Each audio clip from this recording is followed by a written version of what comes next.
You know, Fox, not that you know, but Fox Mulder. I like that Fox Mulder. Gonna mold people into a fox. A fox. A very wise and cunning fox. Foxes are very attentive, very aware.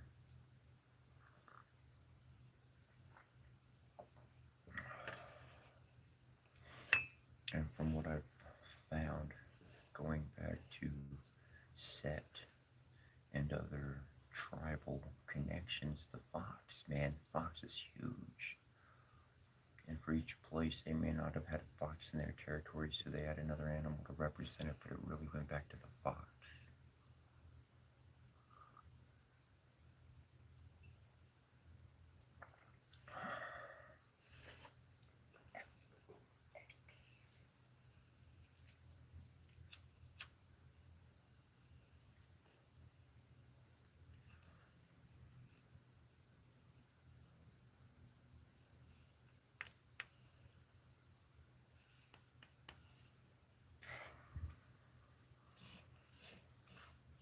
I'm gonna start out this morning. I'm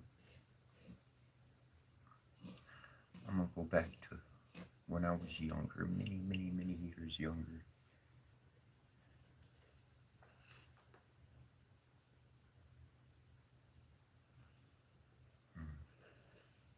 I remember having to keep certain aspects of myself hidden because I knew if people saw me a certain way, then they would judge me. Alright? And then let's skip forward like 10 to 12 years, and I walk into this restaurant. It was a Mickey D's, it was McDonald's. I walk into this restaurant, and and there's this dude, and he's just like, he's sitting there, dude. Like, he's in all black, and the dude's like, he's just like sitting there, and he has his table, like the table's right here, and he has his like leg up, and he's just like, he's just like chilling out in like a long like bench like area, but like, you know, for like four people, but it's just him. He's just chilling, like just fucking chilling. But just being there in his presence, I felt like I was in the room with a rock star, a movie star. I don't know who he was, but I felt like he was somebody big.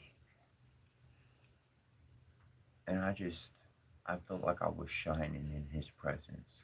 Like nothing special. I didn't look no special way or nothing, but I just felt like I was shining when he was there. And from that point on, I said that's what I want to be in the room. I want to be the dude who makes everybody feel like $1,000,000. I could care less what I'm getting for it or anything. I'm not looking at any of that. I want to be that dude that can just make everybody shine. They don't have to sing or scream or follow me or call my name or nothing. But presence is something I learned just sitting there, just observing.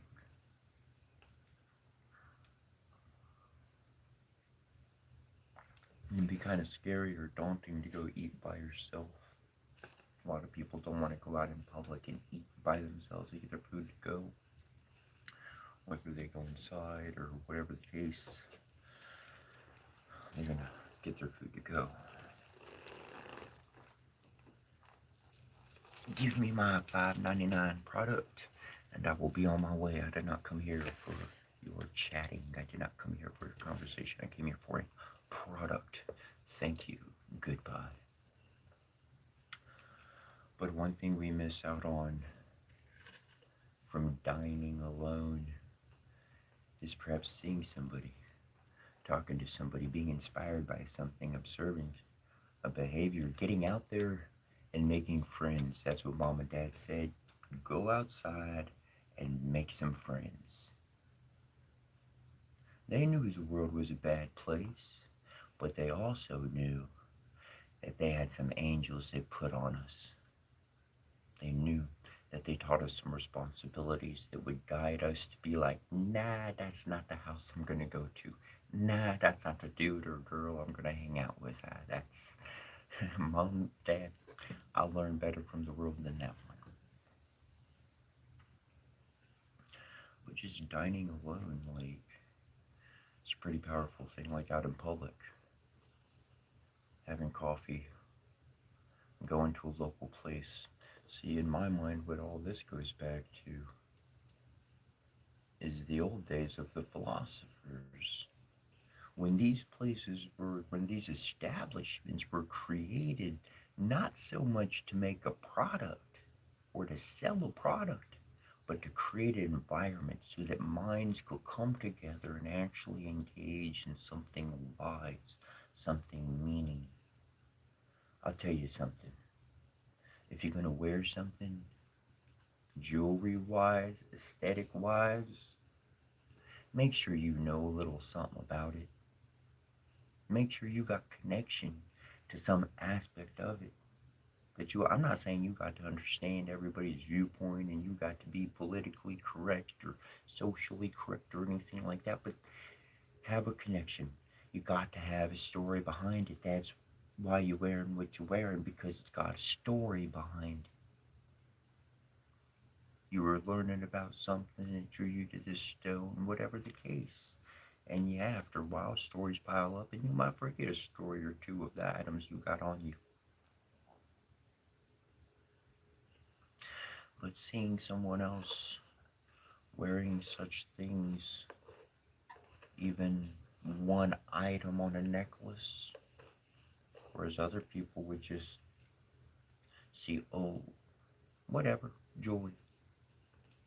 But another mind would see, oh, this person's into something that I'm into. I'd like to chat with them and see where they are on their journey. Maybe they learned something I didn't learn yet. That's a wonderful thing about a great journey, is that it's always continuing. We're always learning. There's always something more to learn. You might know bah, more than you've ever known. Well, next year you're going to know even exponentially more. And that's a great thing about life. That's a great thing about spirituality. And that's a great thing about a journey outside of the box, outside of a religion controlled environment saying, nope, you can't do that. Nope, you can't do that. Nope, that. Being able to fly free in your liberty, truly, freely.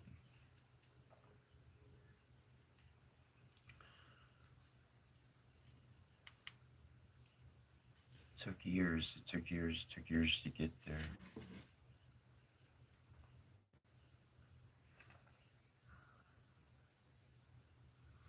But we go back to that desire for something greater. It's what you want, what you're seeking in life is not an item, and it's not a status, but it's a matured, accomplished level to where you can actually, you can take care of anything before you.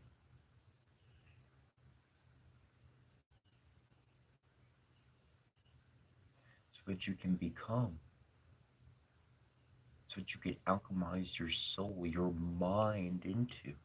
How do you think and how do you perceive life now? Guess what? Next year won't be different. You're gonna have the same. You don't forget you got a solid foundation, so you know your framework, but it's going to expand. That's the journey. Your mind can accept what your heart believes.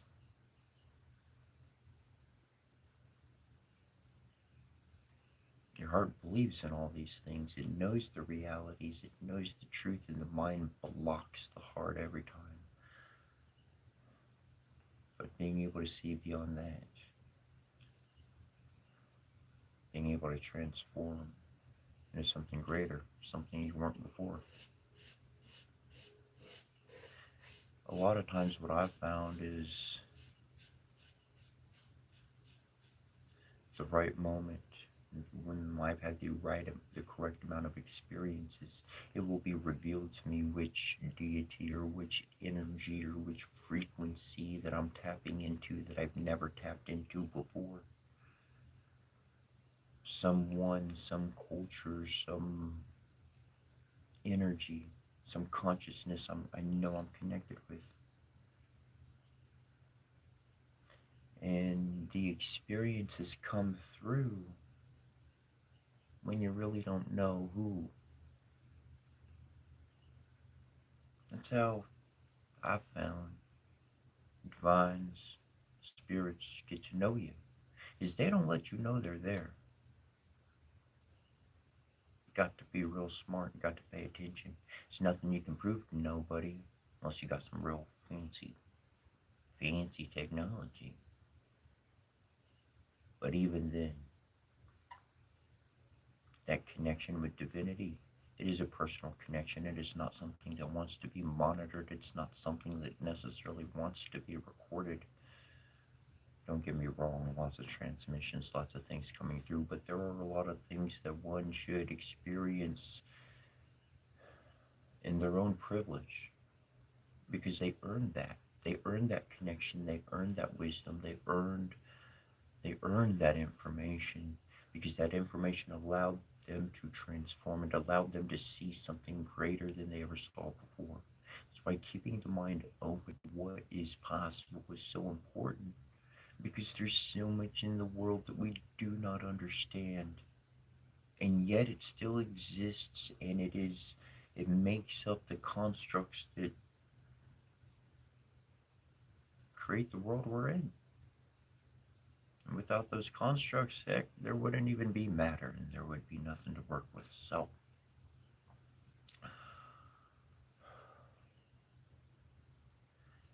and as I found on the journey, when you have truly connected with the spirit, with the divine, with another consciousness in that format, in that frequency of existence, and that's when they reveal themselves to you. That's when they reveal their name to you. It's because they trust your character, they trust your heart to not trick them, to not lie to them, to not do all the bad things that people have done to where they're like, oh, if you're going to make a spell, you gotta have this and you gotta have that and you don't have to have anything, bro, sis. If you got a pure heart, you don't need no damn protection walking in the spirit realm because the only ones the spirit realm fucks with is ones that are there that should not be there. Ones who have not earned the right through a loving heart and kind deeds and honest intentions to heal, to better, to just be a positive environment. So those ones, they don't need all those blocks and all those things to interact. And when that spirit, when that divine, they do reveal who they are and they do reveal their name to you.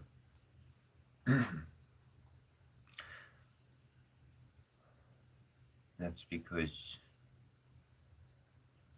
they trust you. So keep being who you are, keep following your heart. They're going to guide and they're going to protect.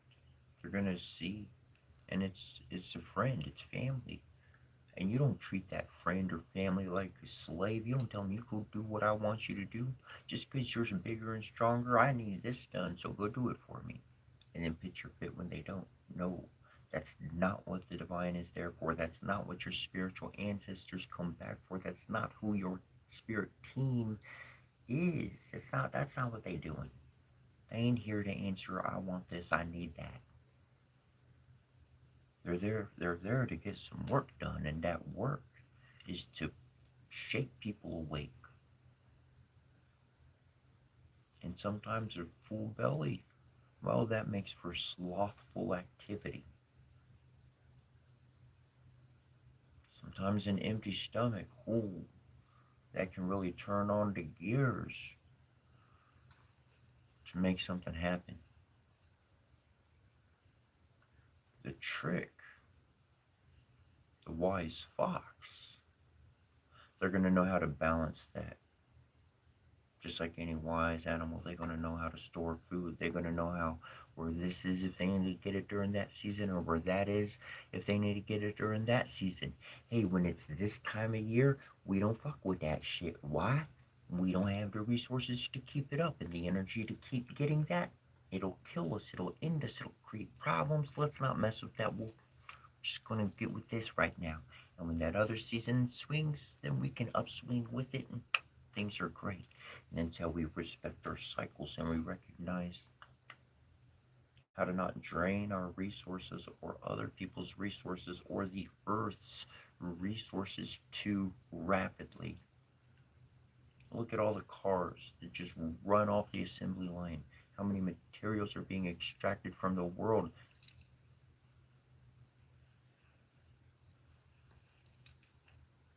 Efficiency.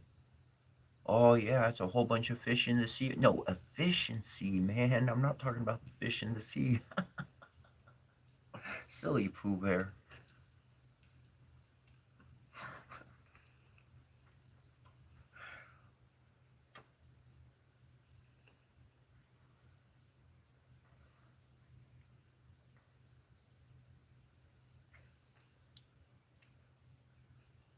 Look, this isn't original, okay?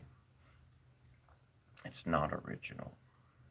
But I used to work at an orange juice factory. Used to. I totally got canned, man. I just couldn't squeeze it anymore. Just failed to concentrate every day. So they really chunked the deuces at me, man. And I was just orange juice head to toe. Just walked out of there, just head low.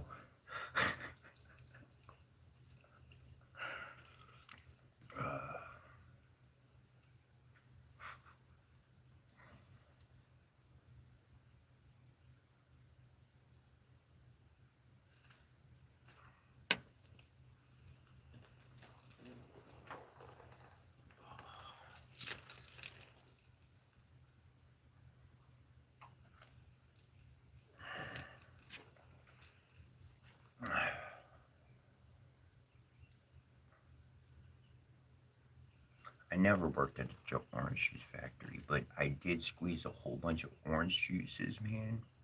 And I made my own orange juice by hand. That was good. Like, it took a lot of oranges. Let's talk about. Oh, here's a nice one. Let's talk about how you can create, how you can transmutate energy. Okay?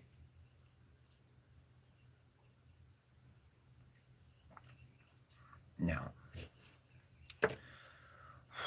um, some people might say in this next topic, I might be reaching, but I've had some things on my noggin for just quite some time.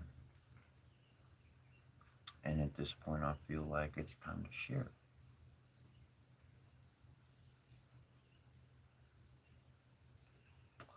Okay, so here's an interesting construct.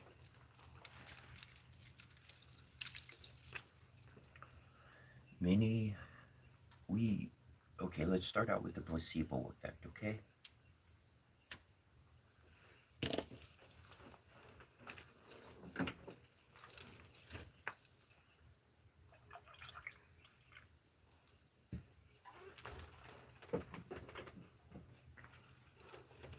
Alright, so the placebo effect is totally real.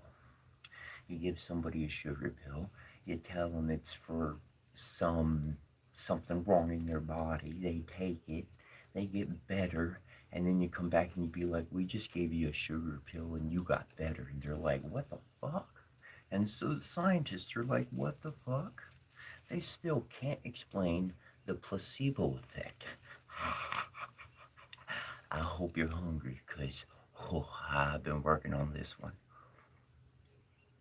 Okay, So my belief is that through a self-imposed hypnosis, of which one conducts through connecting to different trance states of the mind, so that the body resonates, the belief transmutes the material, the physical pill of sugar, into the solution that was required for whatever was wrong in the body. Maybe the body needed more vitamin C. The physical body doesn't produce vitamin C. It doesn't do that. We need to intake it external from an external source. We need to take in vitamin C or else our bodies go to crap.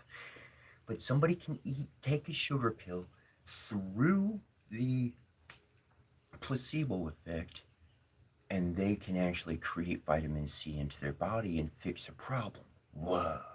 So they just literally transmutated physical matter into what their body needed within their body.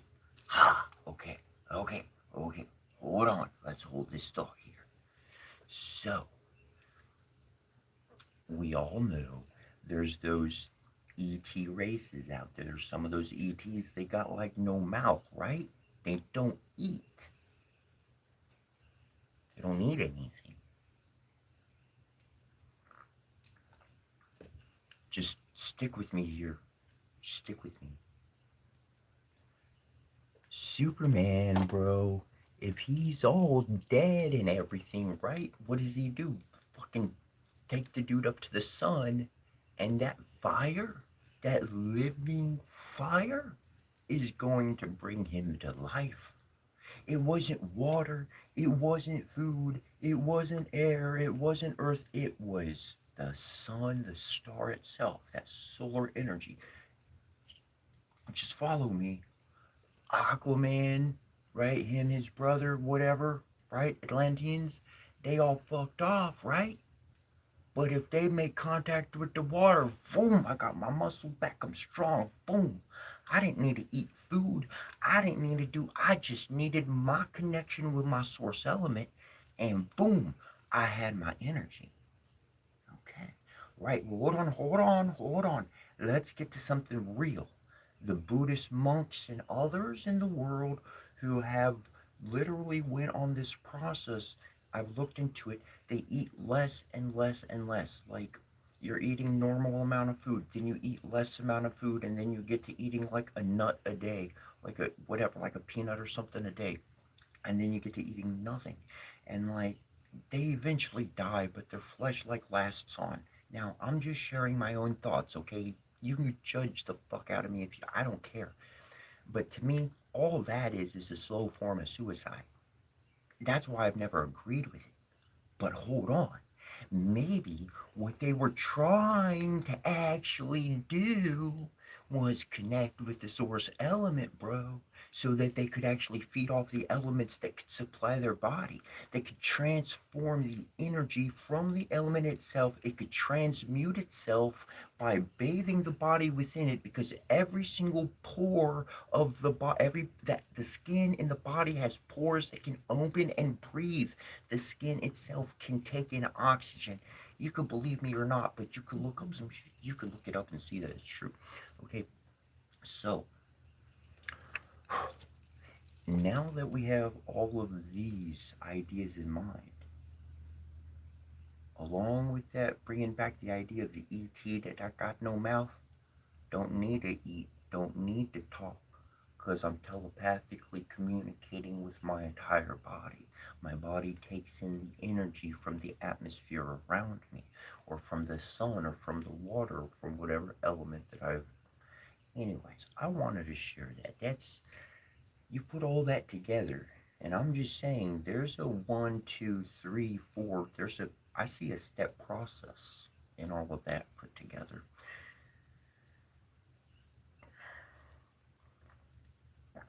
I ain't saying I like solved it or done it. I'm not saying that much. But I'm saying I see some connections. I see some dots linking together.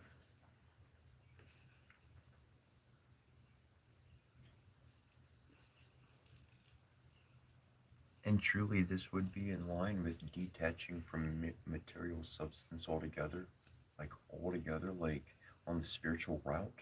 We are taught to go within, we are taught to concentrate upon our own psyche, our own cosmos, our own existence, and that which is in connection with everything else, and how our cycle actually interacts with other cycles, on and on and on.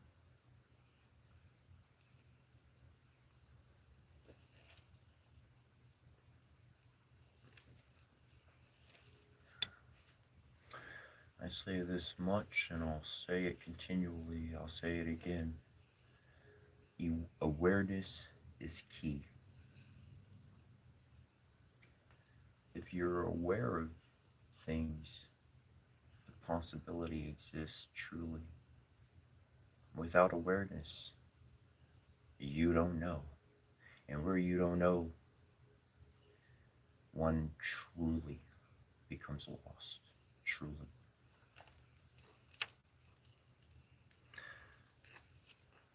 But we like to get lost because we shine like lighthouses.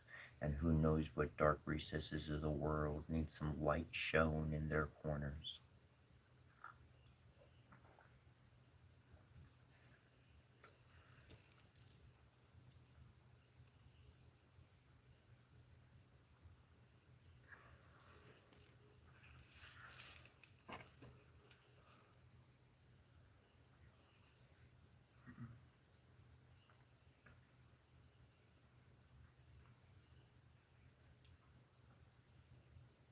We're going to queue up a book here.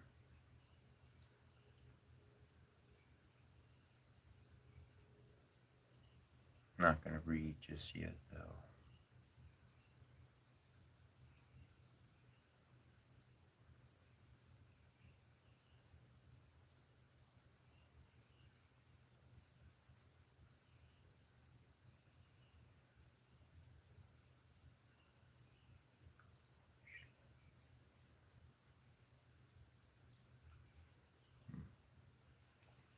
I got a book of Celtic fairy tales, which is a pretty nice little edition I found.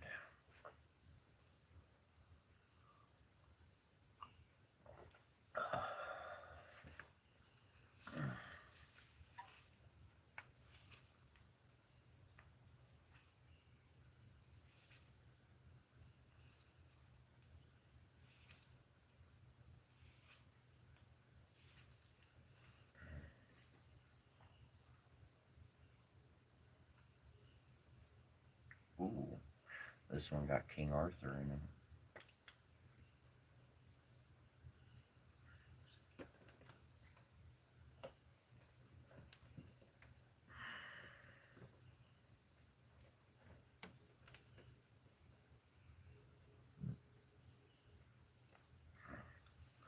But before we get started on that, one thing I'd like to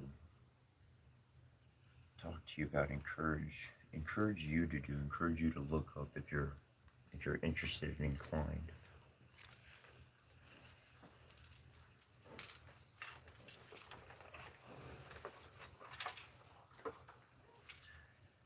is to look up mantras, to look up words of power.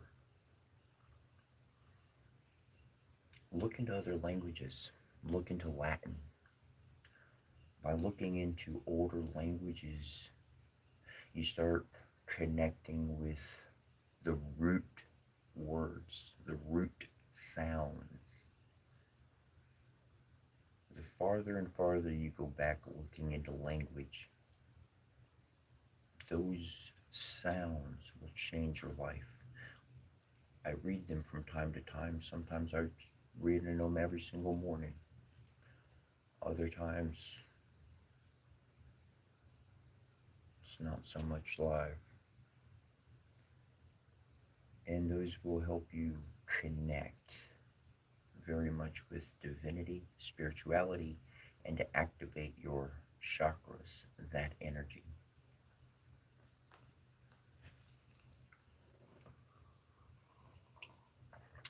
The Wooing of Olwen.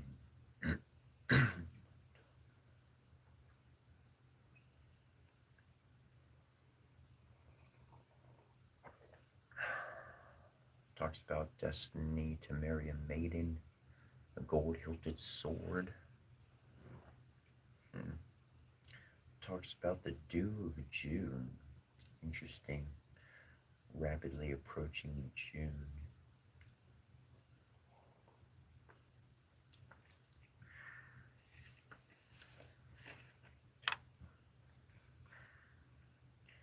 I'd like to implore also, if you're on this path of divinity, of spirituality, of whatever word you have for it, have a journal. Have a journal and take note of the moon phases and during any big epiphanies. You could write down what the epiphany is, which I would highly suggest. Write down what comes in and make note of the phase of the moon. Because this is going to have an effect of the timing when you do things in the future.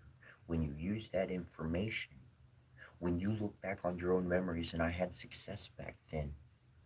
Oh, okay, yeah, that idea, that epiphany, that idea, boom, you got that in your journal. You're going to remember that situation. You're going to bring back all of the things that happened in memory of what allowed you to have success. And then you're going to connect with the moon phase, and you're going to plan your actions for whatever situation you're in, whatever you want to get out of, whatever you want to accomplish, whatever you're working on, and line it up with that moon phase. Boom. You want to have success like no other mug out there.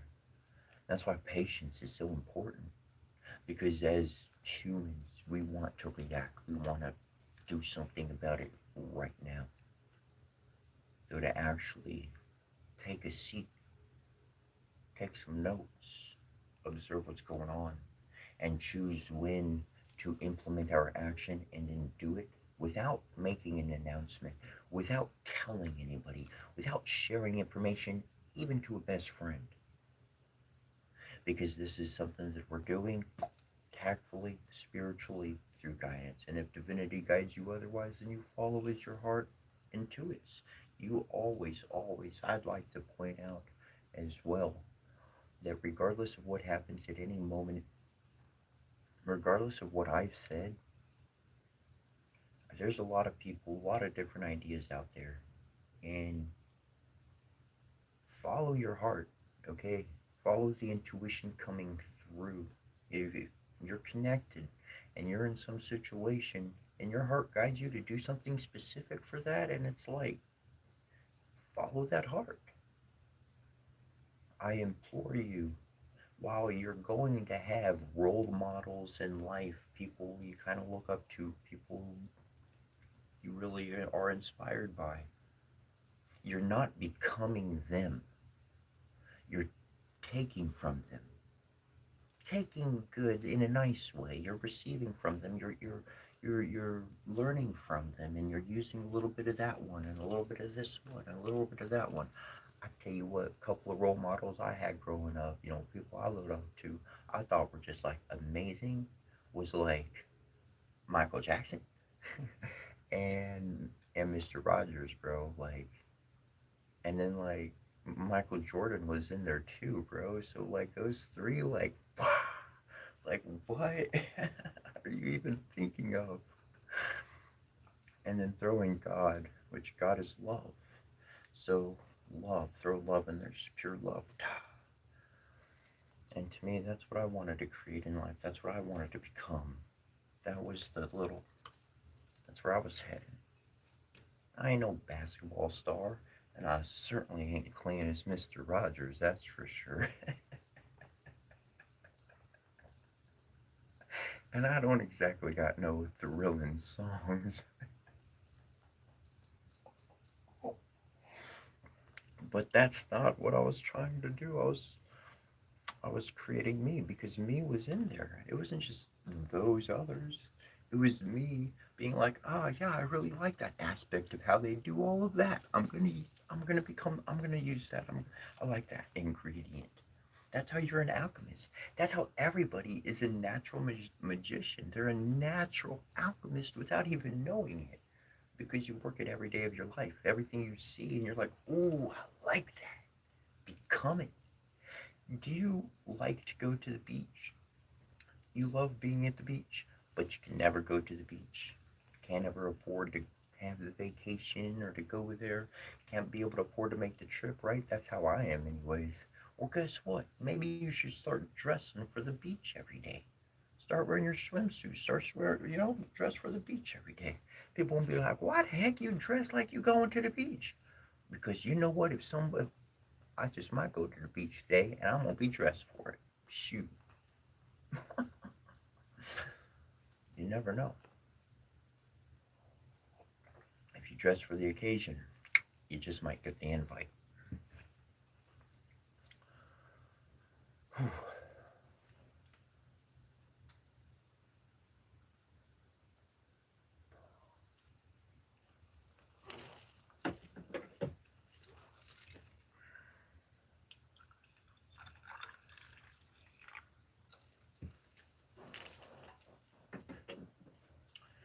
All right, let's give another one before I start reading. Uh, we have talked about reading, we have read in some books the importance of being able to orate and being able to speak. Many people, they say, ah, hmm, that use repetitive statements. You know what I mean? You know what I mean? You got what I'm saying? You got what I'm saying? Yeah, yeah, yeah, yeah, yeah. Over and over and over. Okay, there's certain things to be able to master in speech and be able to communicate. And the only way to be able to achieve this in a normal day to day setting that you live within is to converse with friends, converse with your neighbors, start having discussions with people, start talking about things. Damn, you only go that you start talking and you just jumping down the deep end. Yeah, because if you swimming and wading in the kiddie pool, well, that ain't my crew. I've grown up since then, and not like an adult, but you know, a mature spiritual child, a spiritual child.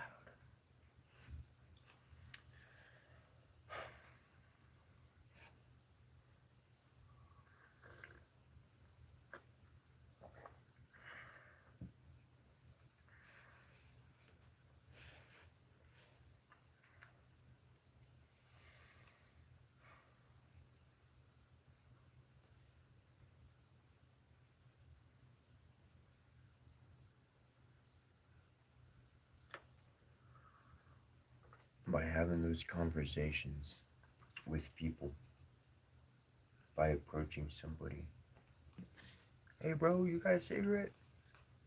Whatever the case. Hey, can I buy you a cup of coffee? The hell you want to buy me a cup of coffee for? I see what you're wearing and I'm into that stuff. Have a chat, whatever. All right. Okay.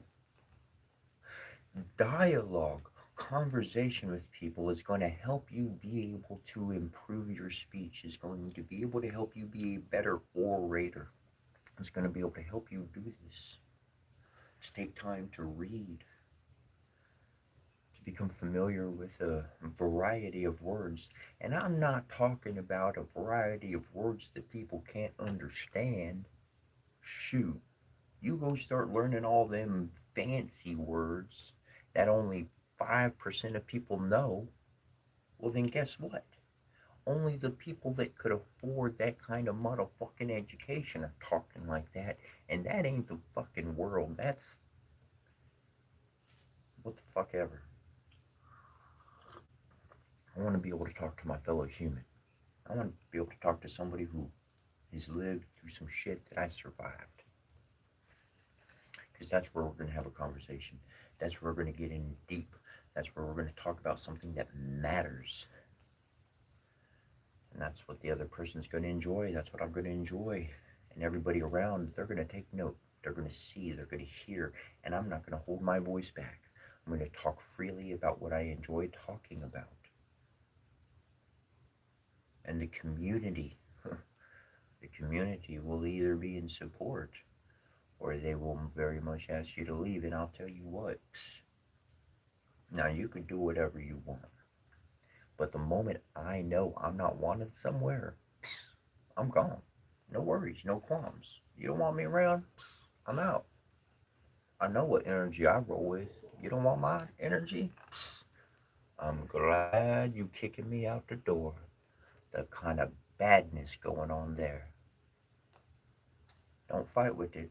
Don't fight to stay. I'm telling you. I mean, you do what you want, but don't fight to stay. Because you only digging.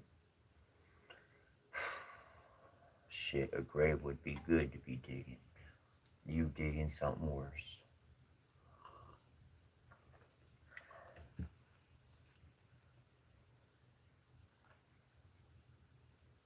The wooing of Olwen.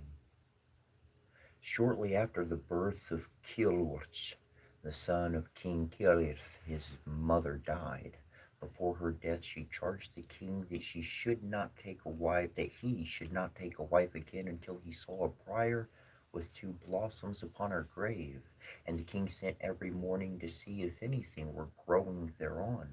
After many years, the briar appeared, and he took to wife the widow of King Doge.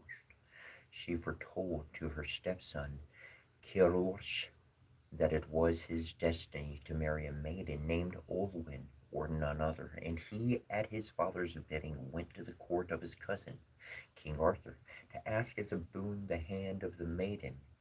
He rode upon a grey steed with a shell-formed hoofs, having a bridle of linked gold, and a saddle also of gold.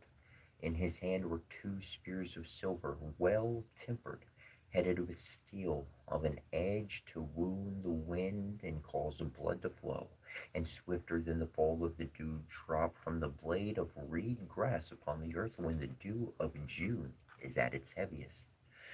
A gold-hilted sword was on his thigh, and the blade was of gold, having inlaid upon it a cross of the hue of the lightning of heaven.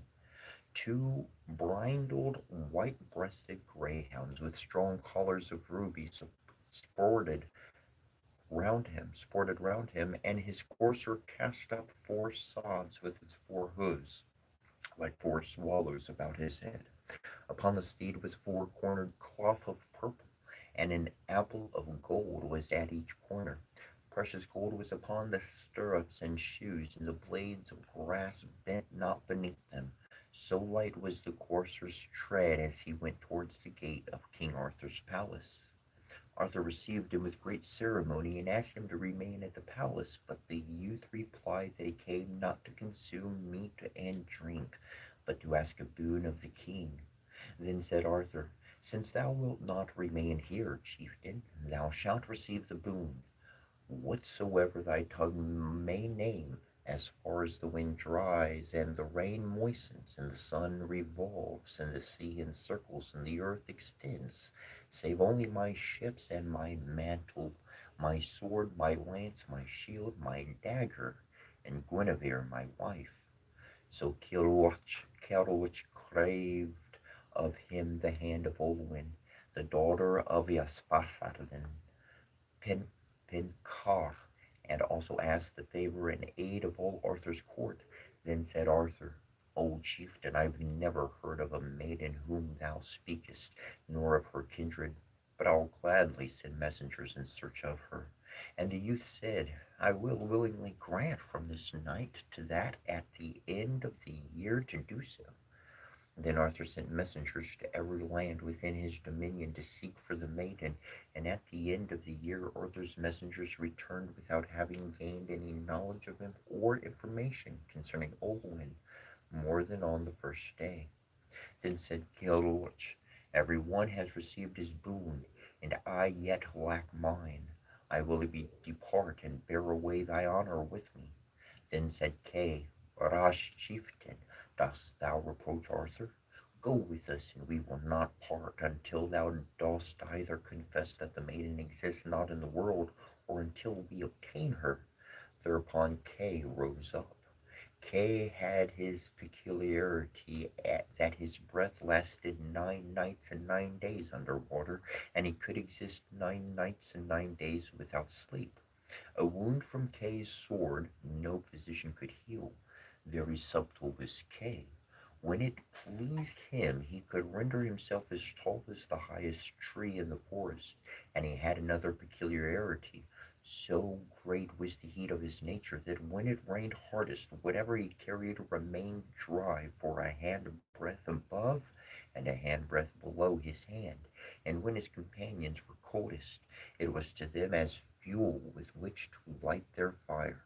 And Arthur called Bedor, who never shrank from any enterprise upon which Kay was bound. None was equal to him in swiftness throughout this island except Arthur and Draich El Kibthar, and although he was one-handed, 3 warriors could not shed blood faster than he on the field of battle. Another property he had, his lance would produce a wound equal to 9 opposing lances. And Arthur called to Kintele the guide, Go thou upon this expedition with the chieftain. For as good as a guide was he in a land which he had never seen as he was in his own. He called Greir Gwarstot Ithior, because he knew all tongues. He called Gwarcharmai, the son Gwar, because he never returned home without achieving the adventure of which he went in quest. He was the best footman and the best of knights. He was nephew to Arthur, the son of a sister, and his cousin, and Arthur called Minul, the son of Teirgwath, in order that if they went into a savage country he might cast a charm and an illusion over them, so that none might see them while they could see everyone. They journeyed on till they came to a vast open plain, wherein they saw a great castle, which was the fairest in the world.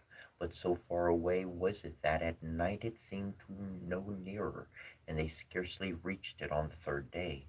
When they came before the castle, they beheld a vast flock of sheep, boundless and without end. They told their errand to the herdsman, who endeavored to dissuade them, since none who had come thither on that quest had returned alive.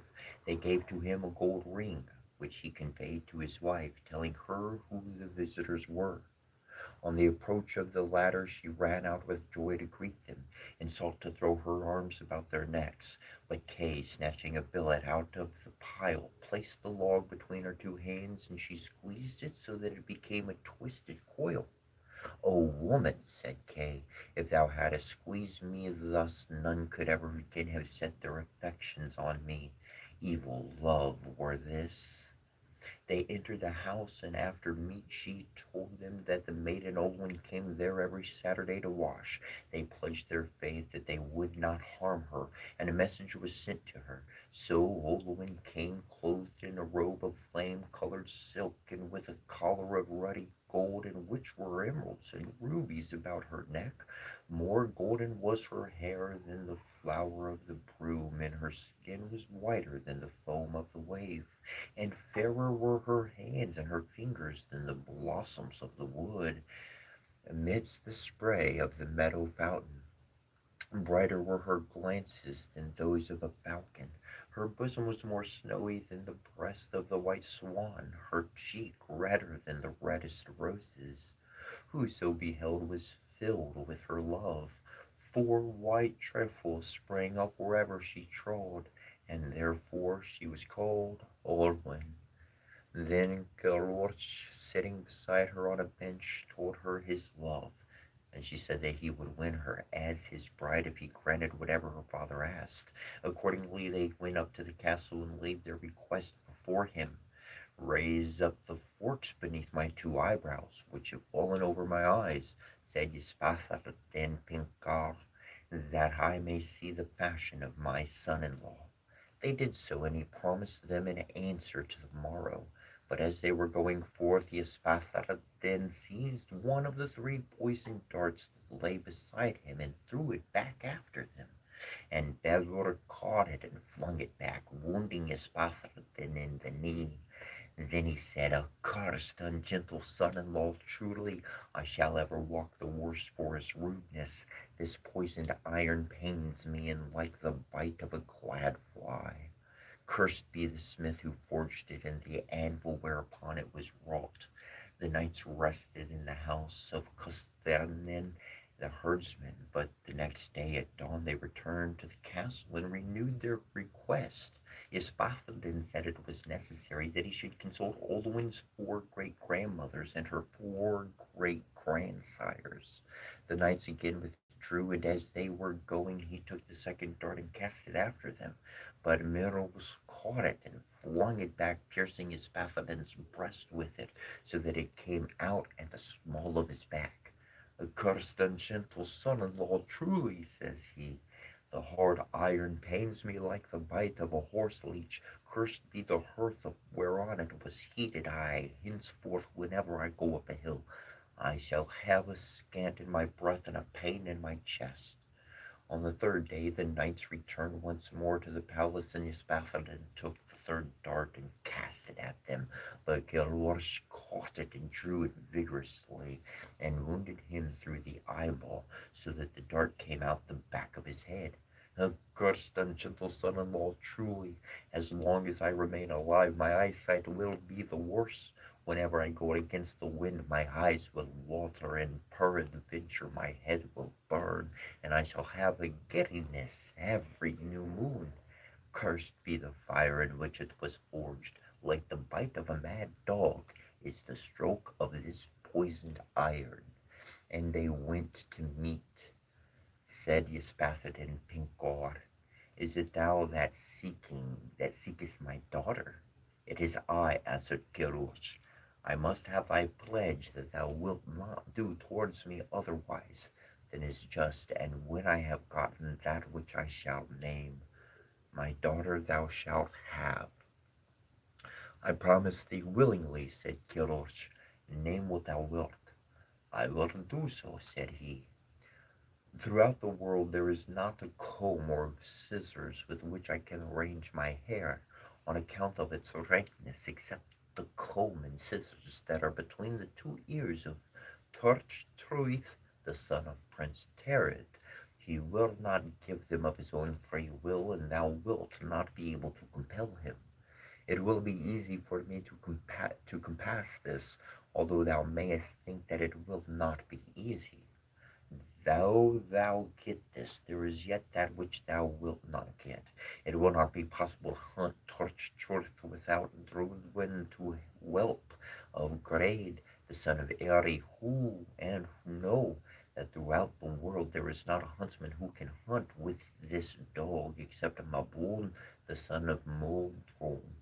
He was taken from his mother when the 3 nights old, and it is not known where he is now, nor whether he is living or dead. It will be easy for me to compass this, although thou mayest think that it will not be easy. Though thou get this, there is that which thou wilt not get. Thou wilt not get Marabun, for it is not known where he is, unless thou find Erdoa, this kinsman in blood, the son of Ar, for it would be useless to seek for him. He is his cousin. It will be easy for me to compass this, although thou mayest think that it will not be easy. Horses shall I have in chivalry, and my lord and kinsman Arthur will obtain for me all these things, and I shall gain thy daughter, and thou shalt lose thy life. Go forward, and thou shalt not be chargeable for food or raiment for my daughter while thou art seeking these things. And when thou hast compassed all these marvels, thou shalt have my daughter for wife." Now when they told Arthur how they had sped, Arthur said, "Which of these marvels will it best be for us to seek first?" "It will be best," they said, "to seek Maraboon, the son of Modron, and he will not be found unless we first find Erduel, the son of Ar, his kinsman. Then Arthur rose up, and the warriors of the islands of Britain with him to seek for Erdoel, and they proceeded until they came before the castle of Glivi, where Eildurel was imprisoned. Glivi stood on the summit of his castle and said, Arthur, what requirest thou of me, since nothing remains to me in this fortress, and I have neither joy nor pleasure in it, neither wheat nor oats? Said Arthur, not to injure thee came I hither, but to seek for the prisoner that is with thee. I will give thee my prisoner, though I had not thought to give him up to anyone, and therewith shalt thou have my support and my aid. His followers then said to Arthur, Lord, go thou home, thou canst not proceed with thy host in quest of such small adventures as these. Then Arthur, it were well for thee, Guarsort, Earthord, to go upon this quest, for thou knowest all languages and art familiar with those of the birds and the beasts. Go, Arduel, likewise with my men in search of thy cousin. And as for you, Kay and Bedor, I have hoped of whatever adventure ye are in quest of that ye will achieve it. Achieve ye this adventure for me. These went forward until they came to the old soul of Kirkori, and Gror adjured her for the sake of heaven, saying, Tell me if thou knowest aught of Maraboon, the son of Modron, who was taken when 3 nights old from between his mother and the wall. And the old soul answered, When I first came here, there was a smith's anvil in this place, and I was then a young bird, and from that time no work has been done upon it, save the pecking of my beak every evening. And now there is not so much as the size of a nut remaining thereof, yet the vengeance of heaven be upon me if during all that time I've ever heard of the man for whom you inquire. Nevertheless, there's the race of animals who were formed before me, and I will be your guide to them. So they proceeded to the palace where was the stag of Renver. Stag of Renver, behold, we are come to thee, an embassy from Arthur, for we have not heard of any animal older than thou. Say, knowest thou aught of Maraboon? The stag said, When first I came hither, there was a plain all around me, without any trees save one oak sapling, which grew up to be an oak with 100 branches, and that oak has since perished, so that now nothing remains of it but the withered stump, and from that day to this I have been here, yet have I never heard of the man for whom you inquire. Nevertheless, I will be your guide to the place where there is an animal which was formed before I was.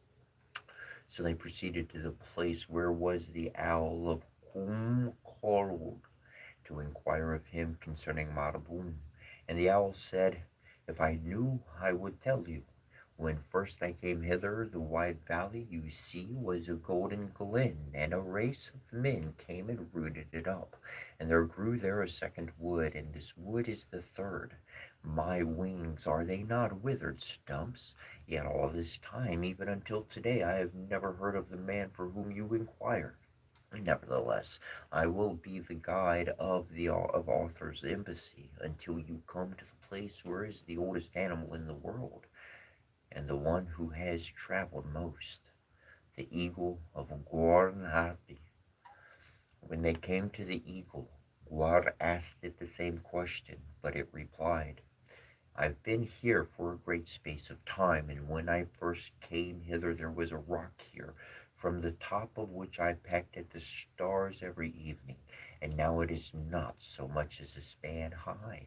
From that day to this I've been here, and I've never heard of the man for whom you inquire, except once when I went in search of food as far as Linlow. And when I came there, I stuck my talons into a salmon, thinking he would serve me as food for a long time. But he drew me into the deep, and I was scarcely able to escape from him. After that, I went with my noble whole kindred to attack him and to try to destroy him. But he sent messengers and made peace with me, and came and besought me to take 50 fish spears out of his back. unless he knows something of him whom you seek. I cannot tell you who may. However, I will guide you to the place where he is. So they went thither, and the eagle said, Salmon of Lin Lo, I have come to thee with an embassy from Arthur to ask thee if thou knowest aught concerning Marboon, the son of Modron, who was taken away at 3 nights old from between his mother and the wall. And the salmon answered, As much as I know I will tell thee. With every tide I go along the river upwards until I come near to the walls of Gloucester, and there have I found such wrongs as I never found elsewhere. And to the end that ye may give credence thereto, let one of you go thither upon each of my 2 shoulders. So Kay and Guer went upon his shoulders, and they proceeded till they came to the wall of the prison, and they heard a great wailing and lamenting from this dungeon.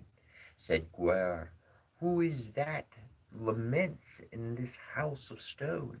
And the voice replied, Alas, it is Mabon, the son of Modron, who is here in prison there. Then they returned and told Arthur, who, summoning his warriors, attacked the castle. And while the fight was going on, Kay and Bedwater, mounting on the shoulders of the fish, broke into the dungeon and brought away with them Mabon, the son of Modron. Then Arthur summoned unto him all the warriors that were in the 3 islands of Britain and in the 3 islands adjacent, and he went as far as Asgier Orvel in Ireland, where the boar Truith was with his 7 young pigs, and the dogs were let loose upon him from all sides. But he wasted the 5th part of Ireland, and then set forth through the sea to Wales. Arthur and his sons and his horses and his dogs followed hard after him, but ever and a while the boar made a stand, and many a champion of Arthur's did he slay. Throughout all Wales did Arthur follow him, and one by one the young pigs were killed. At length, when he would fain have crossed the Severn and escaped into Cornwall, Mabon the son of Modron came up with him, and Arthur fell upon him together with the champions of Britain. On the one side, Marbon the son of Modron spurred his steed and snatched his razor from him, while Kay came up with him on the other side and took from him the scissors. But before they could obtain the comb, he regained the ground with his feet, and from the moment that he reached the shore, neither dog nor man nor horse could overtake him until he came to Cornwall. There Arthur and his host followed in his track until they overtook him in Cornwall. Hard had been their trouble before, but it was child's play to what they met in seeking the comb. When it they did, and the boar truly they hunted into the deep sea, and it was never known whither he went. Then Kilorch set forward, and as many as wished ill to Ispathan and Pinquar, and they took the marvels with them to his court, and Coll of North Britain came and shaved his beard, skin and flesh, clean off to the very bone from ear to ear. Art thou shaved, man? Said Kilorch. I am shaved, answered he. Is thy daughter mine now? She is thine, but therefore needest thou not thank me, but Arthur, who hath accomplished this for thee. By my free will thou shouldest never have had her, for with her I lose my life. Then Goru, the son of Corstanin, seized him by the hair of his head and dragged him to the keep, and cut off his head and placed it on a stake on the citadel. Thereafter the hosts of Arthur dispersed themselves, each man to his own country. Thus did Kilhuch the son of Certhorn win to wife Olwen, the daughter of Yespathaden Pinkar.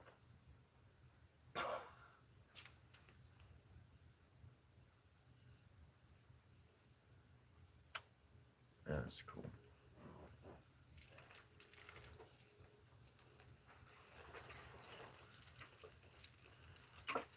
Tales of Arthur.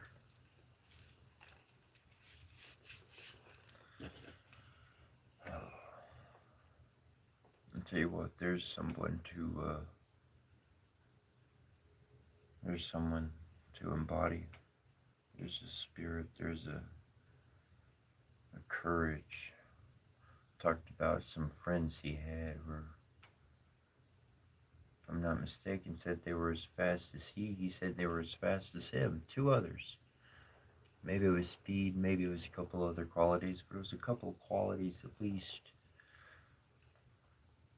which tells me Arthur's amazing feats and abilities meant that he wasn't alone. And of course, with the right team, with the right friends, you can truly accomplish anything. And I tell you what, in my life, I have learned I am happy to lose 100 people who wanted to be friends with me, to find that one or two individuals, man, it's not that they needed me to be their friend, but shoot, when we get together, dang, there's just the jams fly, the ideas roll, the solid energy is there and cultivated. Boom. The empowerment of each other.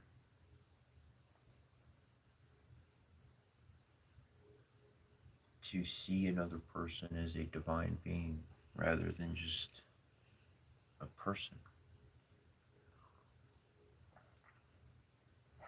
To look at the entire world as if it was heaven.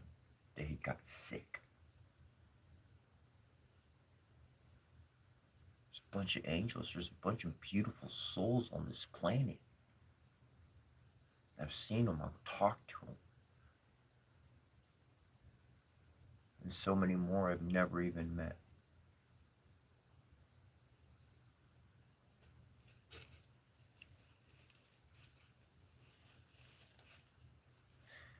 What we focus on, we create.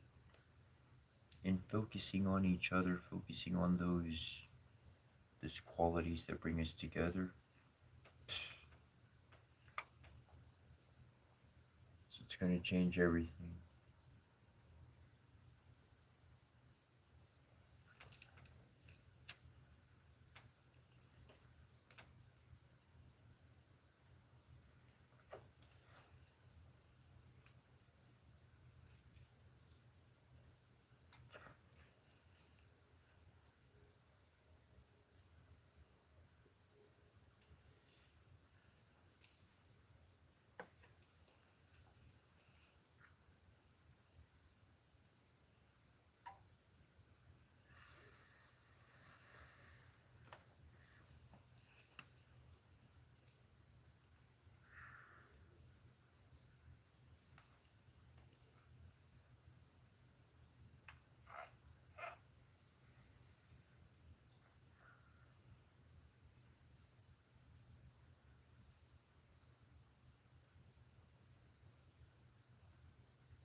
Hmm.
Going back, going back.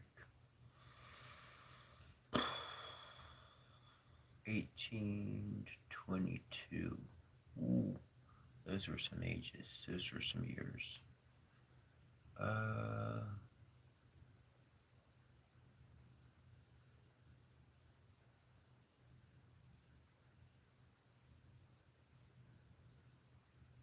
between the ages of 18 to 22, I went through some interesting experiences. I had wanted to drive. I wanted to get my driver's license when I turned 16 because that was possible back then.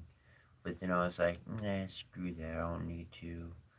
So I just waited till I was 18 because then you could just like walk in and take the test and, you know, just do it that way before you had to like take classes and crap. And I was like, screw all that freaking class homework junk. I ain't messing with that. And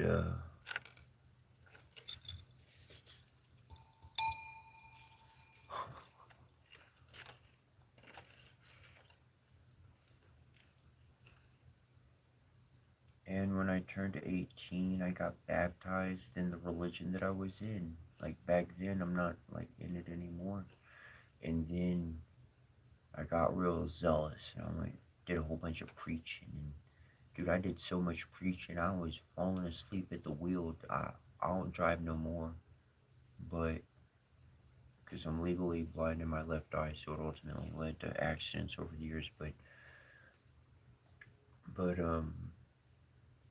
I remember falling asleep, and I don't know, a quarter of a mile down the freeway, I made the I made it curved on the freeway, and I fell asleep around that portion, and somehow I just drove it so much I didn't I woke up and I was still in the lane, properly turning and like going going straight and everything. Like it was very. I was like, I'm gonna stop doing all of that because I had just so much zeal. It was just moving me to do that back in those days.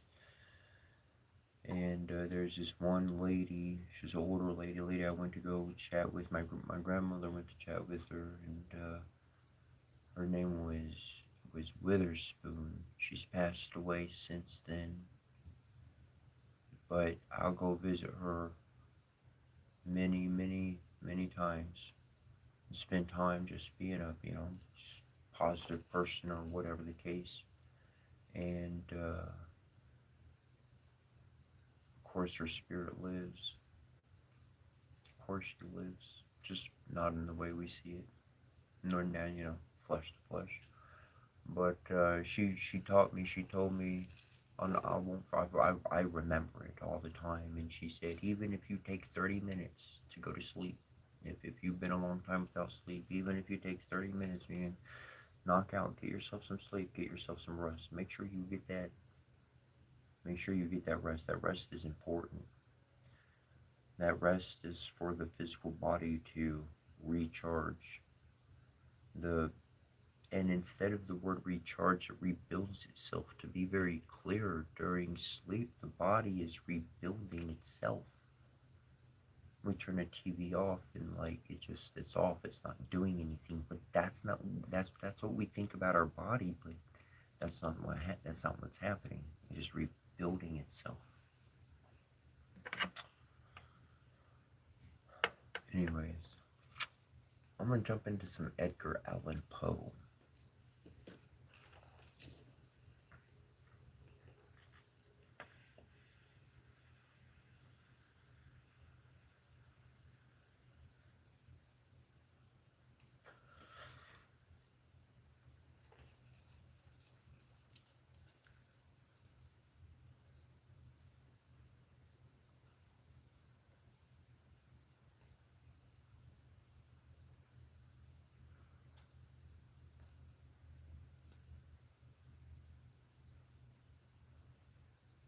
Okay, I saw a comment.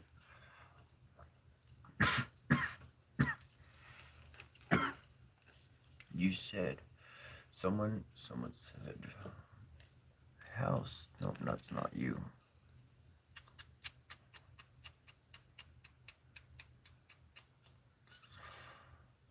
Moonwave. 3553 Moonwave.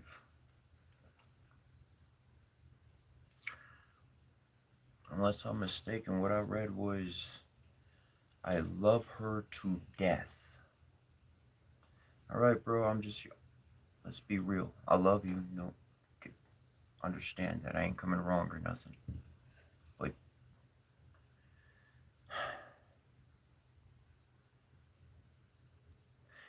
you don't love something to death. You love it with your life.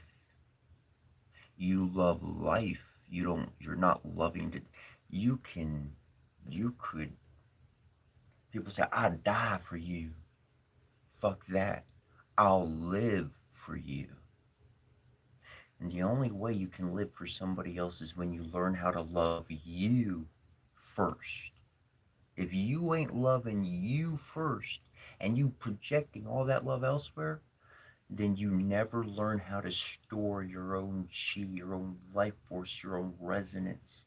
Because when you learn how to store your own energy that you resonate every single day of your life, oh, that's when that field of energy just gives life to everything around you. It gives life to it. And if death rolls around through anything or person, guess what? Eventually that shit gets out. Because it's about death and you're about life.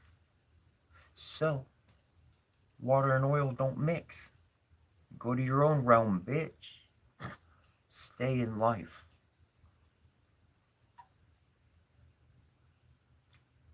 It took me many years to learn this lesson.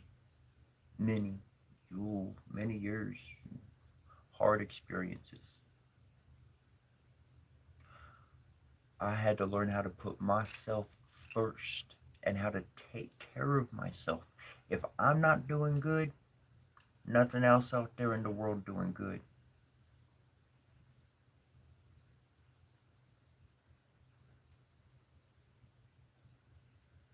You're going to lean on one person in life.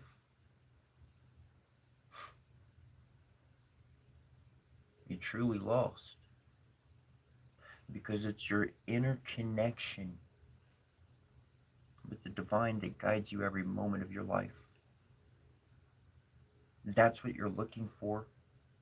By projecting the love onto another individual, that's what we're literally envisioning them as a literal crutch so that we can just let somebody else be this entity. Well, she needs that connection as much as you do.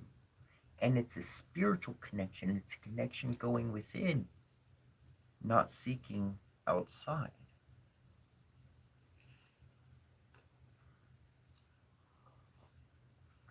Those words were painfully learned over the course of what I would say 20 legit years of experience, bumping my head against the same wall, making the same mistakes, different people. I thought the problem somewhere else. Nope. I was putting too much on other people. I need to look right back at myself. I need to look at myself first.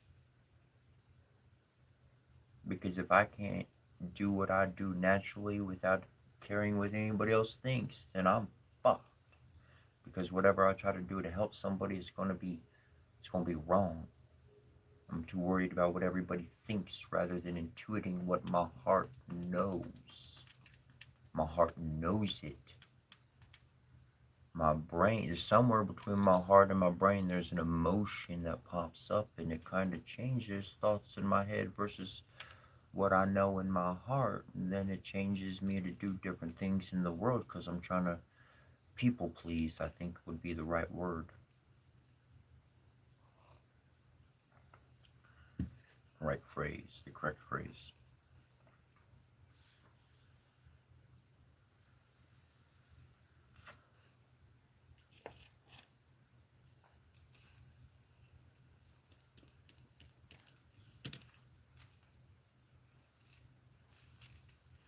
It's yeah,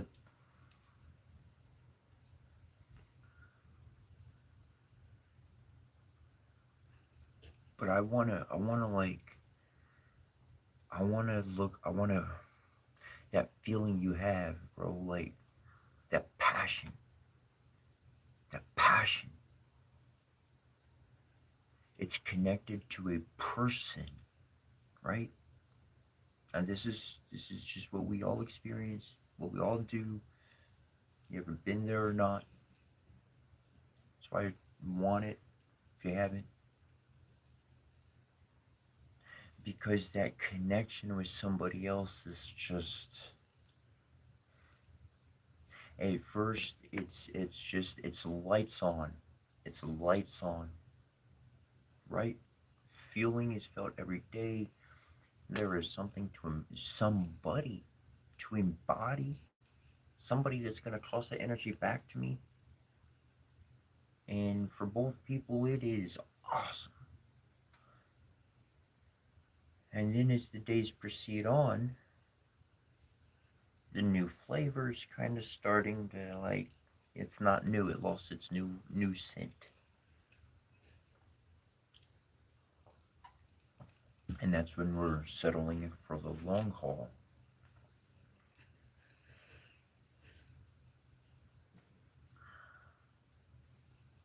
But rather than get lost in all of that, I want to focus on the feeling of that passion, of that love, of that connection.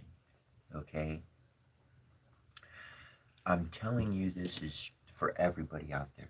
This is this is created not because there's another person there. It's created because one needs an individual to embody that. When you grow spiritually, when you grow in your confidence of life, when you develop on that shaman, on that wise woman path, what winds up happening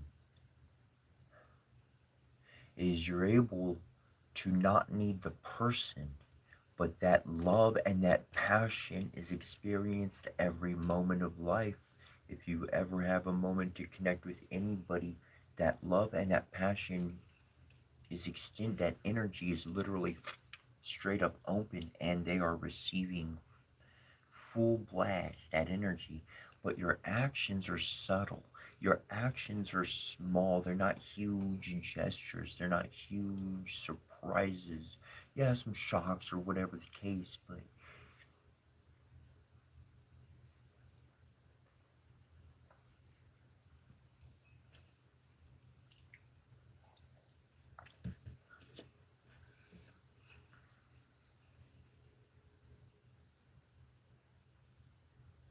you're able to correctly guide that energy to anybody. You follow me? Okay, right now, you have the ability to direct that love and that passion of goodness, all the best aspects of you, okay? All the worst aspects comes out to defend that person, right? I'm going to defend them. If there's bad coming, that busts out, and that's defense for them, for life, because now you're protecting. You're not hurting in a bad way, but you're protecting, so you still kind of do what you do, but in a good way, right? For a good purpose. It's all about bringing. Anyways, but to be able to literally direct that type of support of answering another person's prayer, not knowing what they said, not knowing the energy was connected, not just being in the room, in the environment, seeing it, having that interaction or whatever it be with whoever it is you're talking to or whatever for a moment or for the weekend. Whatever the case, for a friend, mom, dad, anybody, you can exert that passion, that energy towards anybody, but not have to be like, oh, I gotta like go to bed with you and stuff. You don't have to be like, I don't have to control you or nothing. I don't have to worry about what you're doing. Like, I can exude that connection. I can have that connection with anybody, and then that was its moment. I can move on with my life, and then and then what winds up happening, what happened for me was like, whoa, now it's like that I'm living in that loving energy. Now I'm living in that atmosphere of being. That's what I exert. And if somebody blocks those blessings, then I can't give those blessings and that can't be me. So I'll go somewhere else. I'll do my thing over here.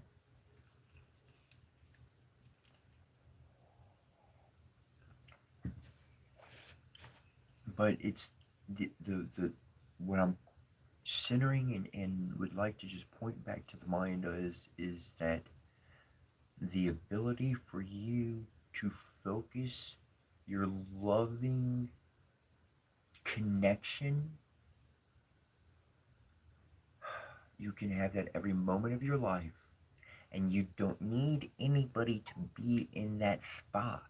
You don't need anybody to be locked with you, and yet you can experience that throughout your life, and you can shine those blessings on a multitude of people.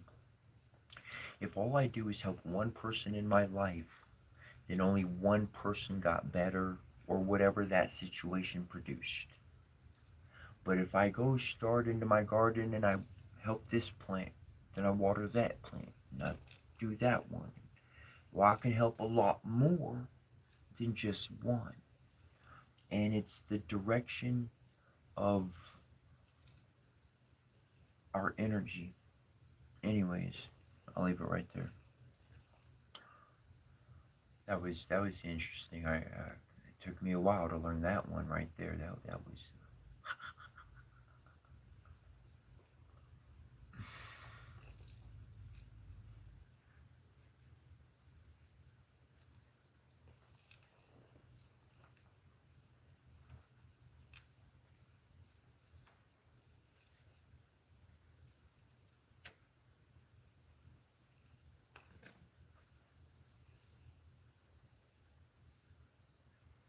That's what I learned by connecting with the Divine Mother.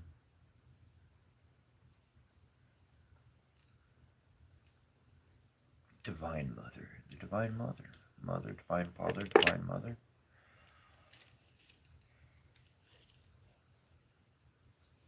I didn't learn this from. I didn't just think of these ideas. I received them. I received them from you who call it prayer, but shoot, I learned some ancient words of power. I learned how to call out to the Divine Mother, how I found her, and she started teaching me, she started helping me, she started guiding me.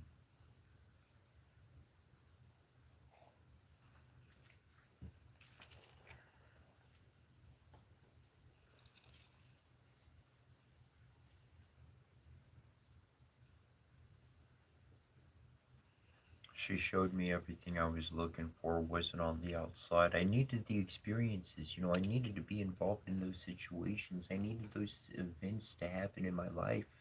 Without experience, you can't really think and ponder about it. If you thinking and pondering something you ain't ever worked with or interacted with, then it is truly uh, wishful speech. But to actually have life have occurred to you and have used different patterns, different responses, different systems to interact with life, and you can look back and you can really now think, you can really now pull from experience.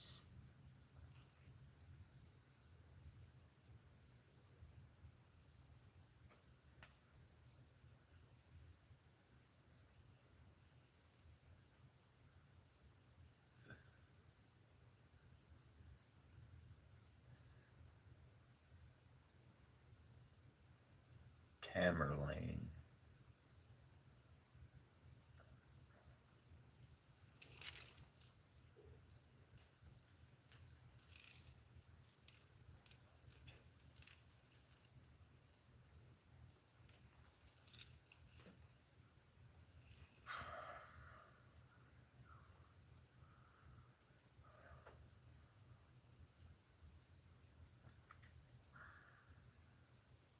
And when I use the term Divine Mother, This really is, the way you reach out to her is your subconscious thoughts. You really you deep dive within your own self, within your own past, within your own memories. I found that she exists in the shadows. Got Peter Pan, he plays with, she follow playing with the shadow.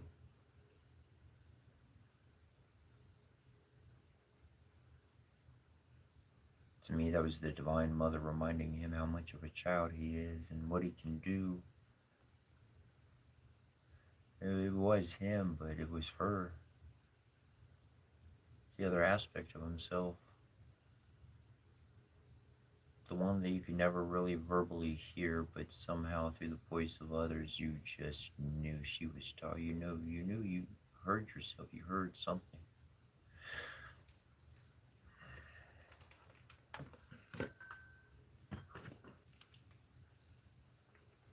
And this one is by Edgar Allan Poe, Tamerlane.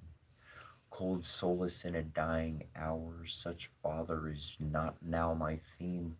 I will not madly deem that power of earth may shrive me of the sin unearthly pride hath revelled in. I have no time to dote or dream. You call it hope, that fire of fire. It is but agony of desires. If I can hope, oh God, I can. Its fount is holier, more divine. I would not call thee fool, old man, but such is not a gift of thine. Know thou the secret of a spirit, but bowed from its wild pride into shame. O yearning heart, I did inherit thy withering portion with the fame, the searing glory which hath shone amid the jewels of my throne. Halo of hell, and with a pain. Not hell shall make me fear again, O craving heart, for the lost flowers and sunshine of my summer hours.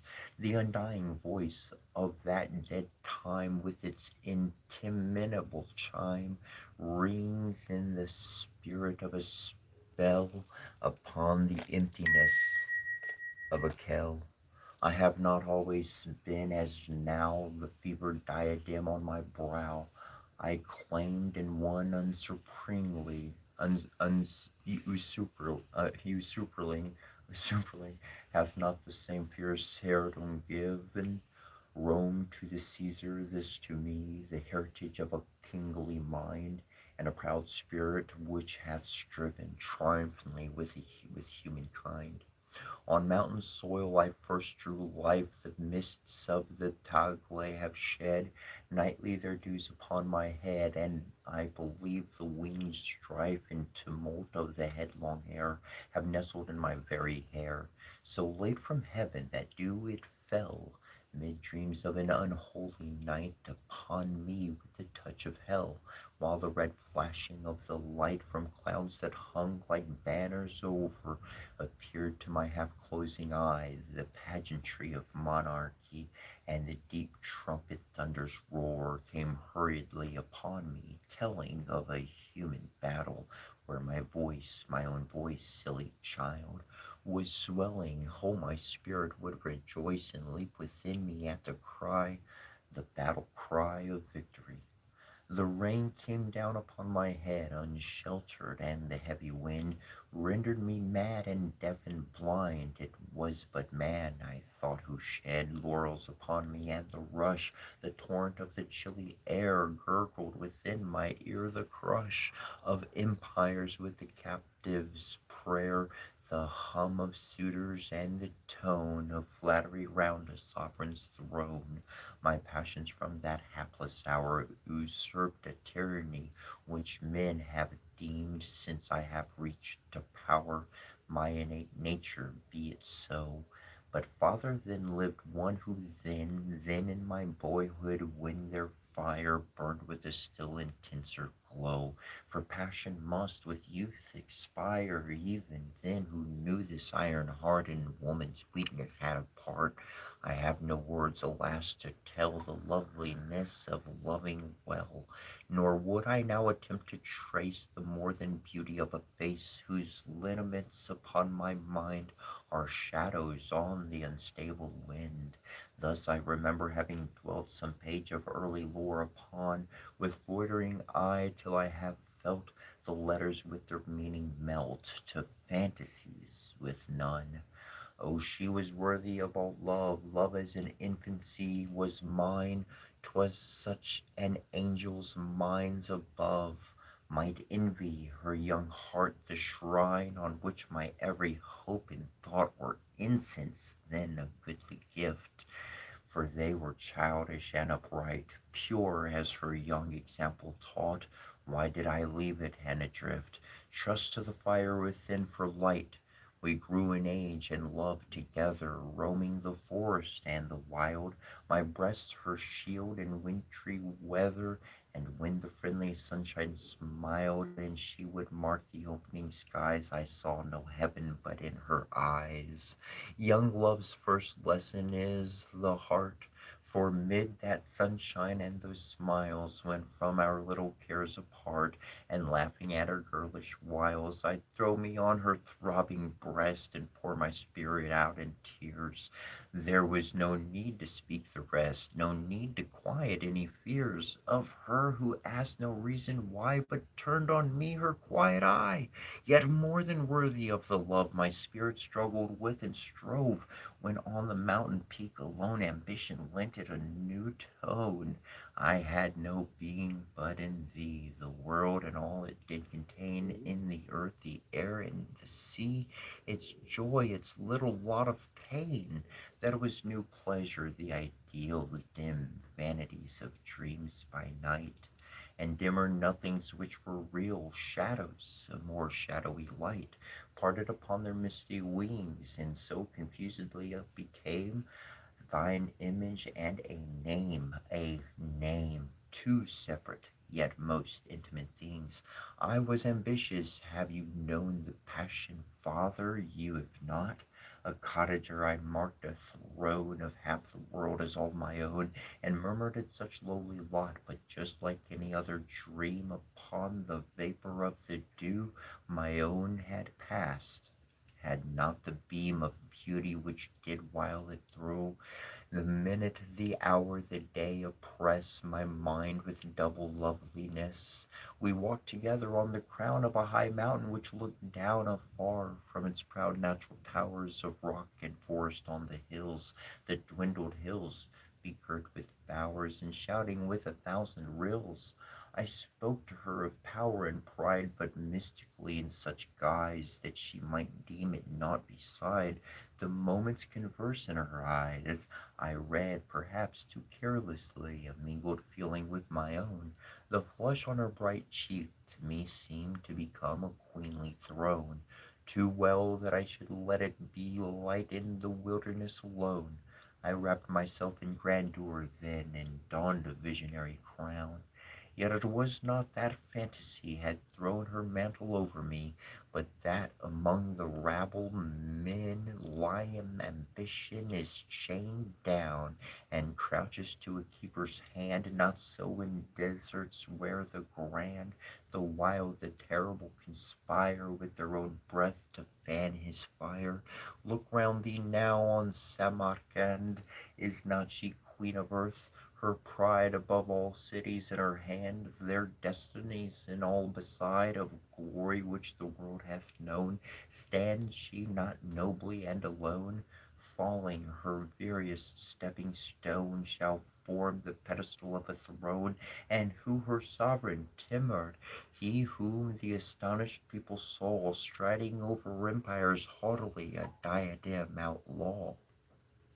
O human love, thou spirit given on earth of all we hope in heaven, which fallest into the soul like rain upon this heroic withered plain, and failing in thy power to bless, but leavest the heart a wilderness, idea which bindest life around with music of so strange a sound and beauty of so wild a birth.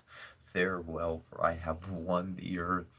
When hope, the eagle that towered, could see no cliff beyond him in the sky, his pinions were bent droppingly, and homeward turned his softened eye. 'Twas sunset, when the sun will part There comes a soulness of the heart to him who still would look upon the glory of the summer sun. That soul will hate the evening mist, so often lovely, and will list to the sound of the coming darkness, known to those whose spirits hearken, as one who in a dream of night would fly, but cannot from a danger nigh. What though the moon, the white moon, shed all the splendor of her noon? Her smile is chilly, and her beam in that time of dreariness will seem so like you gather in your breath a portrait taken after death, and boyhood is a summer sun whose waning is the dreariest one. For all we live to know is known, and all we seek to keep hath flown. Let life then as the day flower fall with the noonday beauty, which is all. I reached my home no more, for all had flown who had it so. I passed from out its mossy door, and though my tread was soft and low, a voice came from the threshold stone of one whom I'd had earlier known.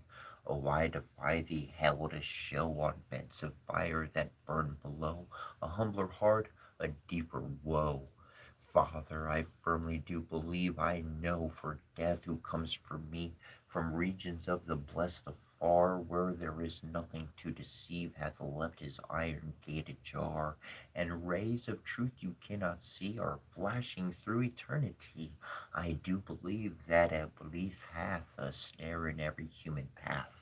Else now, when in the holy grove I wandered of the idol love, who daily scents his snowy wings with incense of burnt offerings from the most unpolluted things, whose pleasant bowers are yet so riven above the trellised rays from heaven. No mote may shun, no tiniest fly, the lightning of his eagle eye. How was it that ambition crept unseen amid the revels there, till growing bold he laughed and leapt in the tangles of love's very hair?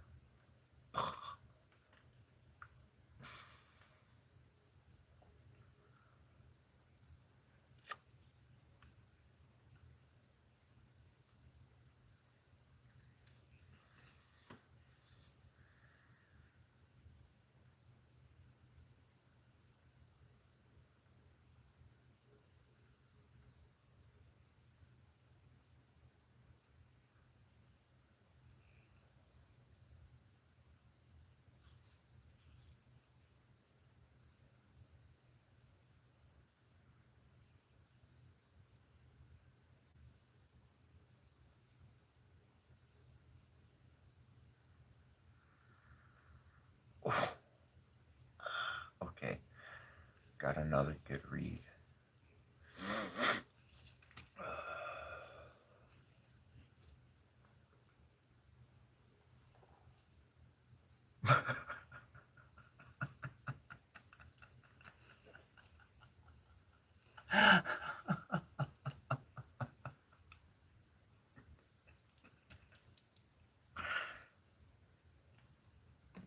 um,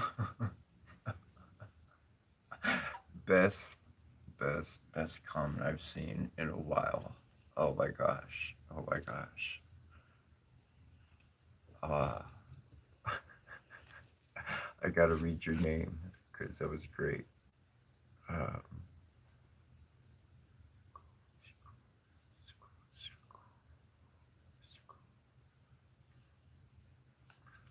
no, Kobo Screws 2760. I think I pronounced that wrong, but I tried.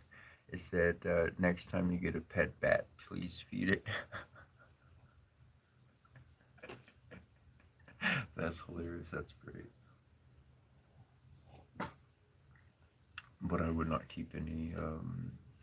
I would not keep any winged life in a cage or restricted in some confined space. I just on the real side of things. I couldn't do that. That's what I think mankind has done to man in some sad way. They put them in their own and self-imposed cages. That's why I think I do believe in many areas of life, old and new. It says to believe, to believe.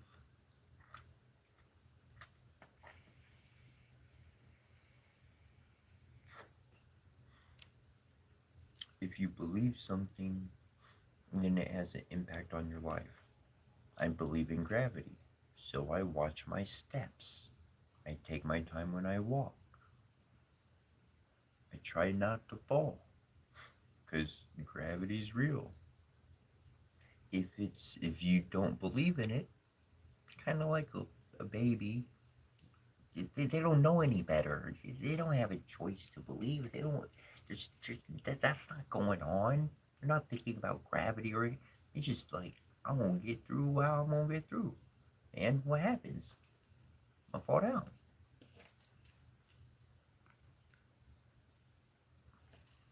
And so when you believe in something, it changes how you react, how you act. When that baby grows up just a little bit, and then they like, hey, I know what I'm working with. And they can't say it, they can't explain it, but they certainly know what they're doing. Hey, I got something to show y'all.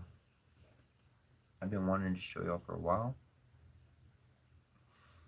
And, oh, that's another thing. Okay.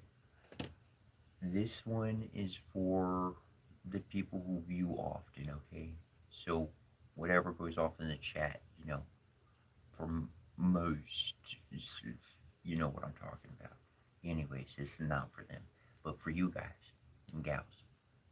Okay, so when I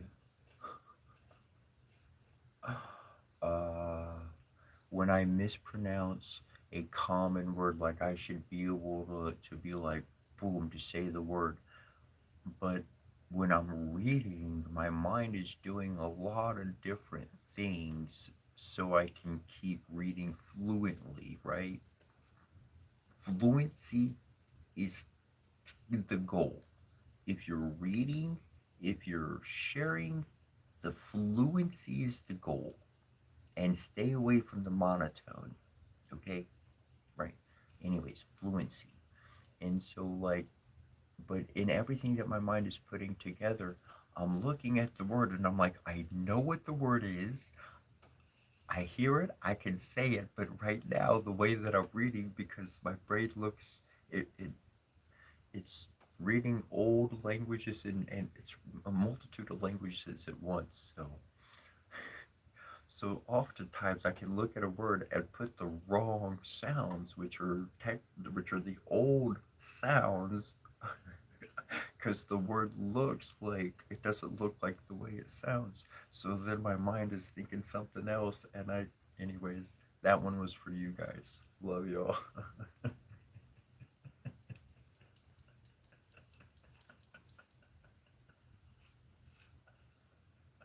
Oh, the thing I wanted to show y'all.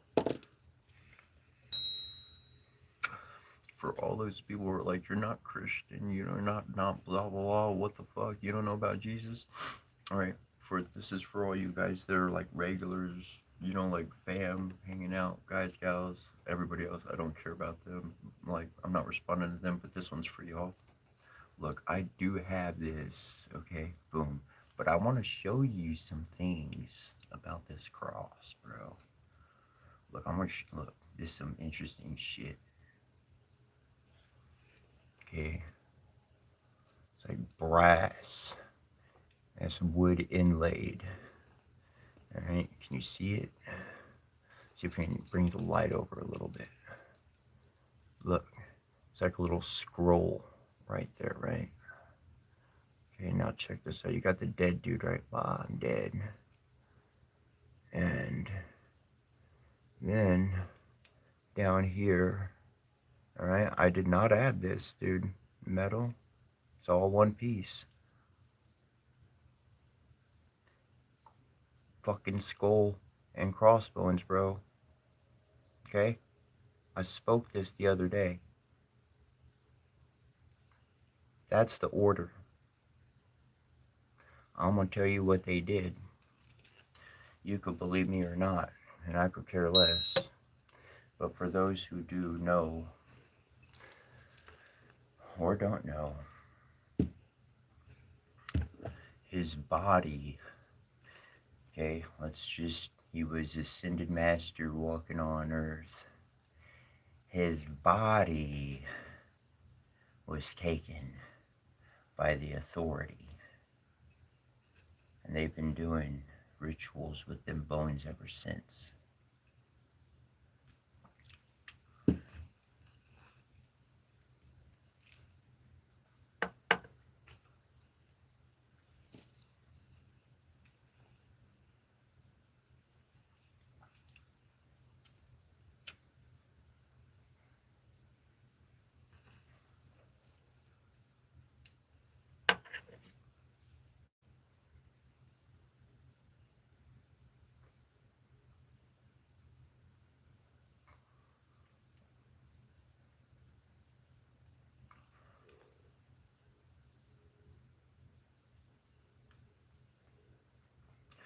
Stay for me there, I will not fail to meet thee in that hollow vale.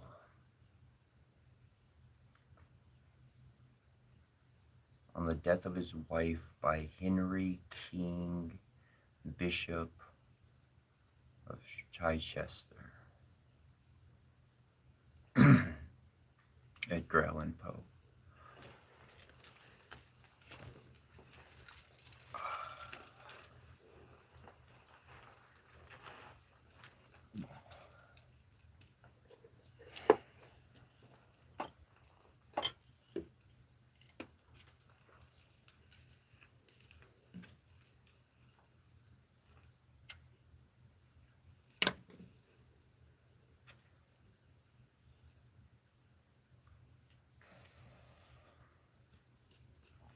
Ill-fated and mysterious man, bewildered in the brilliancy of thine own, and fallen in the flames of thine own youth, again in fancy I behold thee, once more thy form hath risen before me.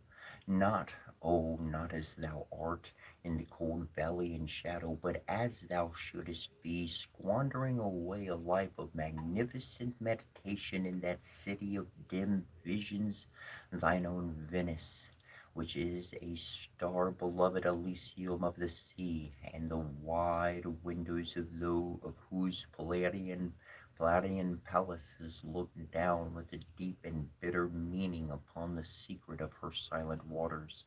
Yes, I repeat, it is as thou shouldest be. There are surely other worlds than this, other thoughts than the thoughts of the multitude, other speculations than the speculations of the sophist. Who then shall call thy conduct into question?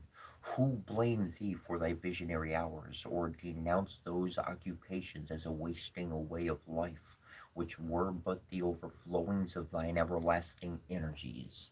It was at Venice, beneath the covered archway there called the Parterre dei Sospiri, that I met for the third or fourth time the person of whom I speak. It is with a confused recollection that I bring to mind the circumstances of that meeting.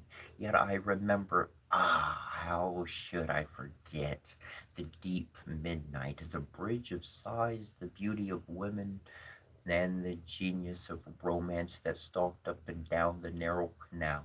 It was a night of unusual gloom. The great clock of the piazza had sounded the fifth hour of the Italian evening.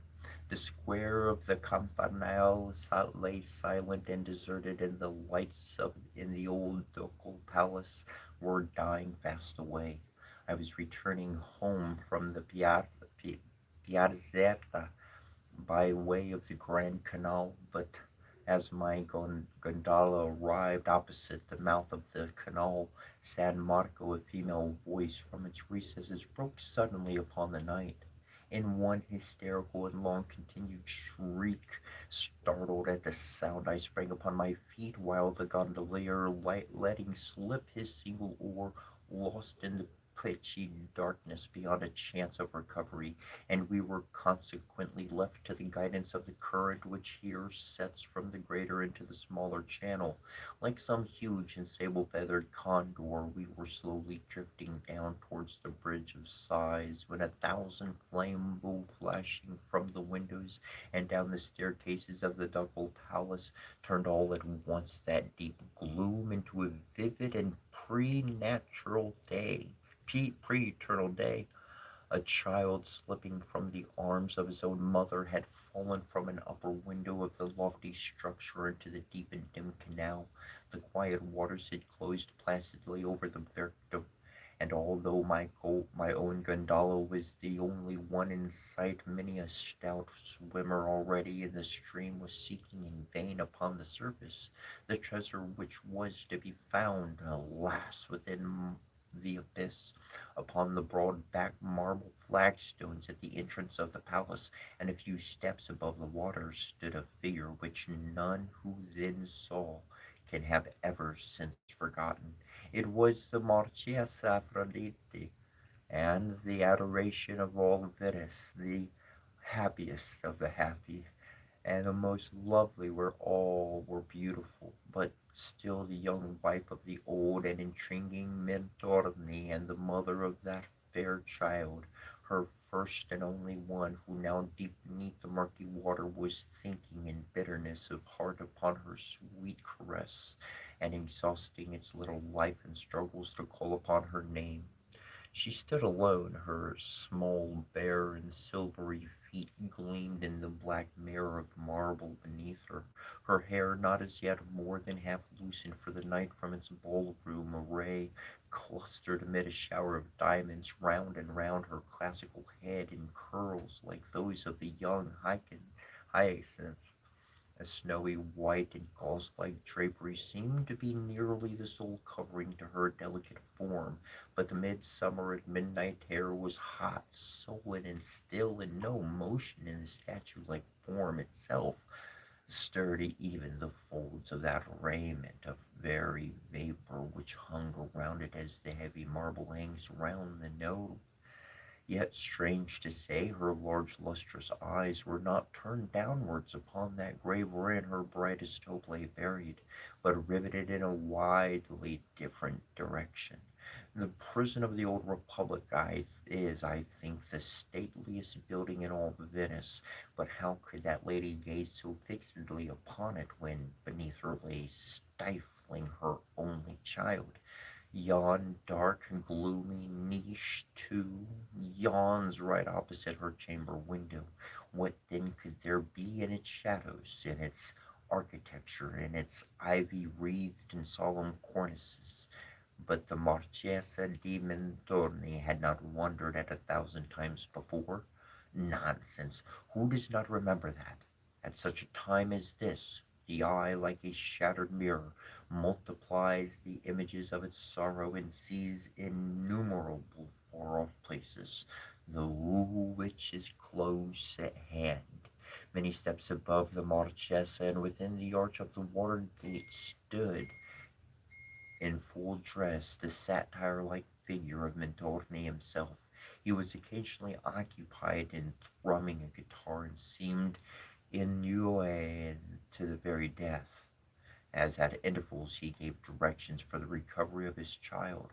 Stupefied and aghast, I had myself no power to move from the upright position I had assumed upon the first hearing the shriek, and must have presented to the eyes of the agitated group a spectral and ominous appearance, as with pale countenance and rigid limbs I floated down among them in that funeral gondola. All efforts proved in vain. Many of the most energetic in the search were relaxing their exertions and yielding to a gloomy sorrow. There seemed but little hope for the child, how much less then for the mother.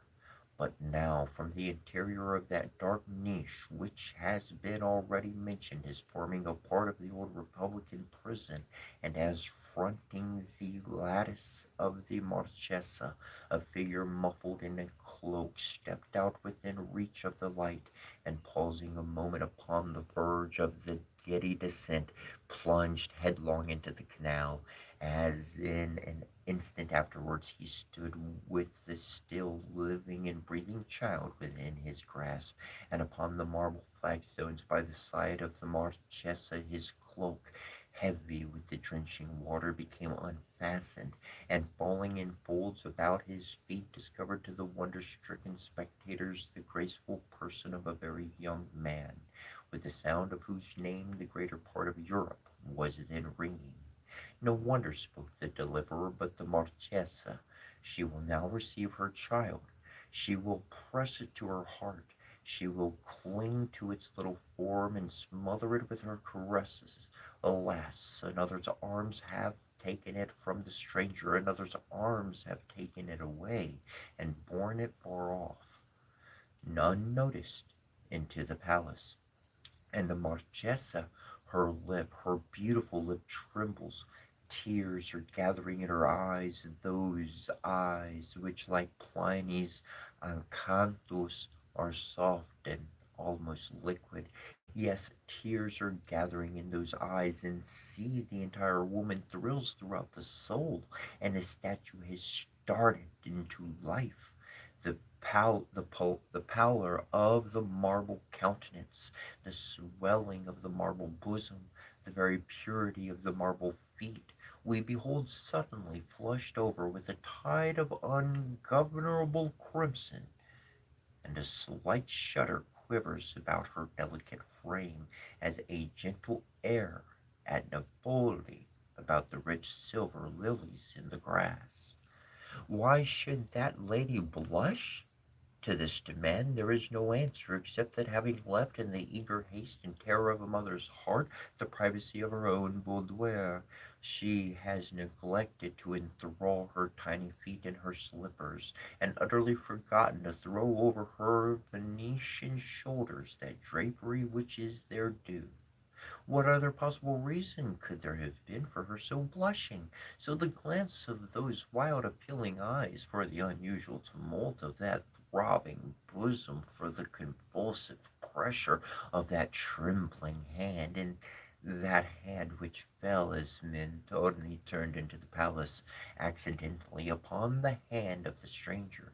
What reason could there have been for the singularly low tone of those unmeaning words which the lady uttered hurriedly in bidding him adieu? Thou hast conquered, she said, or the murmurs of the water deceived me. Thou hast conquered. 1 hour after sunrise we shall meet. So let it be. The tumult had subsided, the lights had died away within the palace, and the stranger, whom I now recognized, stood alone upon the flags. He shook with inconceivable agitation, and his eyes glanced around in search of a gondola. I could not do less than offer him the service of my own, and he accepted the civility, having obtained an oar at the water gate. We proceeded together to his residence, while he rapidly recovered his self-possession, and spoke of our former slight acquaintance in terms of great apparent cordiality. There are some subjects upon which I take pleasure in being minute. The person of the stranger, let me call him by this title, who to all the world was still a stranger. The person of the stranger is one of these subjects. In height he might have been below rather than above the medium size, although there were moments of intense passion when his frame actually expanded and veiled the assertion. The light, almost slender symmetry of his figure promised more of that ready activity which he evinced at the bridge of sighs than of that Herculean strength which he has been known to wield without an effort upon occasions of more dangerous emergency. With the mouth and chin of a deity, singular, wild, full liquid eyes, full, whose shadows varied from pure hazel to intense and brilliant jet, and a profusion of curling black hair, from which a forehead of unusual breadth gleamed forth at intervals, all light and ivory. His were features than which I have seen none more classically regular, except perhaps the marble ones of the Emperor Commodus. Yet his countenance was nevertheless one of those which all men have seen at some period of their lives, and have never afterwards seen it again. It had no peculiar, it had no settled, predominant expression to be fastened upon the memory. A countenance seen and instantly forgotten, but forgotten with a vague and never ceasing desire of recalling it to mind. Not that the spirit of each rapid passion failed at any time to throw its own distinct image upon the mirror of that face, but that the mirror, mirror like, retained no vestige of the passion when the passion had departed. Upon leaving him on the night of our adventure, he solicited me in what I thought an urgent manner to call upon him very early the next morning. Shortly after sunrise, I found myself accordingly at his palazzo, one of those huge structures of gloomy yet fantastic pomp which tower above the waters of the Grand Canal in its vicinity of the Rialto. I was shown up a broad, winding staircase of mosaics into an apartment whose unparalleled splendor burst through the opening door with an actual glare, making me blind and dizzy with luxuriousness. I knew my acquaintance to be wealthy. Report had spoken of his possessions in terms which I had even ventured to call terms of ridiculous exaggeration, but as I gazed about me I could not bring myself to believe that the wealth of any subject in Europe could have supplied the princely magnificence which burned and blazed around. Although, as I say, the sun had arisen, yet the room was still brilliantly lighted up. I judge from this circumstance, as well as from an air of exhaustion in the countenance of my friend, that yet he had not retired to bed during the whole of the preceding night. In the architecture and the embellishments of the chamber, the evident design had been to dazzle and astound. Little attention had been paid to the decor of what is technically called keeping, or to the properties of nationality. The eye wandered from object to object and rested upon none. Neither the grotesques of those Greek painters nor the sculptors of the best Italian days, nor the huge carvings of untutored Egypt. Rich draperies in every part of the room trembled to the vibration of low, melancholy music, whose origin was not to be discovered. The senses were oppressed by mingled and conflicting perfumes, reeking up from strange convolute censers, together with multitudinous flarings and flickering tongues of emerald and violet fire.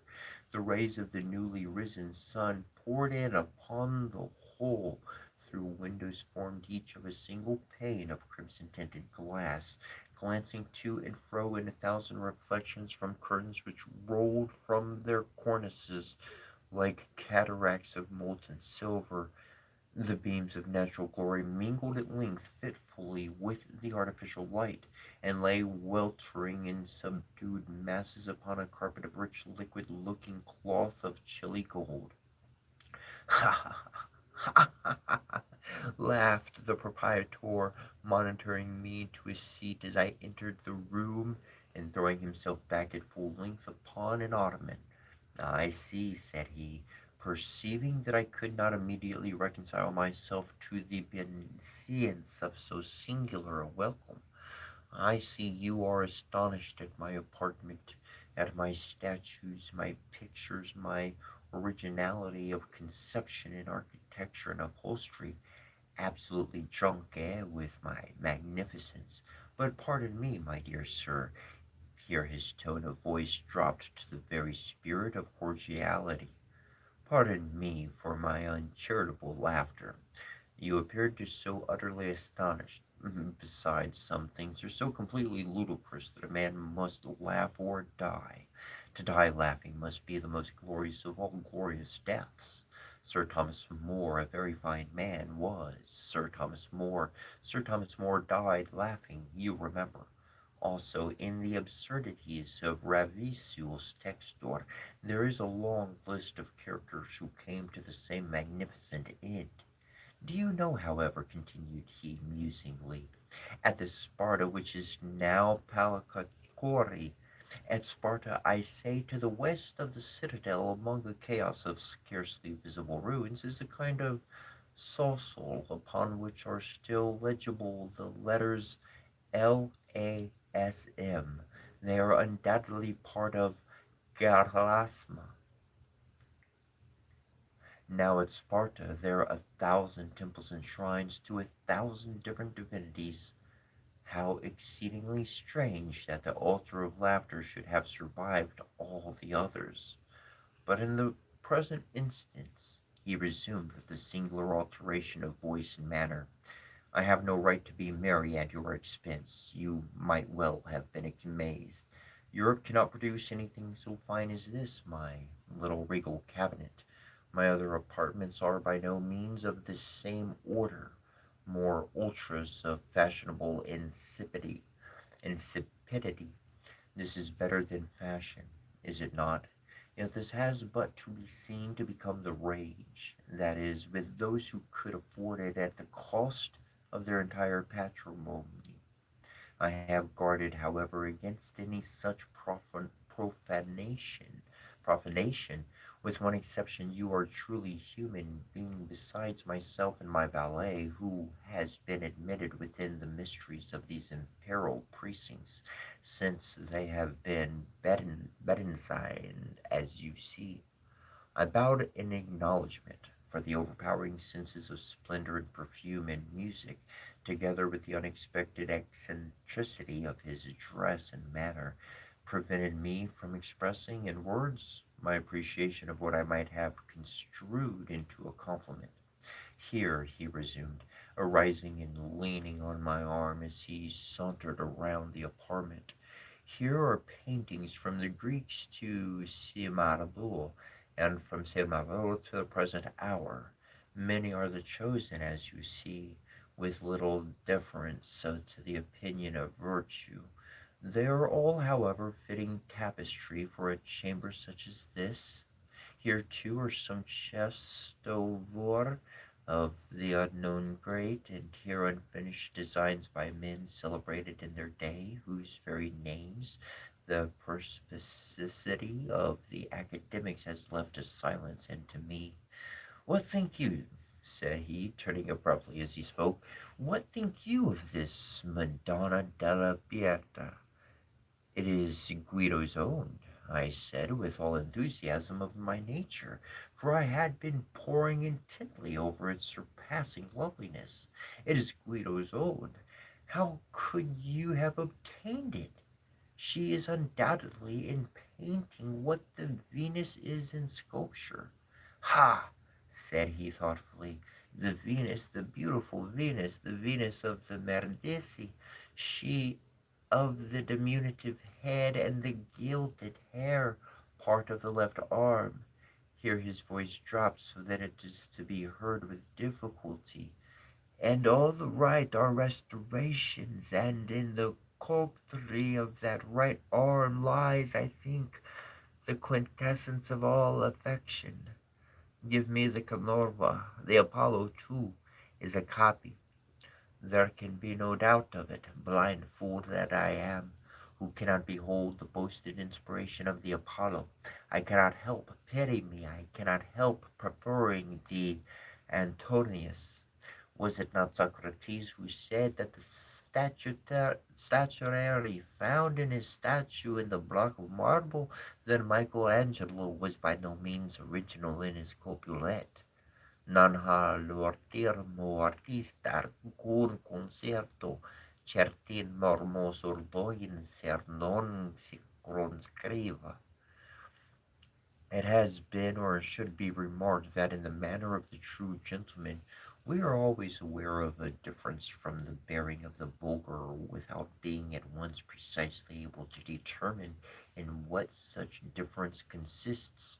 Allowing the remark to have applied in its full force to the outward demeanor of my acquaintance, I felt it on that eventful morning still more fully applicable to this his moral temperament and character. Nor can I better define that peculiarity of spirit which seemed to place him so essentially apart from all other human beings than by calling it a habit of intense and continual thought, pervading even his most trivial actions, intruding upon his moments of dalliance and interweaving itself with his very flashes of merriment, like otters which writhe from out the eyes of the grinning masks in the cornices around the temples of Persepolis. I could not help, however, repeatedly observing through the mingled tone of levity and solemnity with which he rapidly descanted upon matters of little importance, a certain air of of trepidation, a degree of nervous unction in action and in speech, an unquiet excitability of manner which appeared to me at all times unaccountable, and upon some occasions even filled me with alarm. Frequently, too, pausing in the middle of a sentence whose commencement he had apparently forgotten, he seemed to be listening in the deepest attention, as if either in momentary or to sounds which must have had existence in his imagination alone. It was during one of these reveries or pauses of apparent abstraction that in turning over a page of the poet, the scholar Pullington's beautiful tragedy, the Orfeo, the first narrative Italian tragedy, which lay near me upon an ottoman, I discovered a passage underlined in pencil. It was a passage towards the end of the third act, a passage of the most heart-stirring excitement, a passage which, although tainted with impurity, no man shall read without a thrill of novel emotion, no woman without a sigh.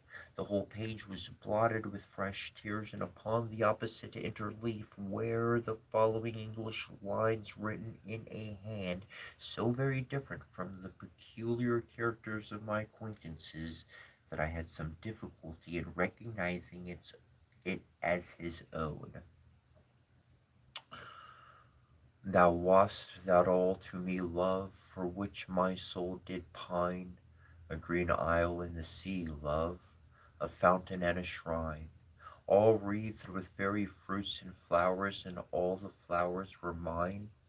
Ah, dream too bright to last, austere starry hope that didst arise, but to be overcast, a voice from out the future cries, onward, but over the past.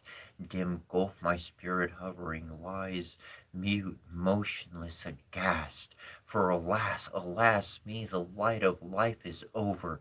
No more, no more, no more. Such language holds the solemn sea to the sands upon the shore. Shall bloom the thunder blasted tree, or the stricken eagle soar?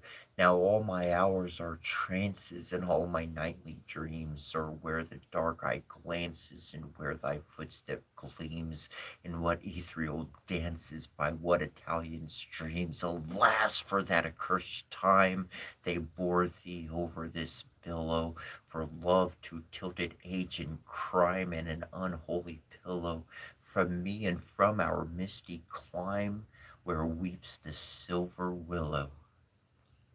That these lines were written in English, a language with which I had not believed their author acquainted, afforded me little matter for surprise. I was too well aware of the extent of his acquirements, and of the singular pleasure he took in concealing them from observation, to be astonished at any similar discovery. But the place of date, I must confess, occasioned me no little amazement. It had originally written London, and afterwards carefully overscored, not, however, so effectually as to conceal the word from a scrutinizing eye. I say this occasioned me no little amazement, for I well remember that in a former conversation with a friend I particularly inquired if he had at any time met in London the Marchesa di Mentoni, who for some years previous to her marriage had resided in that city, when his answer, if I mistake not, gave me to understand that he had never visited the metropolis of Great Britain. I might as well here mention that I have more than once heard, without of course giving credit to a report involving so many improbabilities that the person of whom I speak was not only by birth, but in education an Englishman. There is one painting, said he, without being aware of my notice of the tragedy. There is still one painting which you have not seen, and throwing aside a drapery, he discovered a full length portrait of the Marchesa Aphrodite. Human art could have done no more in the delineation of her superhuman beauty. The same ethereal figure which stood before me the preceding night upon the steps of the Ducal Palace stood before me once again, but in the expression of the countenance which was beaming all over with smiles. There still lurked incomprehensible anomaly, that that fitful stain of melancholy which will ever be found inseparable from the perfection of the beautiful. Her right arm lay folded over her bosom, with her left she pointed downward to a curiously fashioned vase. One small fairy foot alone, visible, barely touched the earth, and scarcely discernible in the brilliant atmosphere which seemed to encircle and enshrine her loveliness, floated a pair of the most delicately imagined wings. My glance fell from the painting to the figure of my friend, and the vigorous words of Chapman's Bussy d'Amboise quivered instinctively upon my lips. He is up there like a Roman statue. He will stand till death hath made him marble. Come, he said at length, turning toward a table of richly enameled and massive silver, upon which were a few goblets fantastically stained, together with two large Etruscan vases, fashioned in the same extraordinary model as that in the foreground of the portrait, and filled with what I supposed to be Johannes Burger. Come, he said abruptly, let us drink. It is early, but let us drink. It is indeed early, he continued, musingly, as a cherub with a heavy golden hammer made in the apartment ring with the first hour after sunrise. It is indeed early, but what matters it? Let us drink, let us pour out an offering to yon solemn sun which these gaudy lamps and censers are so eager to subdue, and having made me pledge him in a bumper, he swallowed in rapid succession several goblets of the wine. To dream, he continued, resuming the tone of his desultory conversation, as he held up to the rich light of his censer one of the magnificent vases. To dream has been the business of my life. I've therefore framed for myself, as you see, a bower of dreams. In the heart of Venice could I have erected a better? You behold around you, it is true, a medley of architectural embellishments.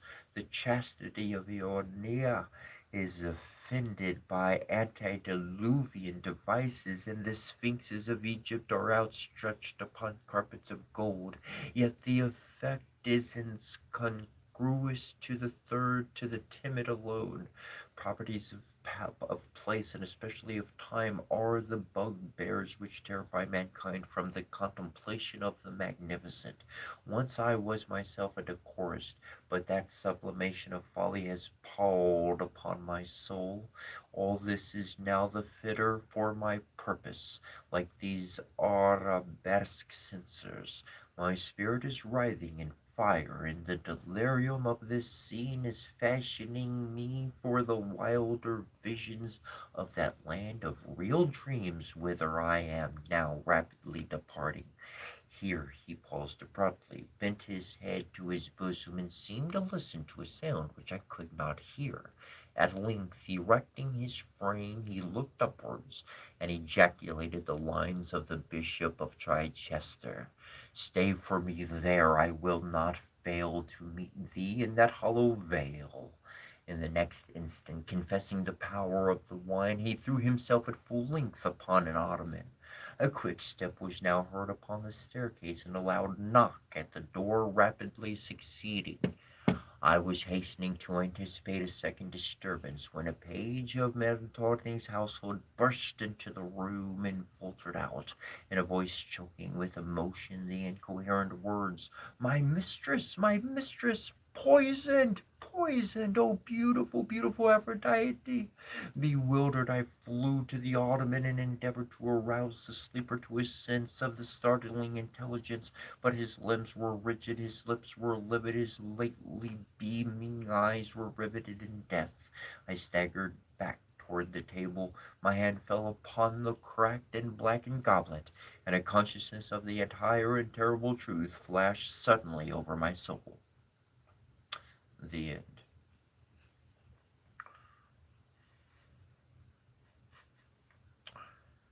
Boom.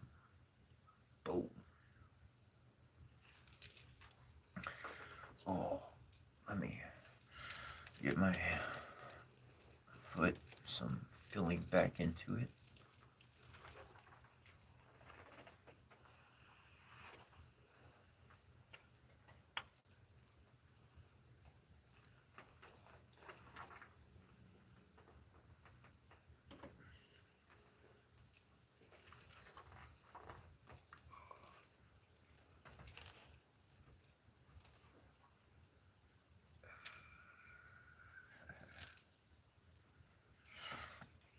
Okay, uh, uh, I got something for you. I got another little trade secret for you.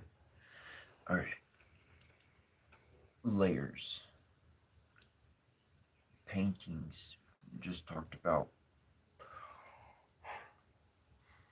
so much, but paintings. A painting has several layers. My foot's regaining a feeling.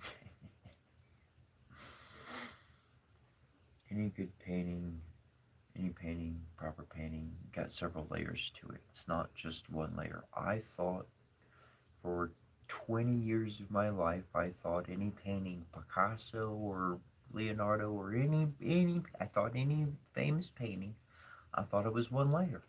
I thought they went through, did their work, let it dry, and it was what it was. And then I learned that a painting was much more, took much more time, was much more intricate than just one layer.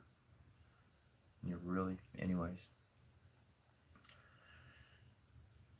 Clothing in the same fashion creates a look that is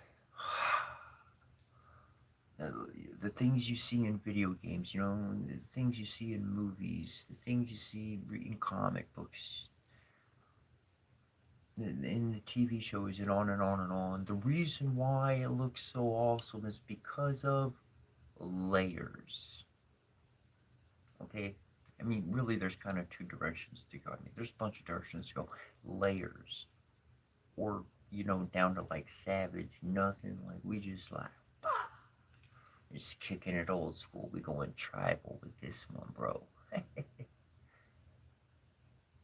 But layers, like for ladies out there may be a lot of ladies out there that may not know. But you got a longer skirt underneath, and then a shorter skirt on that, and then a shorter skirt on that, and then some sashes on that. What's the correct word? Man. Anyways, but it's all about layers. And those layers create that diversified look that you cannot buy off the shelf. You cannot buy that look. You have to create that fashion or that style yourself.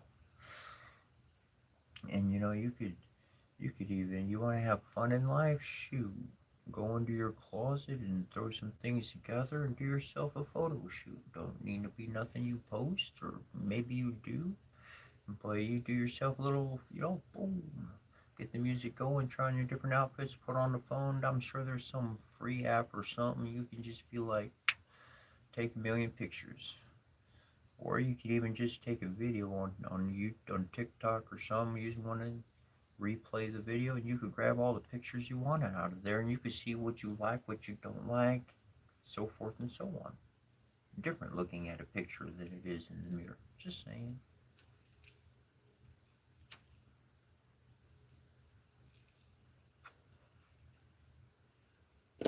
Personally, me, I don't necessarily look in the mirror when I get dressed. To me, I've got like different sashes and different colors and different styles of different, whatever you want to call it.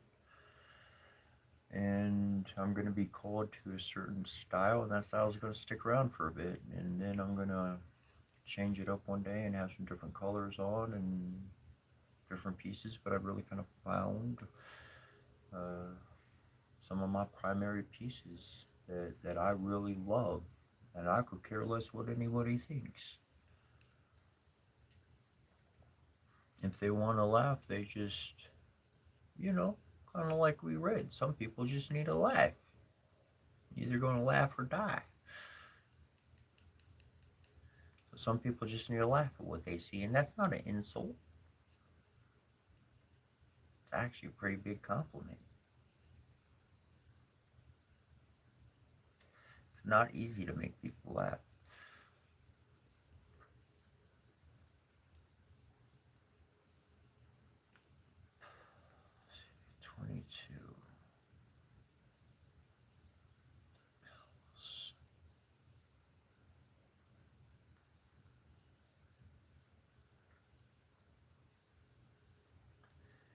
Interesting.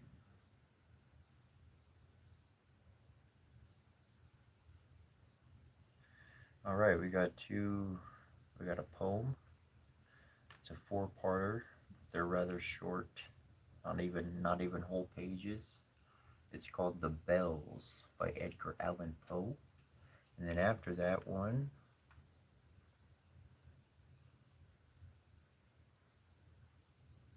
I see one. It's called The Black Cat. See how long that is. Sometimes I start reading one and then it just goes on and on and on, never ends. It looks like a decent length. All right. Solid.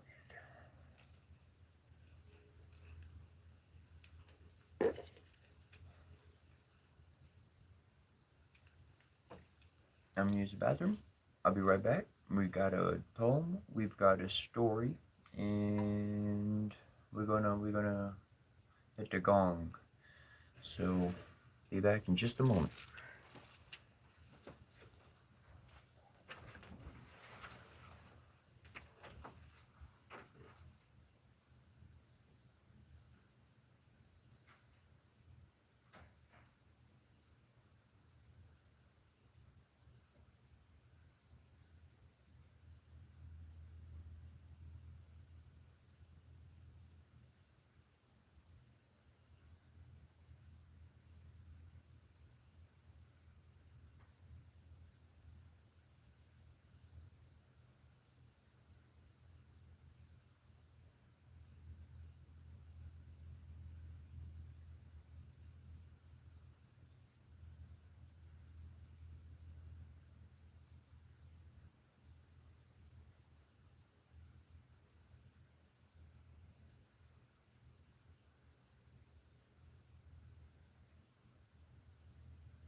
gonna come back to this later.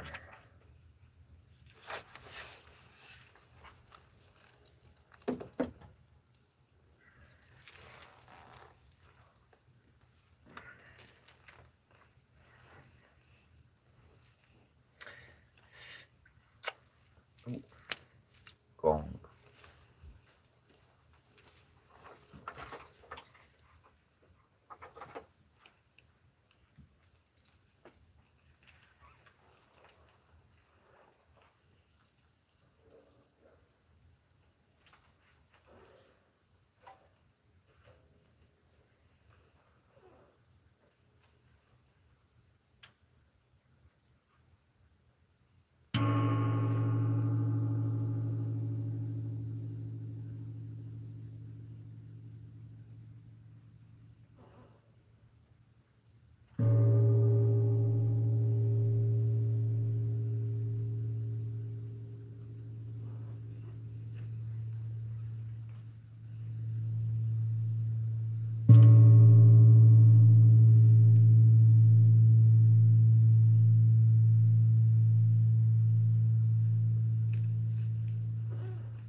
Hear the sledges with the bells, silver bells, what a world of merriment with their medley foretells, how they tinkle, tinkle, tinkle, their icy air of night, while the stars that oversprinkle all the heavens seem to twinkle with a crystalline delight, keeping time, time, time in a sort of runic rhyme to the tenambulation that so musically wells from the bells, bells, bells, bells, bells, bells, from the jingle and the tinkling of the bells. Hear the mellow wedding bells, golden bells, what a world of happiness their harmony foretells, through the balmy air of night, how they ring out their delight, from the molten golden notes, and an in tune what a liquid ditty floats to the turtle dove that listens while she gloats on the moon. Oh, from out the sounding cells, what a gush of Ethne voluminous, voluminously swells, how it swells, how it dwells on the future, how it tells of the rapture that impels to the swinging and the ringing of the bells, bells, bells, bells, of the bells, bells, bells, bells, to the rhyming and the chiming of the bells. Hear the loud alarum bells, brazen bells, what a tale of terror now their turbulency tells. In the startled air of night, how they scream out their affright, too much horrified to speak, they can only shriek, shriek out of tune, in a clamorous appealing to the mercy of the fire, in a mad expulsion, with the deaf and frantic fire leaping higher, higher, higher, with a desperate desire and a resolute endeavor. Now, now, sit or never, by the side of the pale-faced moon. Oh, the bells, bells, bells, bells, bells, what a tale their terror tells of despair, how they clang, clang, clang, clash and roar, what a horror they outpour on the bosom of the palpitating air, yet the air it fully knows by the twanging and the clanging how the danger ebbs and flows, yet the ear distinctly tells in the jingling and the wrangling how the danger sinks and swells by the sinking of the swelling in the anger of the bells, of the bells, of the bells, bells, bells, bells of the bells, in the clamor of the clangor of the bells. Hear thy tolling of the bells, iron bells, what a world of solemn thought their monody compels, In the silence of the night, how we shiver with the fright at the melancholy menace of their tone. For every sound that floats from the trust within their throats is a groan, and the people are the people, they that dwell up in the steeple all alone, and who tolling, tolling, tolling in that muffled monotone feel a glory in so rolling on the human heart a stone. They are neither man nor woman, they are neither brute nor human, they are ghouls, and their king it is who tolls, and he rolls, rolls, rolls, rolls a paean from the bells, and his merry bosom swells with the paean of the bells, and he dances and he yells, keeping time, time, time, in a sort of runic rhyme to the paean of the bells, keeping time, time, time, in a sort of runic rhyme to the throbbing of the bells, bells, bells, to the sobbing of the bells, keeping time, time, time, as he knells, knells, knells, in a happy runic rhyme, to the rolling of the bells, of the bells, of the bells, to the tolling of the bells, of the bells, of the bells, of the bells, bells, bells, bells, to the moaning and the groaning of the bells.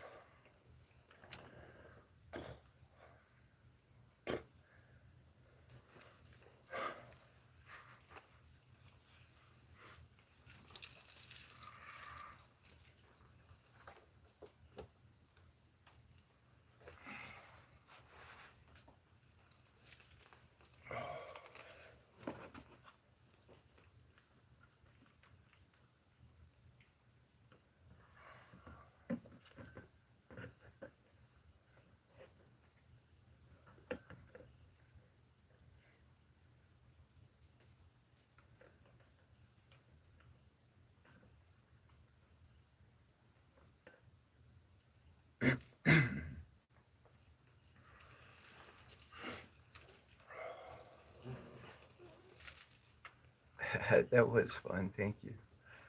I should write that one down. I should write that page number down. That was pretty good. I should like memorize that one. Like I can memorize stuff like that. There's a way to memorize things word for word, and you can at least, anyways. That would be interesting to have that like fully memorized and just sing it. Where's a pen or pencil? There we go.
In case you're not aware, that was Edgar Allan Poe.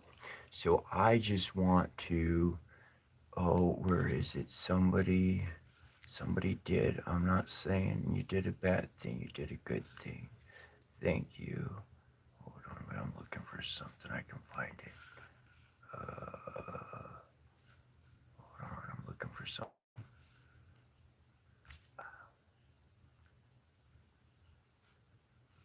Oh man, that was a good one.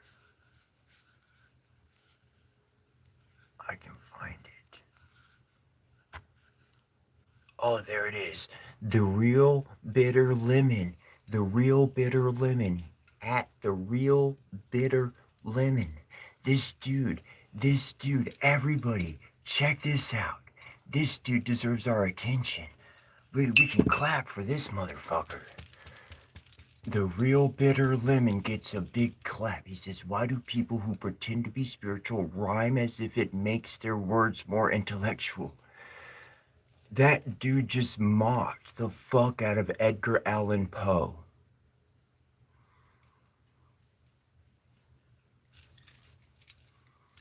He just said Edgar Allan Poe's a piece of shit. The real bitter lemon. Go ahead and scroll up on his comment. He said, why do people pretend to be spiritual rhyme as if it makes their words more intellectual? The dude, wow. I was reading Edgar Allan Poe. That wasn't my shit.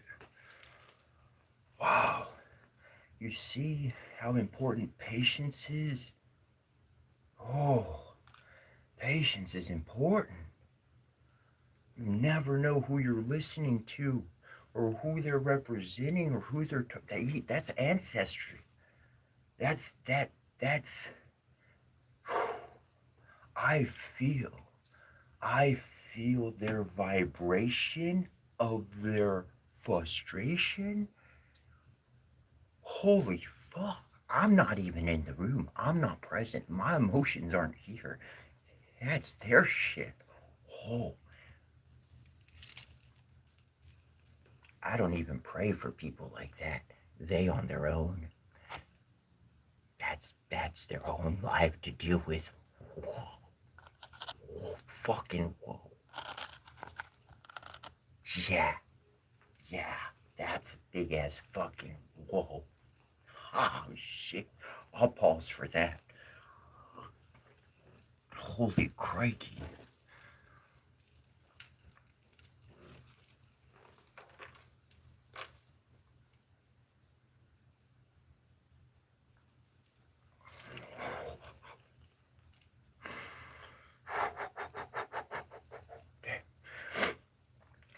Love your Poe.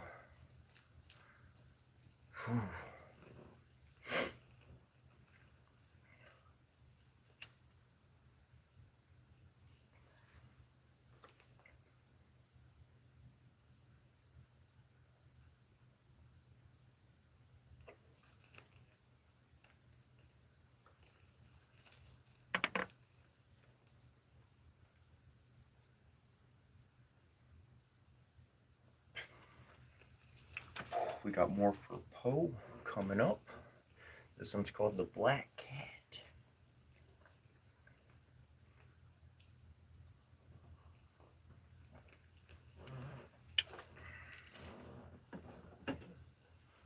And in case you're wondering, I'm drinking tea. No sugar, no sweetener, just tea.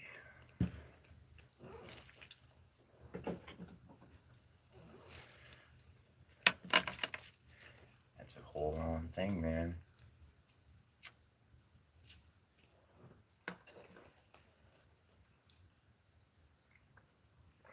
Alright, the Black Cat here. For the most wild yet most homely narrative which I am about to pen, I neither expect nor solicit belief. Mad indeed would I be to expect it, in a case where my very senses reject their own evidence. Yet mad am I not, and very surely do I not dream. But tomorrow I die, and today I would unburden my soul. My immediate purpose is to place before the world plainly, sufficiently, and without comment, a series of mere household events. Now, in their consequence, these events have terrified, even tortured, have destroyed me. Yet I will not attempt to expound them. To me, they have presented little but horror. To many, they will seem less terrible than Barques. Hereafter, perhaps some intellect may be found which will reduce my phantasm to the commonplace, some intellect more calm, more logical, and far less excitable than my own, which will perceive in the circumstances I detail with all nothing more than an ordinary succession of very natural causes and effects. From my infancy, I was noted for the docility of humanity of my disposition. My tenderness of heart was even so conspicuous as to make me the jest of my companions. I was especially fond of animals, and was indulged by my parents with a great variety of pets. With these I spent most of my time, and never was so happy as when feeding and caressing them. This peculiar of character grew with my growth and in my manhood. I have derived from it one of my principal sources of pleasure. To those who have cherished an affection for the faithful and sagacious dog, I need hardly be at the trouble of explaining the nature or the intensity of the gratification thus derivable. There is something in the unselfish and self-sacrificing love of a brute which goes directly to the heart of him who has had frequent occasion to test the paltry friendship and Gorsalmar fidelity of mere man. I married early, and was happy to find in my wife a disposition not uncongenial with my own. Observing my partiality for domestic pets, she lost no opportunity of procuring those of the most agreeable kind. We had birds, goldfish, a fine dog, rabbits, a small monkey, and a cat. This latter was a remarkably large and beautiful animal, entirely black, and sagacious to an astonishing degree. In speaking of his intelligence, my wife, who at heart was not a little tinctured with superstition, made frequent allusion to the ancient popular notion which regarded all black cats as witches in disguise. Not that she was ever serious upon this point, and I mention the matter at all for no better reason than it happens just now to be remembered. Pluto, this was the cat's name, was my favorite pet and playmate. I alone fed him, and he attended me wherever I went about the house. It was even with difficulty that I could prevent him from following me through the streets. Our friendship lasted in this manner for several years, during which my general temperament and character, through the instrumentality of the fiend intemperance, had I blushed to confess it, experienced a radical alteration for the worse. I grew day by day more moody, more irritable, more regardless of the feelings of others. I suffered myself to use intemperate language to my at length. I even offered her personal violence. My pets, of course, were made to feel the change in my disposition. I not only neglected but ill used them. For Pluto, however, I still retained sufficient regard to restrain me from maltreating him, as I made no scruple of maltreating the rabbits, the monkey, or even the dog, when by accident or through affection they came in my way, but by disease grew upon me. For what disease is like alcohol? And at length even Pluto, who was now becoming old and consequently somewhat peevish, even Pluto began to experience the effects of my ill temper. One night, returning home much intoxicated from one of my haunts about town, I fancied that the cat avoided my presence. I seized him, when in his fright at my violence he inflicted a slight wound upon my hand with his teeth. The fury of a demon instantly possessed me. I knew myself no longer. My original soul seemed at once to take his flight from my body, and a more than fiendish malevolence nurtured thrilled every fiber of my frame. I took my waistcoat pocket, a penknife, opened it, grasped the poor beast by the throat, and deliberately cut one of its eyes from its socket.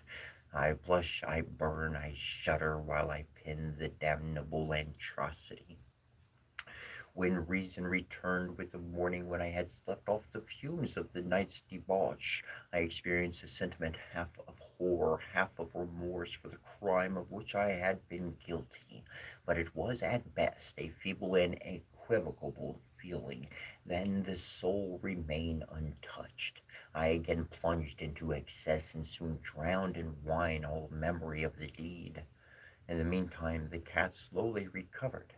The socket of the lost eye presented, it is true, a frightful appearance, but he no longer appeared to suffer any pain. He went about the house as usual, but as might be expected, fled in extreme terror at my approach. I had so much of my old heart left as to be at first grieved by this evident dislike on the part of a creature which had once so loved me. But this feeling soon gave place to irritation, and then came as if to my final and irrevocable overthrow, the spirit of perverseness. Of this spirit philosophy takes no account. Yet I am not more sure that my soul lives than I am that perverseness is one of the primitive impulses of the human heart, one of the indivisible primary faculties or sentiments which give direction to the character of man, who has not 100 times found himself committing a vile or a silly action for no other reason than because he knows he should not. We have not a perpetual inclination in the teeth of our best judgment to violate that which is law merely because we understand it to be such. The spirit of perverseness, I say, came to my final overthrow.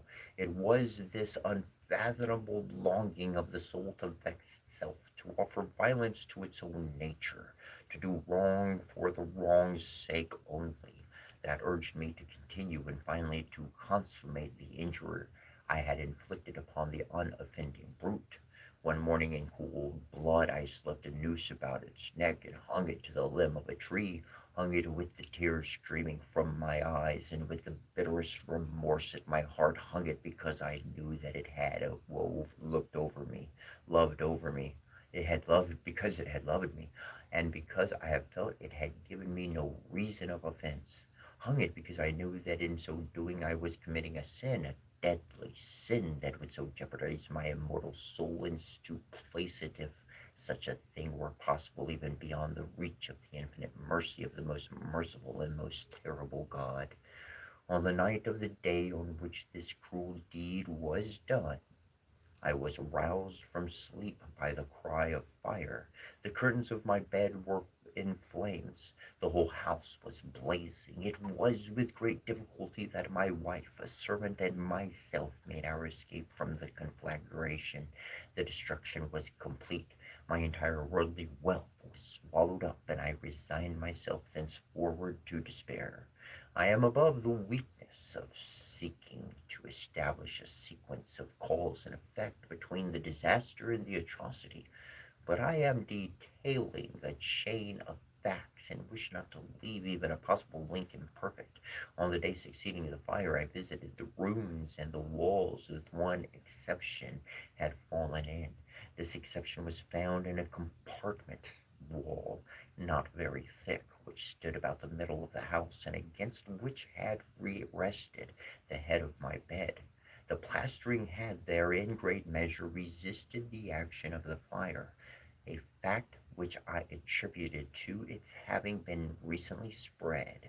About this wall a dense crowd were collected, and many persons seemed to be examining a particular portion of it with every minute and eager attention. The words strange, singular, and other similar expressions excited my curiosity. I approached and saw, as if graven in bas relief upon the white surface, the figure of a gigantic cat. The impression was given with an accuracy truly marvelous. There was a rope about the animal's neck. When I first beheld this apparition, for I could scarcely regard it as less, my wonder and my terror were extreme, but at length reflection came to my aid. The cat, I remembered, had been hung in a garden adjacent to the house upon the alarm. Now, upon the alarm of the fire, this garden had been immediately filled by the crowd, by some one of whom the animal must have been cut from the tree and thrown through an open window into my chamber. It had probably been done with the view of arousing me from sleep. The falling of other walls had compressed the victim of my cruelty into the substance of the freshly spread plaster, the lime of which had then, with the flames and the ammonia from the carcass, accomplished the portraiture as I saw it. Although I thus readily accounted to my reason, if not altogether to my conscience, for the startling fact just detailed. It did not the less fall to make a deep impression upon my fancy. For months I could not rid myself of the phantasm of the cat, and during this period there came back into my spirit a half sentiment that seemed but was not remorse.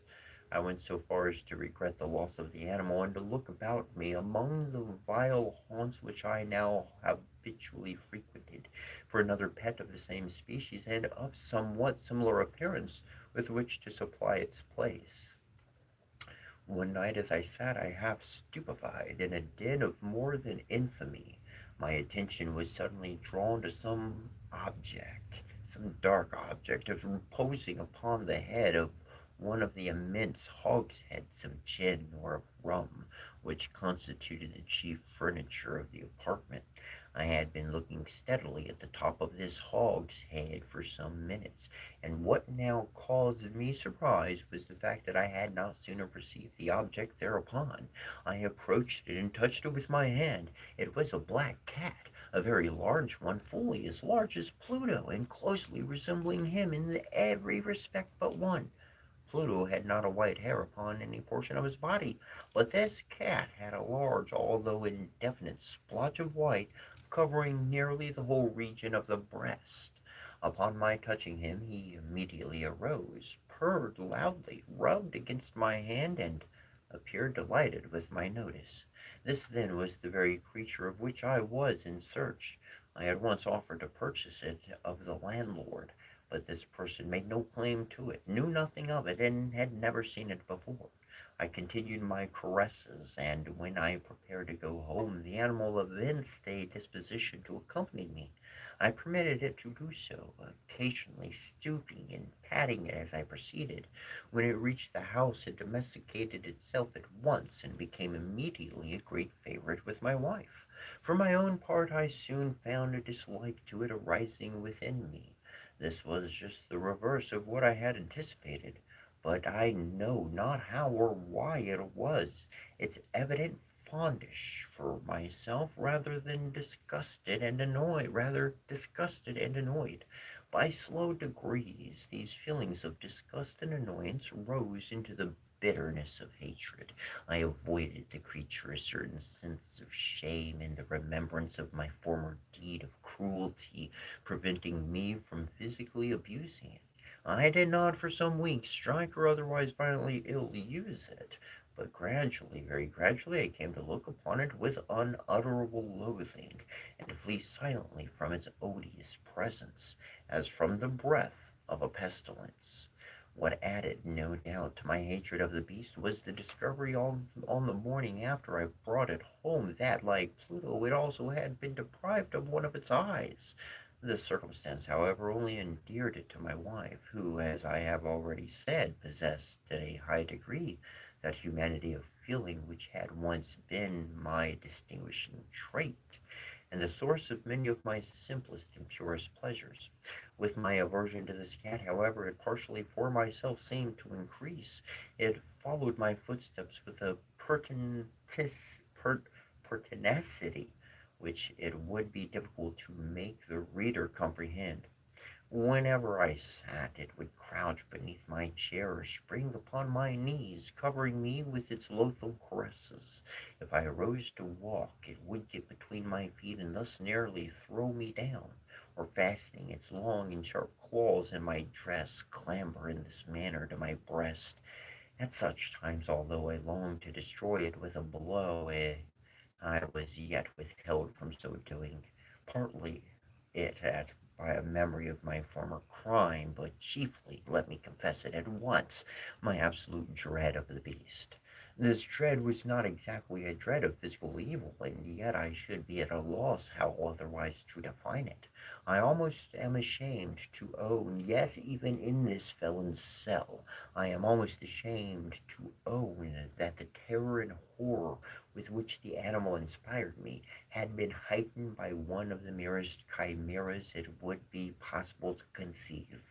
My wife had called my attention more than once to the character of the mark of white hair of which I have spoken, and which constituted the sole visible difference between the strange beast and the one I had destroyed. The reader will remember that this mark, although large, had been originally very indefinite, but by slow degrees, degrees nearly imperceptible, and which for a long time my reason struggled to reject as fanciful. It had at length assumed a rigorous distinctness of outline. It was now the representation of an object that I shudder to name, and for this, above all, I loathed and dreaded and would have rid myself of the monster had I dared. It was now, I say, the image of a hideous, of a ghastly thing, of the gallows. O mournful and terrible engine of the horror and of crime, of agony and of death! And now was I indeed wretched beyond the wretchedness of mere humanity, and a brute beast, whose fellow I had contemptuously destroyed, a brute beast to work out for me, a man fashioned in the image of the high God, so much of insufferable woe. Alas, neither by day nor by night knew I the blessing of rest any more.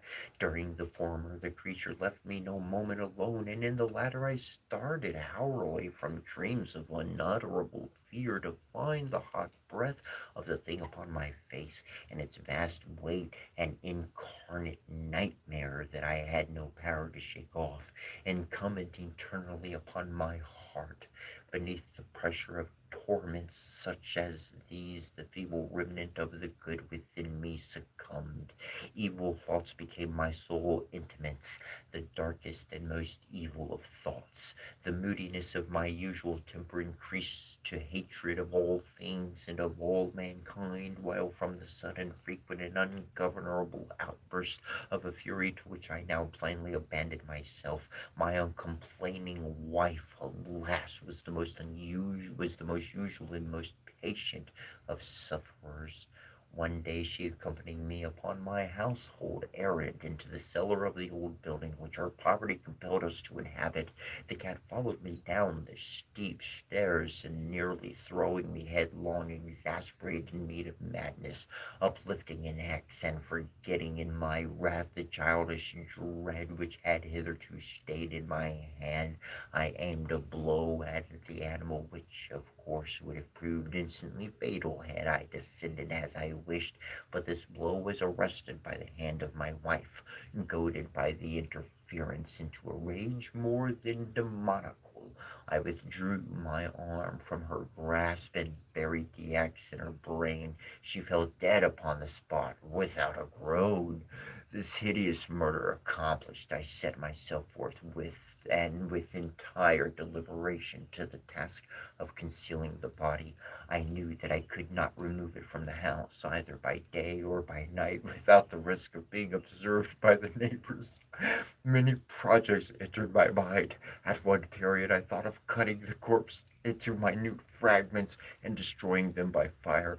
At another, I resolved to dig a grave for it in the floor of the cellar. Again, I deliberated. It's fucking nuts. Again, I deliberated about casting it in the well in the yard, about packing it in a box as if merchandise with the usual arrangements, and so getting a porter to take it from the house. Finally, I hit upon what I considered a far better expedient than either of these. I determined to wall it up in the cellar, as the monks of the Middle Ages are recorded to have walled up their victims. For a purpose such as the cellar was well adapted. Its walls were loosely constructed, and had lately been plastered throughout with a rough plaster, which the dampers of the atmosphere had prevented from hardening. Moreover, in one of the walls was a projection caused by a false chimney or fireplace that had been filled up and made to resemble the rest of a cellar. I made no doubt that I could readily displace the at this point, insert the corpse, and wall the hole up as before, so that no eye could detect anything suspicious. In this calculation I was not deceived. By means of a crowbar I easily dislodged the bricks, and having carefully deposited the body against the inner wall, I propped it in that position. While the little trouble, I relaid the whole structure as it originally stood. Having procured mortar, sand, and hair, and every possible precaution, I prepared a plaster. Could not every pause be distinguished from the old? And with this very carefully went over the new brickwork. When I had finished, I felt satisfied that all was right. The wall did not present the slightest appearance of having been disturbed, and the rubbish on the floor was picked up with minutest care. I looked around triumphantly and said to myself, here at least then my labor has not been in vain. My next step was to look for the beast which had been the cause of so much wretchedness. Oh my! For I had at length firmly resolved to put it to death. I had been able to meet with it at the moment. There could have been no doubt of its fate, but it appeared that the crafty animal had been alarmed at the violence of my previous anger, and forbore to present itself in my present mood. It is impossible to describe or to imagine the deep, the blissful sense of relief which the absence of the detested creature occasioned in my bosom. I did not make its appearance during the night. And thus, for one night at least, since its introduction into the house, I soundly and tranquilly slept. I slept even with the burden of murder upon my soul. The second and third day passed, and still my tormentor came not. Once again I breathed as a free man. The monster in terror had fled the premises forever. I should behold it no more. My happiness was supreme. The guilt of my dark deed disturbed me but little. Some few inquiries had been made, but these had been readily answered. Even a search had been instituted. But of course nothing was to be discovered. I looked upon my future felicity as secured. Upon the fourth day of the assassination, a party of the police came very unexpectedly into the house, and proceeded again to make rigorous investigation of the premises. Secure, however, in the inscrutability of my place of concealment, I felt no embarrassment whatsoever. The officers bade me accompany them in their search. They left no nook or corner unexplored. At length, for the third or fourth time, they descended into the cellar. I quivered not a muscle. My heart beat calmly as that of one who slumbers in innocence. I walked the cellar from end to end. I folded my arms upon my bosom, and roamed easily to and fro. The police were thoroughly satisfied and prepared to depart. The glee at my heart was too strong to be restrained. I burned to say if but one word by way of triumph, and to render doubly sure their assurance of my guiltlessness. Gentlemen, I said at last, as the party ascended the steps, I delight to have allayed your suspicions. I wish you all health and a little more courtesy. By the by, gentlemen, this is a very well constructed house. In the rabid desire to say something easily, I scarcely knew what I had uttered at all. I must say an excellently well constructed house. These walls, are you going, gentlemen? These walls are solidly put together, and here, through the mere frenzy of bravado, I rapped heavily with a cane which I held in my hand upon that very portion of the brickwork behind which stood the corpse of the wife of my bosom. But may God shield and deliver me from the fangs of the arch fiend! No sooner had the reverberation of my blows sunk into silence than I was answered by a voice from within the tomb, by a cry at first muffled and broken like the sobbing of a child, and then quickly swelling into one long, loud, and continuous scream, utterly anomalous and inhuman. A howl, a wailing shriek, half of horror and half of triumph, such as might have arisen only out of hell, conjointly from the throats of the damned in their agony, and of the demons that exult in the damnation of thoughts it is folly to speak. Swooning, I staggered to the opposite wall. For one instant, the party upon the stairs remained motionless, through extremity of terror and of awe. And in the next, a dozen stout arms were tolling at the wall. It fell bodily. The corpse, already greatly decayed and clotted with gore, stood erect before the eyes of the spectators. Upon its head, with red extended mouth, the solitary eye of fire, sat the hideous beast whose craft had seduced me into murder, and whose informing voice had consigned me to the hangman. I had walled the monster up within the tube. Dude screwed himself over.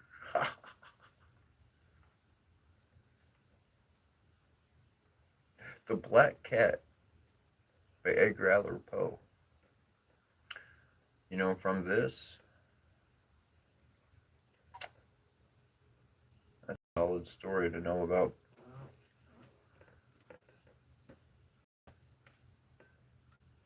Number one, the wicked, the truly wicked, they won't get away with it. They won't. Number two, your interactions with people. People who always seem to have some vengeance or some hatred or some ugliness behind them. There's a reason for that, there's a source for that. And guess what? You might not be the source of it. It's something they did in their past, and they will never admit it to anybody.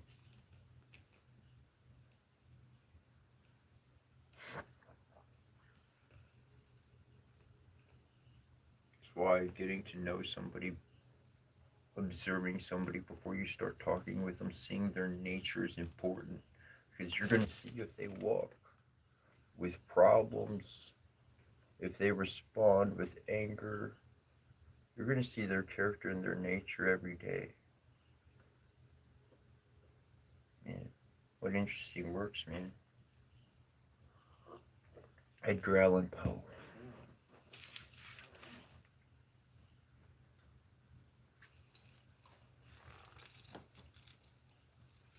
Now next, we're going to jump into some Egyptian.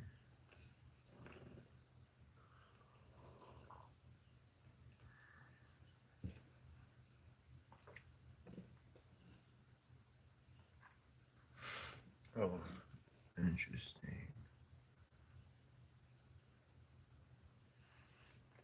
I'll be completely technically I know that I read some of Edgar Allan Poe back in my childhood, like school grade years. But somebody had a request to cover some of his material, and I was able to find his complete works. And so every day or here and there, certain days, I wound up sharing some of his stuff. And throughout the day, the tunage has really been on love. It's really been on a positive vibe. The Black Cat, that was a little twist in that. Interesting nonetheless. Very interesting.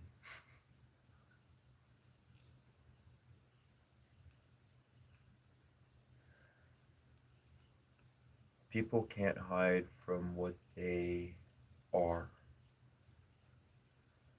but they can lie to you about who they are, about what they are. They can paint false stories about themselves, and they can say, "Oh no, well I did that. That was an accident. Well I did that. That was an accident." Well, if you ask me, fucking 2 weeks after the fact, and you still doing it, that ain't no accident. You're doing it on purpose. You want to do it. That's why you're doing it.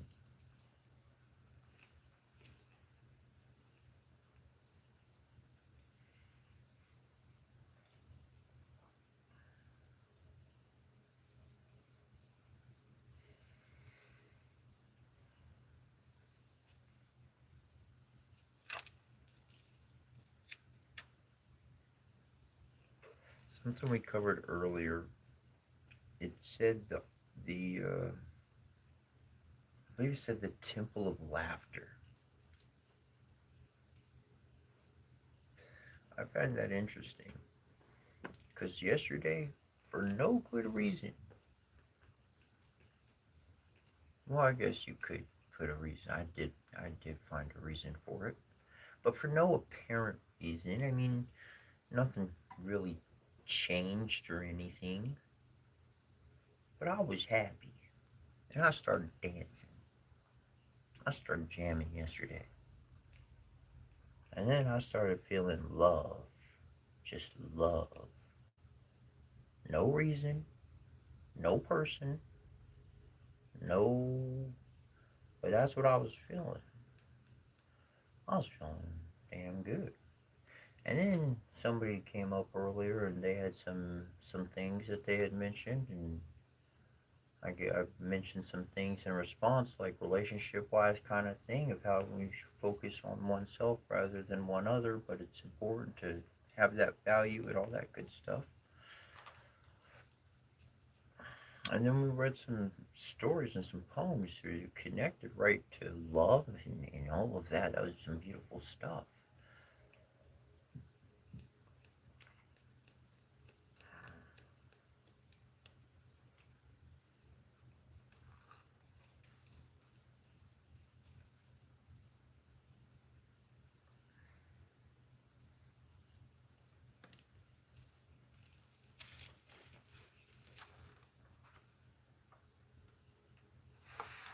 All right.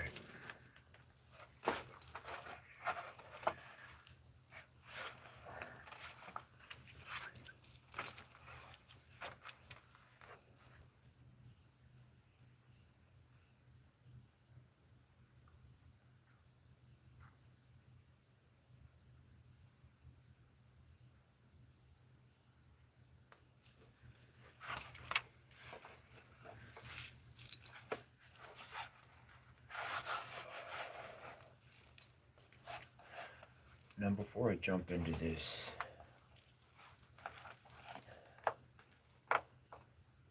okay, Jacob's ladder is seeing is elevating your consciousness and your energy system, your chakra system, your tree of life, so that you can comprehend greater truths and greater realities. Upon Jacob's ladder, understanding that you are a king. Now, people may have conflicting thoughts on this. So, to those who can accept this idea, even into the realm of possibility, then this one is for you. Male or female, you're a king. You're a king. Not to rule people, but to protect them and to bless them and to provide in whichever kind of way that you do, and whatever your gifts within the spirit are that you're learning how to ever much more really, really become at one with. On that line, and for those who are Christians and they have a hard time connecting with information that I speak about, even Jesus Christ, he said at the end, he said, "You be my brother, you come sit at my table with me, you be a king with me." He did not say be a slave, he said be a brother with me. If you're my brother, you a king too. We got family, we got pa, we got ma, got the whole thing. So in that regard, sacred kingship. Thomas Schneider.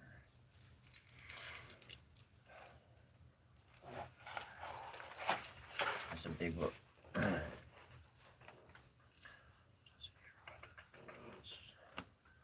Move these things.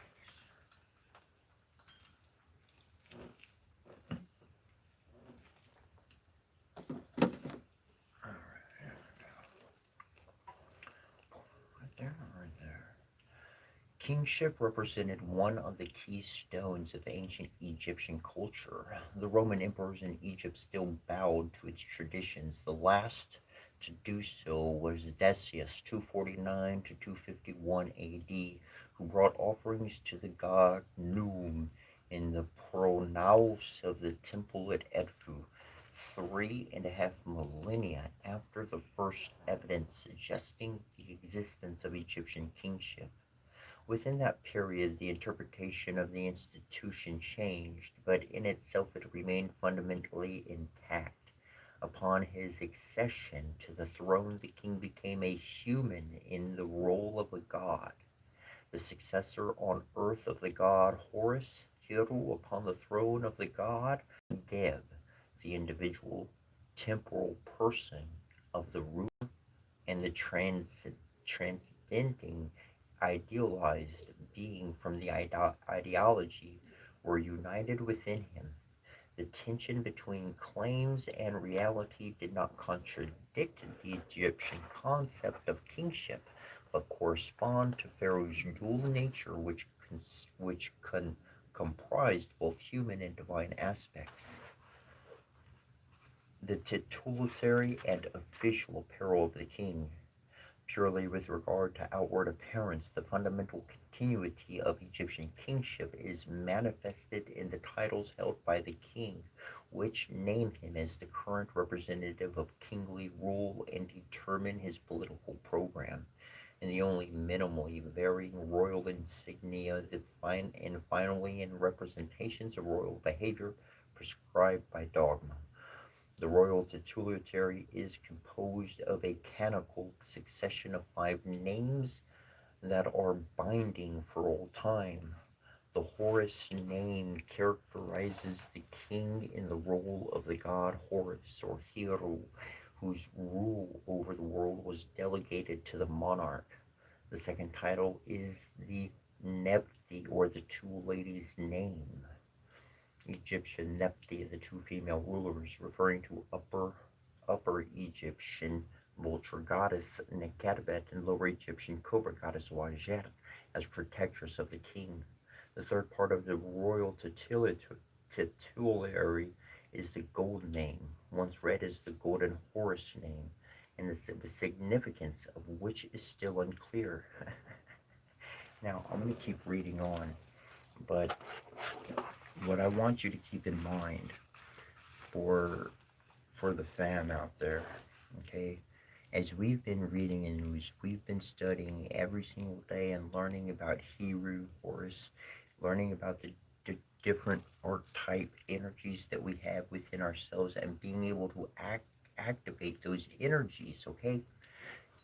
You're a king and you have all of these energies, like the two protectresses, like you just mentioned, okay? They protect the body. Of the body, you have a southern pole and a northern pole of your tree of life, of your own energy field, okay? So as much as you've taken in and learned, apply what you've learned and also take in what this is bringing in, because it's not just you being a king and having people to rule. It's you being a king and being able to activate all of these energies within you. Because if you are not seeing yourself in the role as a king, then these activities within the own body do not activate.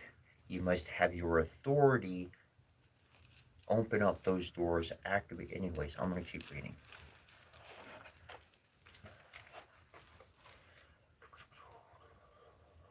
The fourth and fifth titles are most frequently encountered. In contrast to the other royal names, they are encircled by name rings or cartouches.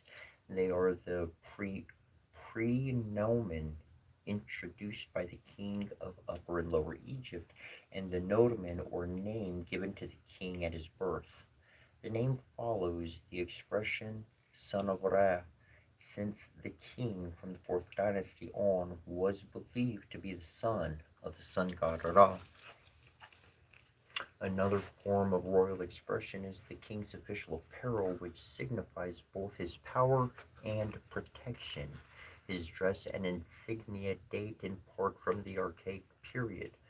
The bull's tail, for example, refers to the animal's power of the early dynastic period and the bold nature of the king. Other animals in whose form the king can appear are the falcon and the lion. The king wears various kilts, often the so-called skinned kilt, but depending on the time and occasion, also cloaks, shirts, certain types of shawls, or panther skin. The king's head is usually adorned with a crown, for example, the white crown of Upper Egypt and the red crown of Lower Egypt. Yep, and the double crown of the unified land, or the blue crown, the kepresh, the so-called war helmet. But Pharaoh also wears a cap, the striped nemez headcloth, or an uncovered wig. The Aureus cobra rears up from his forehead, protecting the king from enemy forces. Insignia of the king's power are usually the crook and the flail. Now, before moving on, we are talking about Egyptian here. Now, in whatever tribe or whatever your personal ancestors go back to, are going to be what you wind up having yourself adorned with. Okay, there's going to be certain elements that are going to be present, but they are going to take form as you see fit.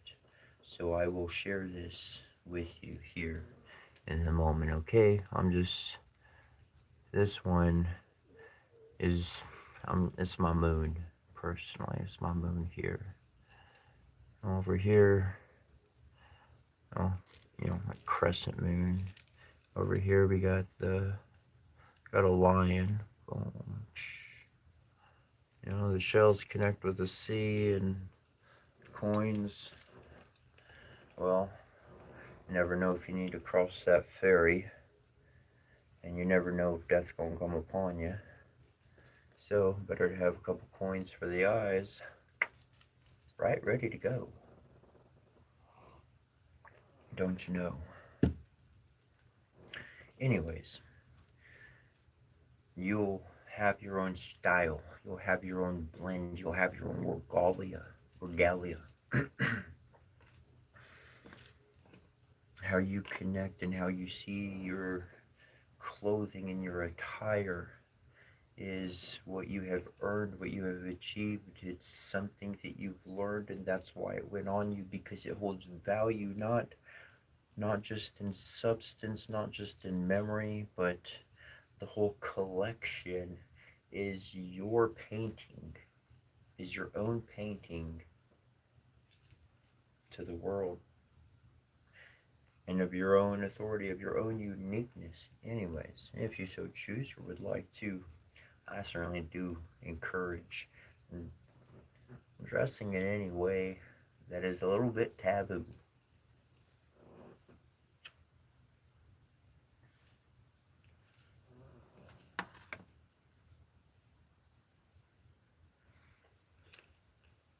I mean, if taboo became the normal, then would it be so taboo anymore?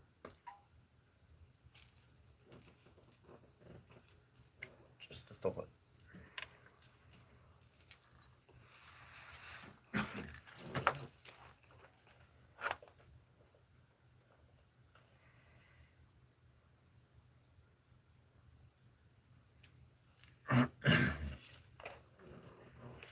This is entitled The King and Mahat.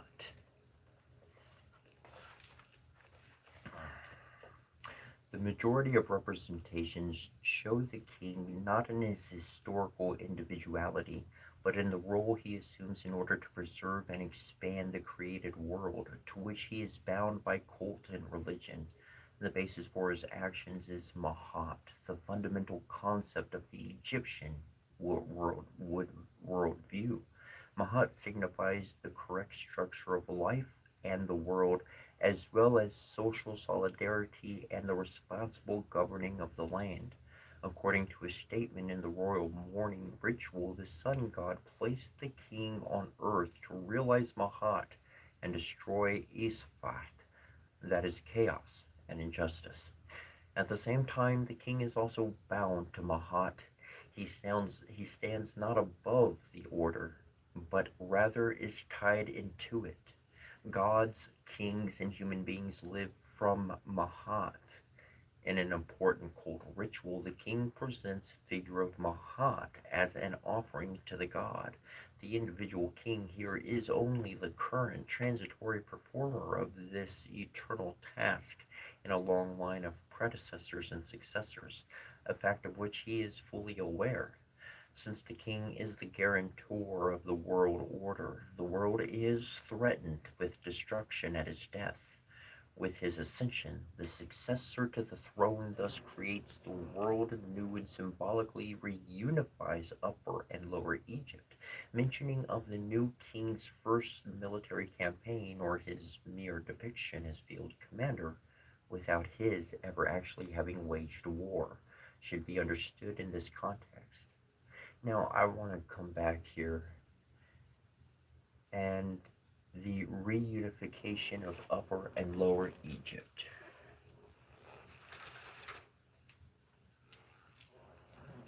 Okay.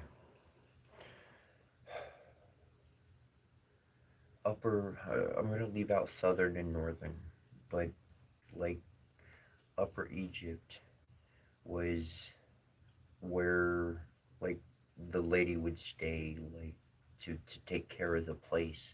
And like at the bottom, the border, that's where like the other lands were. So we got to have defense there. So if war needs to happen, king's going to sally away and be front lines. Okay.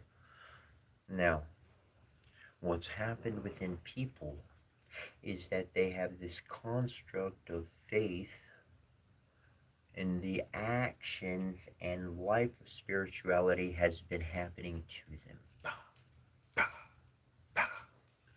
And they can't put together their past and their future.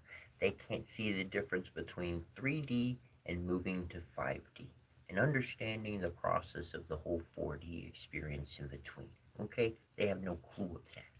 They're divided. All right? So, by your presence, by your words, by you being who you are, able to adapt into any situation as a king, as this kind of individual, you're helping individual pull their lower and their upper self into oneness. Remember yesterday I said we don't need to kill the ego. We don't need an ego death. We don't need the death. We don't need extra chaos. We need transformation.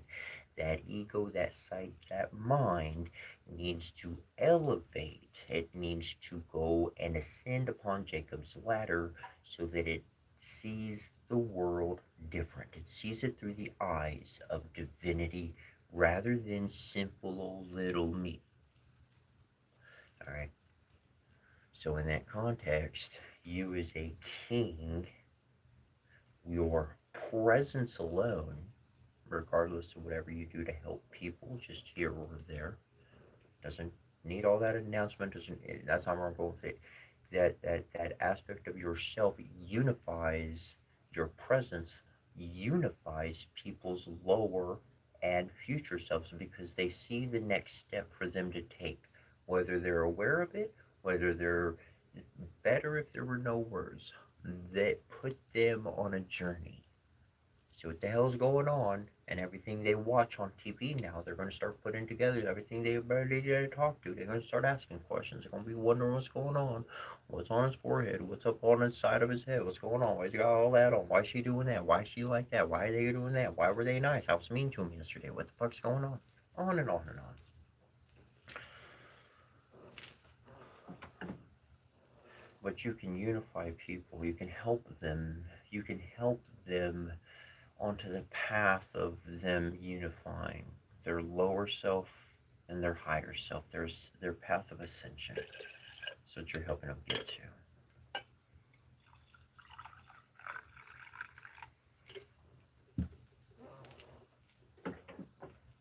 And this is where I really want to expound. This is where you can excel beyond other people in your field of study on what you want to accomplish in life, whether you're studying something at school or whether this is just something you've cared about throughout your life and hardly, if never even ever even mentioned it to anybody else.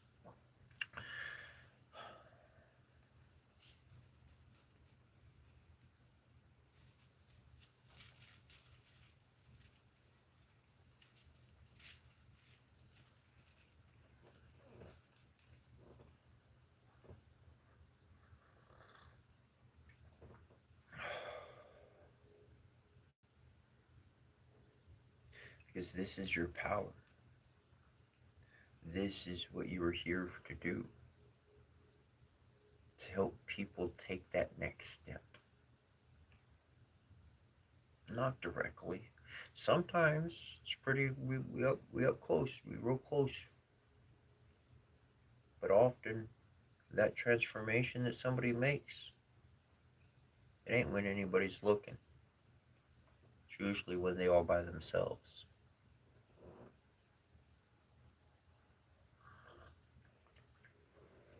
It takes a true master to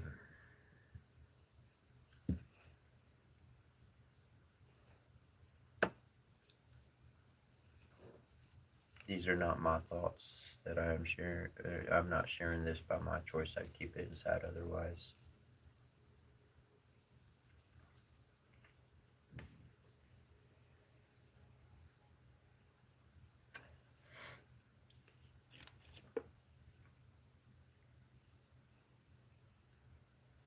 A true master can transform Johnny on the spot, whether the camera's rolling, whether the stage is set, whether anything's going down or not, whether it was planned or not, whether they just woke up or whether they just going to sleep, it don't matter.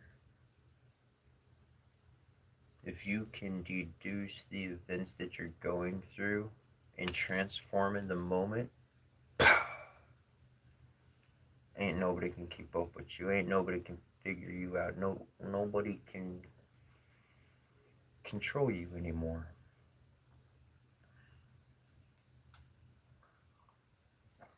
Look, the entire world of humanity is watching you through your phone, your TV, the cameras at the grocery store. We all know this. Divinity, also on their own frequency, is watching everything as well and can see everything.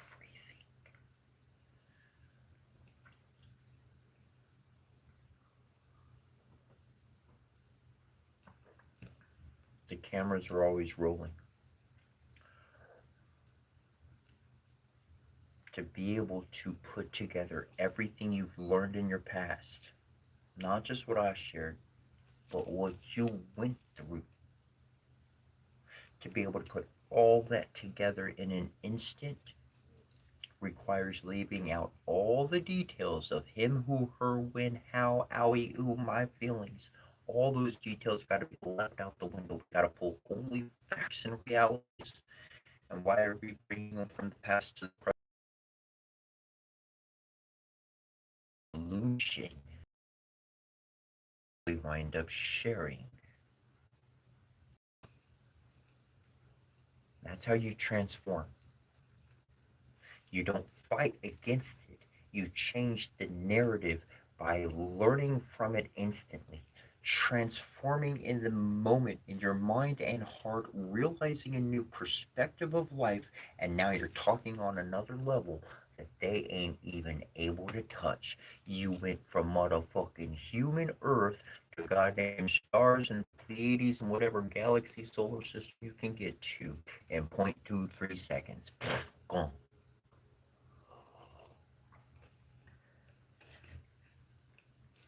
Reason, intelligence, experience, intuition, energies aligned, activated. The king walks. Man, woman, I don't care. You're a king. Activation, seeing, perception. If somebody sees themselves as a worker, ah, I'll never be president. I'll never fly to space. I'll never met that kind of person. They won't do any of those things because their belief in themselves has created a structure of which they cannot physically escape. Their mind created a barrier, a structure that freezes and stops their body. They reach this way, nope. World said I can't be that. I ain't even reaching for it no more. You see yourself as a king, connected with divinity, receiving through intuition. Then you can start seeing options. You can pull from the past, you can pull from the future, you can see what's going down right now. You can put it all together and be like, I'm going this way. And everybody gonna be wondering why you just left the room, and then 10 seconds later, what happens? Boom, boom, bang, bang, crash. Arguments flare, people lose their shit. Why? Because you saw exactly who was in the room, what kind of energy they brought, and you knew what that was gonna brew, no matter what you could do. So you just turned your back and walked. And those who wanted to argue and flim flam and mess around, well, guess what? They got stuck with a bad, bad experience.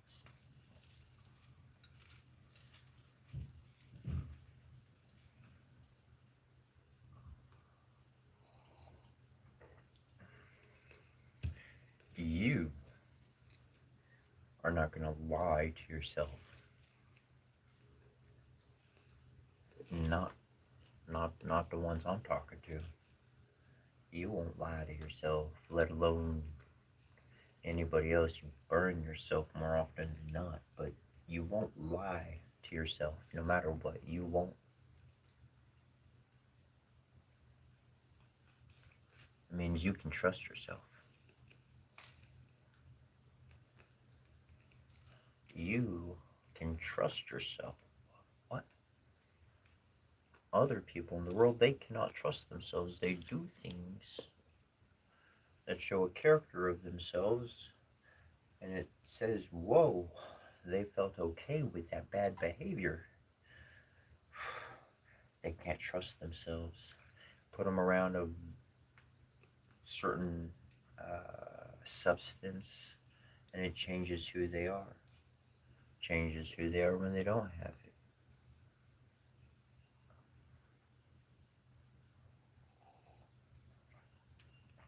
That substance could be a physical substance. That substance could be a emotional experience through certain events in life that they create.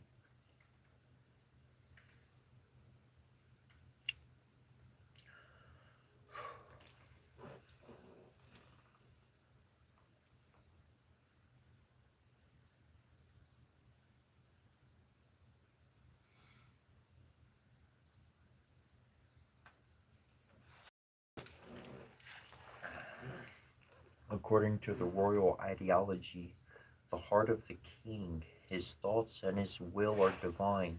He is omniscient and perfect. The king's words mean the right decision in war, the fair judgment. They are the convincing speech and also the magical declaration that creates new things. The hymn to Amun in Papyrus Leiden Aether 344 says of the god Amun, your essence is that which is in the heart of the king of Upper Egypt, and his rage is directed at your enemies. You are seated upon the mouth of the king of Lower Egypt. His words answer your instructions. The two lips of the Lord are your shrine. Your majesty is within him. He pronounces upon earth that which you have determined. And a noteworthy passage about the Hyksos ruler Apophis states, whom the god of wisdom Thoth himself instructs, and in whose mouth the goddess of writing Seshat has spat.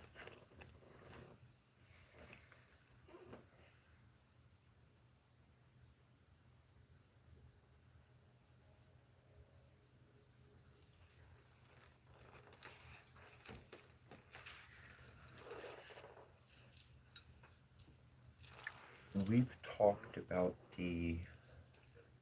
obviously, the deadly 7 errors, the 7 sins, because it calls death. But we talk about more, I would say, vaguely, less directly, about those 7 virtues that are so heavenly,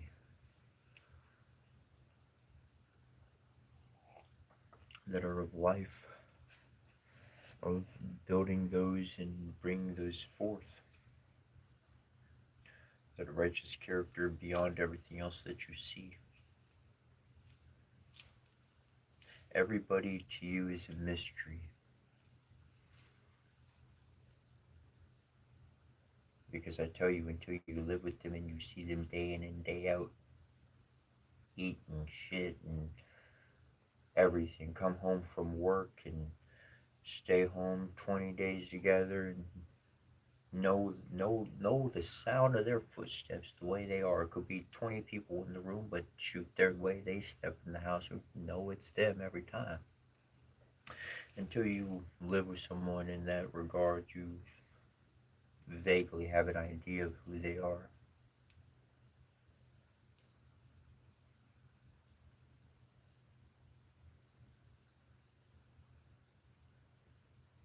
Because people hold back. They hold back from embracing life and the challenges that it presents, what truth actually presents. Even a good man will say, I lie. Because in a situation, the lady asked me, do I look good? And well, I must say yes, because I certainly don't want her to feel bad. Right? Moments like that.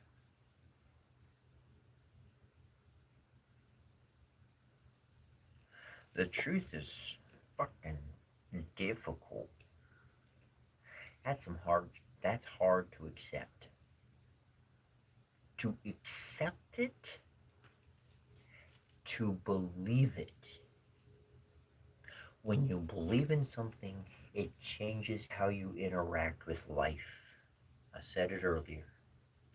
You don't believe in gravity, you're gonna learn it's real there. The ground's there real fast. Every time. Go ahead and don't believe in it.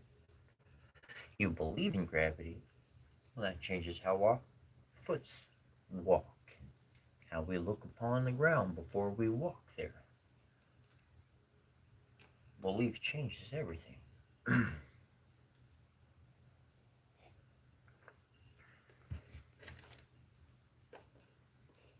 To be aware of the truth and to believe it. Ooh. So if people have such a hard time accepting the truth, it's hard. It's hard to accept the truth. Okay, so lady asked me how she looks. So actually, I think your makeup's a little bit off.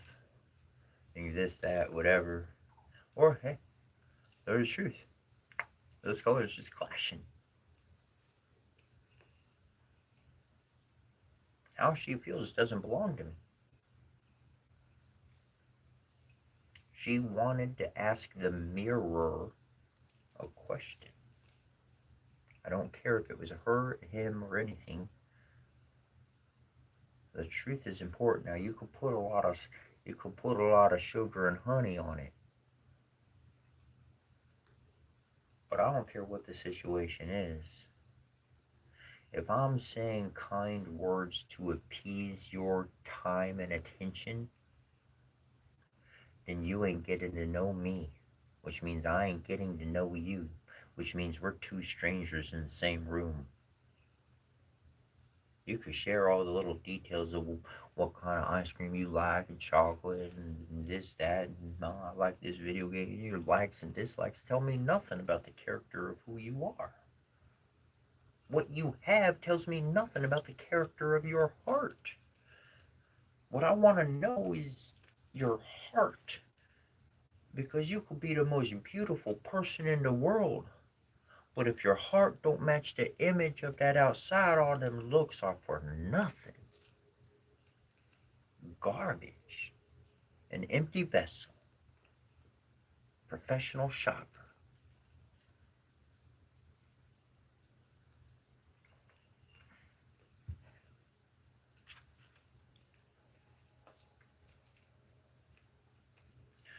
Value the person in the room by valuing yourself. And it sounds kind of harsh and bad, but in order to value yourself, sometimes you got to tell other people, brah, I'm gonna be out for a bit. Putting myself first this week. Just gotta take care of myself. Ain't nothing wrong in that. Ain't nothing wrong in that. Real friend say, shoot, can I get you some? Can I bring you some? Make it a little better for you? Whatever, to get a gift, whatever. Holy crikey, what a bro. What a bro. You know, I didn't have nothing. I was just hanging out and bought me a couple pizzas. What? Made me feel even better. Let the love come.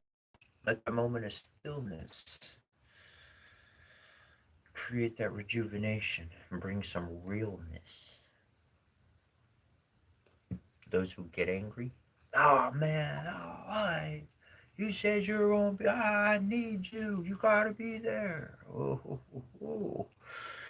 We know who values who around here, don't we?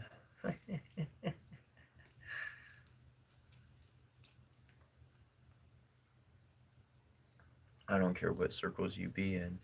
Respect goes a long way, a real long way.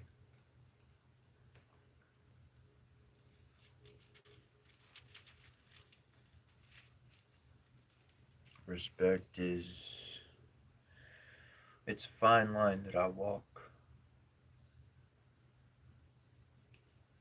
But when you learn your own boundaries, when you learn your own limits, things that aren't for you, things you just naturally, you're just not good at. So you try, just no good at it. It's just not for you. When you find your limits and what you're good at, that's when you will excel.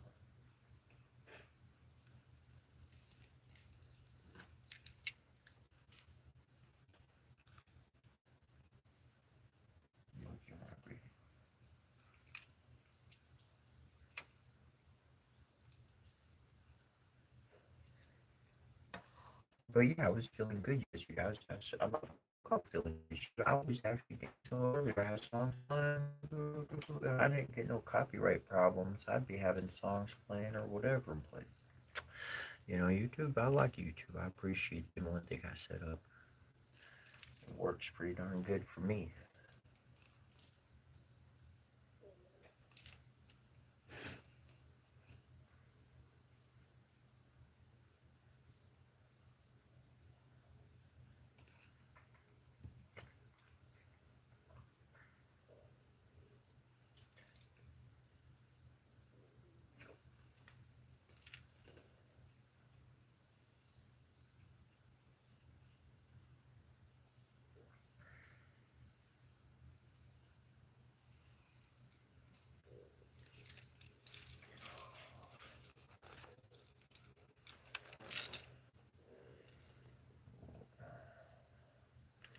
I'll be done with Edgar today.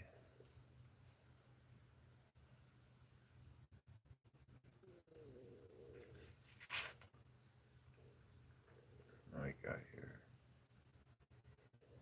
Oh.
Oh, wonderful, wonderful. 13 1XX and others. Very, very welcome. Awesome. Thanks to the mods as well. Appreciate your efforts there. Thank you guys. Absolutely right, Mama Boos. That's if I pronounced that correct. I hope I did. Absolutely indeed. Yep, we are live daily, and let's see what time mark we are here. There we go. All right. I'm gonna get back to some Celtic tales. I was liking those Celtic tales. I'm gonna pull those up. No,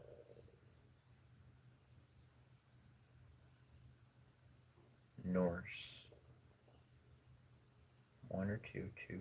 Have them all. No, no, not just that one.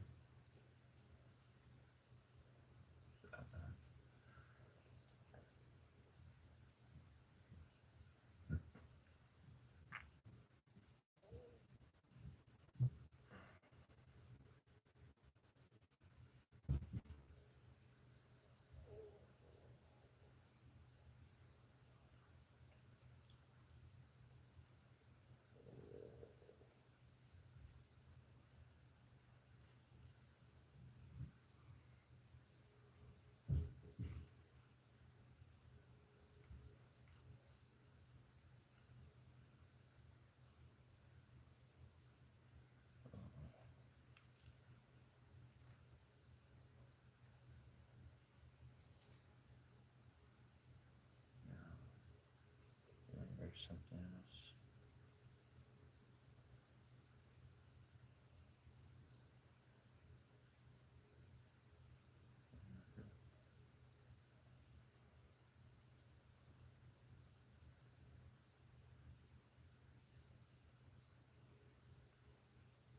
All right, we got our next one here. But before we get into reading that, if there's any Mama Boosey, Mama Boosey, Mama Boosie, Mama Boosie, Mama Boosie. Kasha, Kasha, thank you, Kasha, Mama Boosie.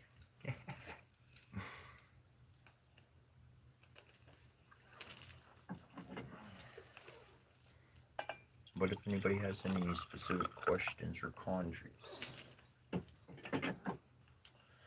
sometimes somebody can present some pretty good questions or piece of information, and boy, I tell you what, I could take off.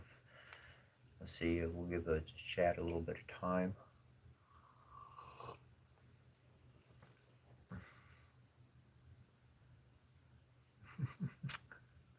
A doctor's appointment. Oh wow, cool. I hope everything's just a checkup and not, and then doing well there. 8-bit.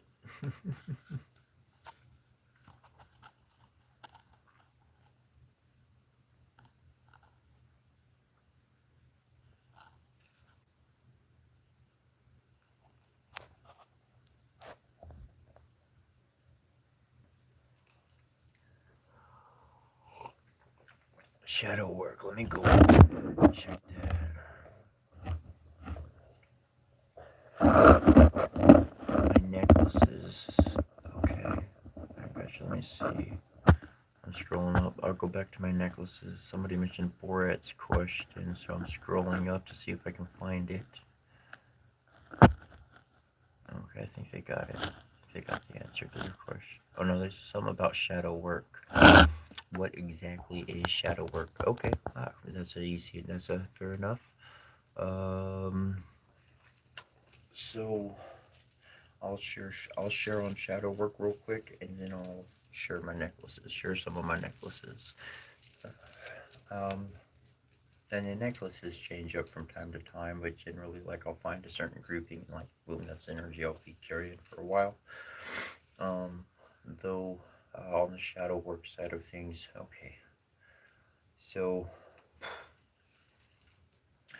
you went through an event in life, and this event was tragic. It changed how you interacted with your own subconscious.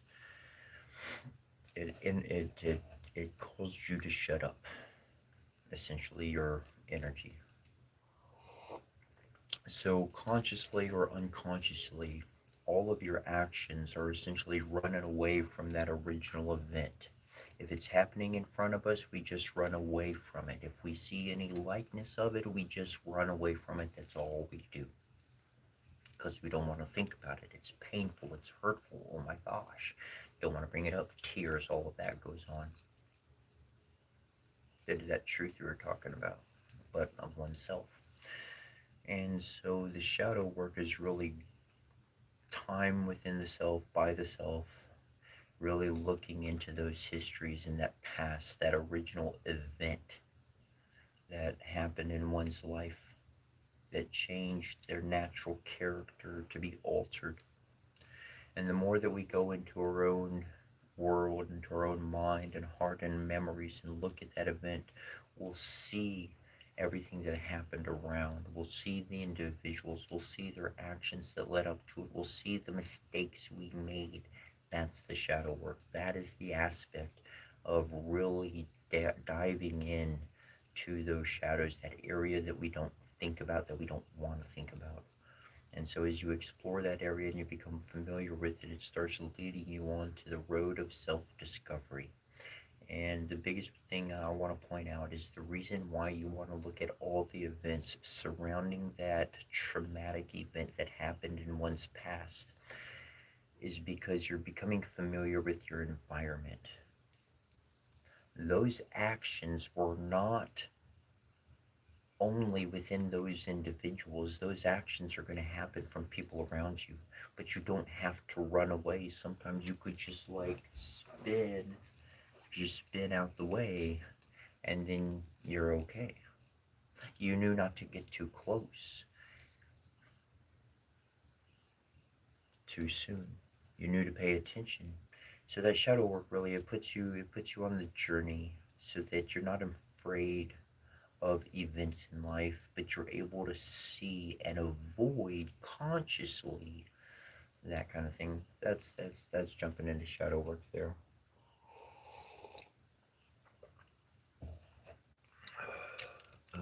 Necklaces. So a variety of stones here. Um, it's different elements I'm really connected to. Under here we got the sun. Got the Ankh. Ankh has some meaning, quite a bit of meaning there.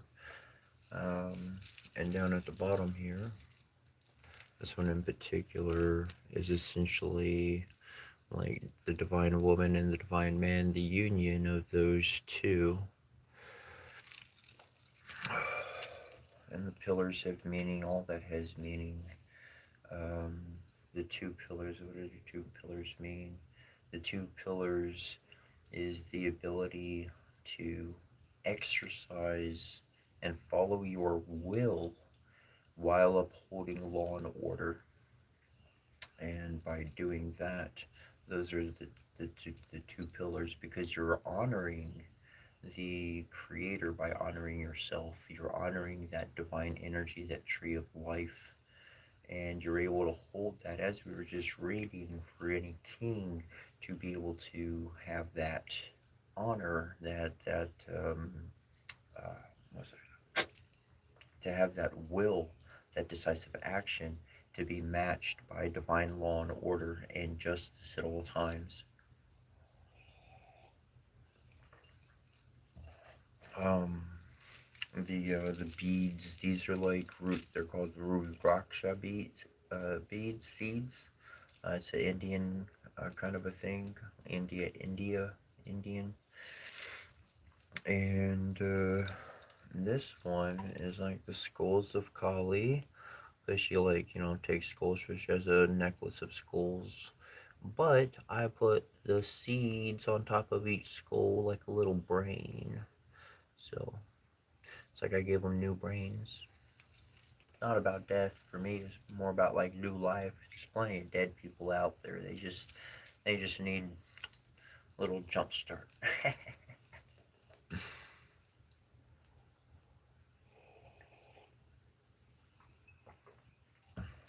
Thank you. Yeah, yeah. It's You can find them online. You can find them on Amazon or wherever the case.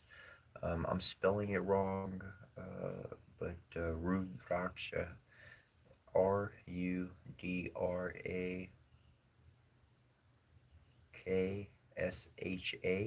Anyways.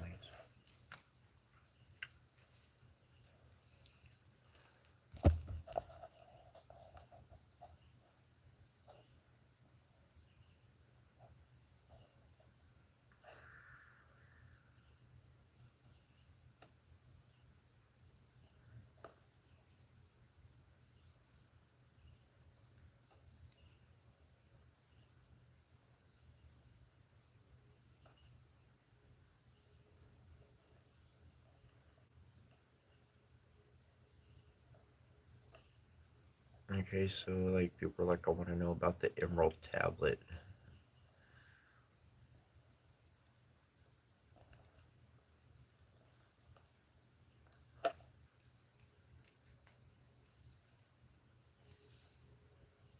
Boom. Wonderful, wonderful. My name is Borat. Wonderful. Yeah, there you go. Yeah, Mama Boosie, you got it. You got it. That's it. That's them. Okay. So the Emerald Tablet.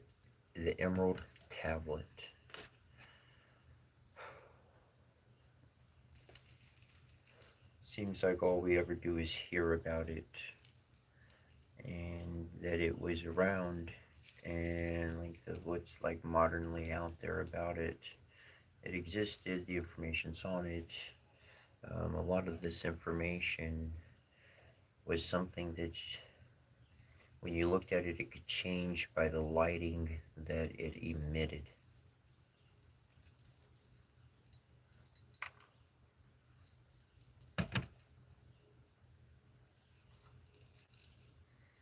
The dude was supposed to be the recorder of wisdom and have every freaking word of saying at his fingertips. It was called the Emerald Tablet because of its casing. But all we do is hear tales of it and we never see it. It was lost. It was not lost. It was bought.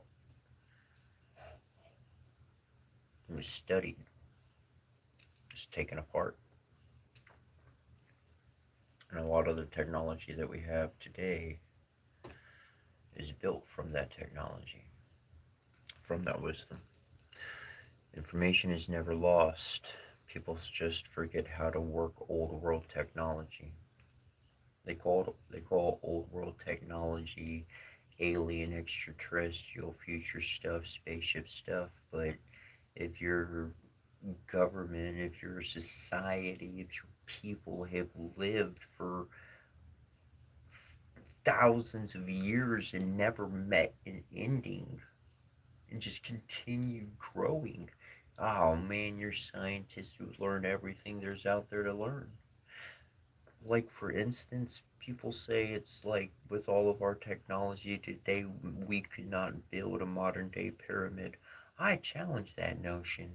If you got the smartest motherfuckers who drill, cut, everything from small to great, and you put all these people in the same room from all around the world without no division, shoot. What they could invent and create on Johnny on the spot, they could build a motherfucking pyramid that works. They could make a reactor, a generator out that mug. Are you kidding me?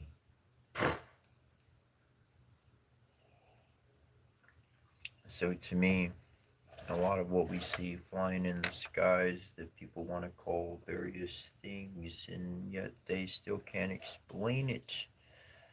They can't explain what's actually happening and how they're able to jump in and out.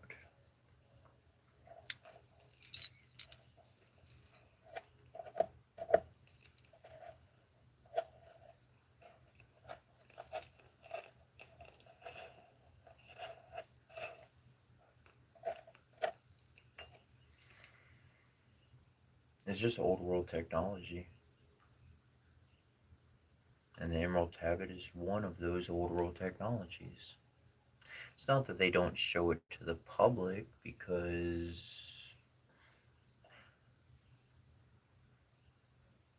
they're studying it in a lab.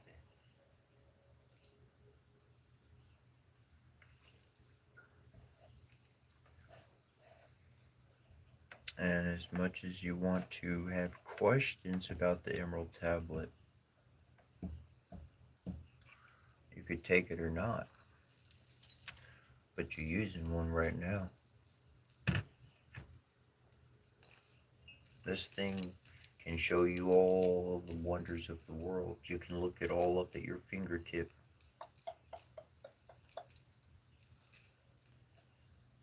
Or you could pull up poor entertainment. You could pull up things that digress the mind, soul. Depending on what you create or what you have is what you're going to be able to work with. Now, I do believe very greatly that the ability to work stone and rock, from emerald to ruby to any other stone, to be able to take this stone and put it into a liquid state and to craft whatever it is you want to design from it, again, technology.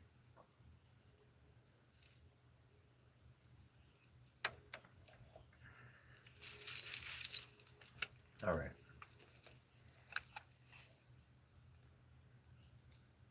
Exactly. They do. Truly. Truly. I mean, and stone energy, very much. I mean, what's inside of these devices? There's a little piece of quartz crystal, there's some gold, right? People recover the phones to get all the precious metals out of them.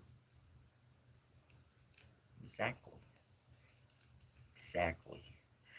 When we start seeing these realities, we start understanding that by opening up our own chakras, opening up our own systems on this regard, we start accessing a higher intelligence. We start being able to create things and develop things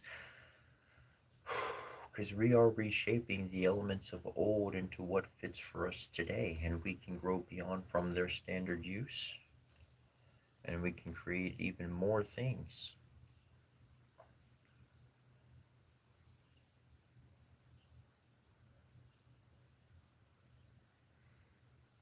This one is entitled Oldrun's Lament.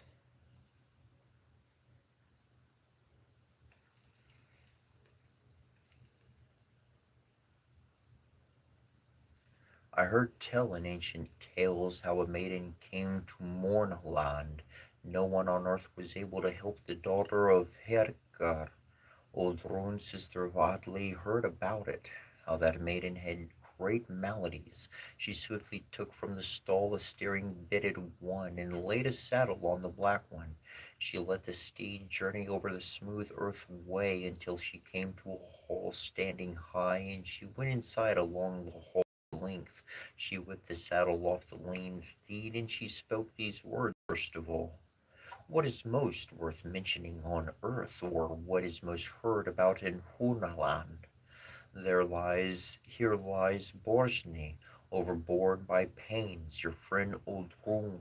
See if you can help. Which princess caused this disgrace? Why are Borsni's suffering sudden? He's called Vilmundar, the friend of a warrior. He wrapped the maiden in a warm bed covering for all of 5 winters, so that she hid it from her father. They spoke little more than that, I think. The generous one went to sit at the girl's knee. Orons chanted powerfully. Oron chanted strongly, bitter incantations for Borsni. A girl and a boy were able to tread the earth way. Those were the happy children of Orkney's slayer. The life-sick girl began to say this when she hadn't said a word before that. So may kindly female creatures help you, Frigg and Freyja and more gods, as you may danger fall from my hands. I wasn't inclined to help you because of this, that you were ever worthy of it. I made a promise and I wept, and I kept to what I said here, that I should help everyone, as long as noblemen distributed inheritances.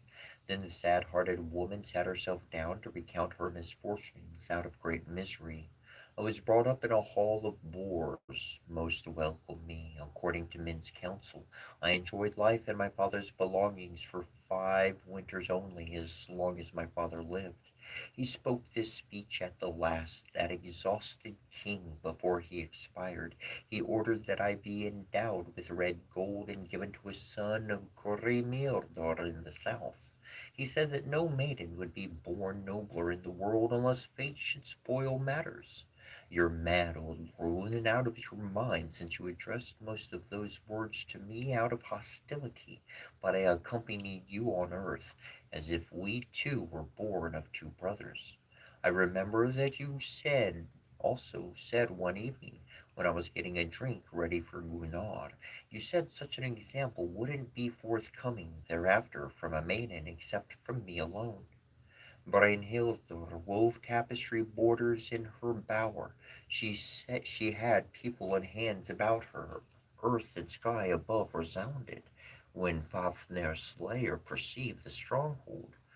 Then war was waged with a foreign sword, and the stronghold broken into, that which Brynhildr owned. It wasn't long after that, rather a woefully little time, until she was aware of all those tricks. For this she had harsher deeds of vengeance brought about, of which we've all had enough experiences. Word of it will travel to every land of men that she killed herself on account of Sigurd.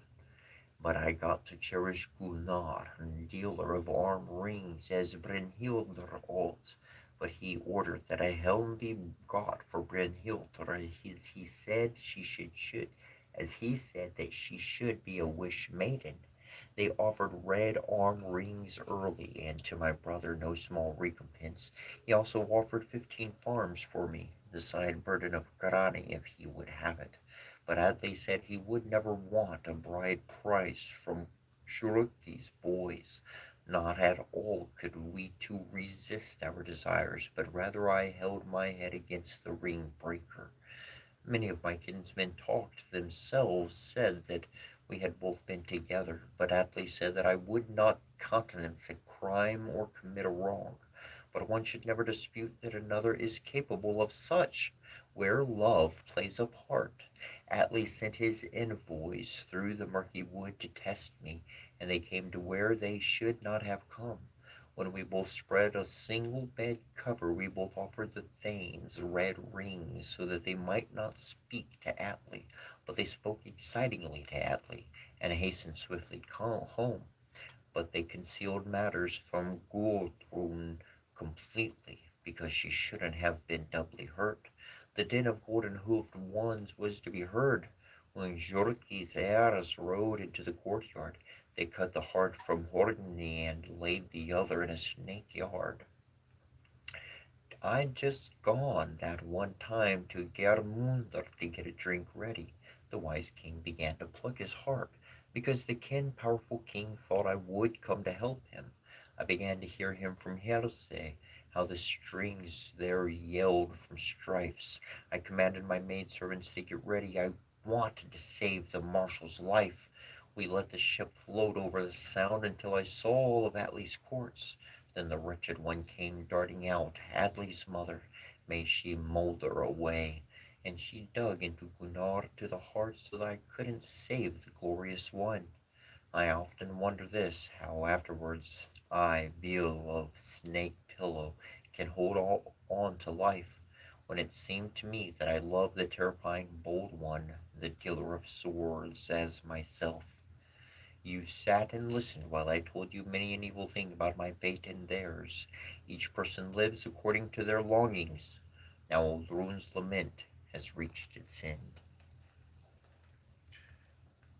How true are those last few words?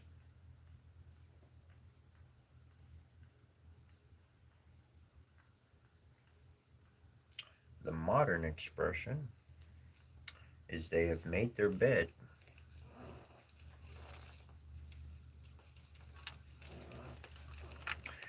And I just learned to let them sleep in it.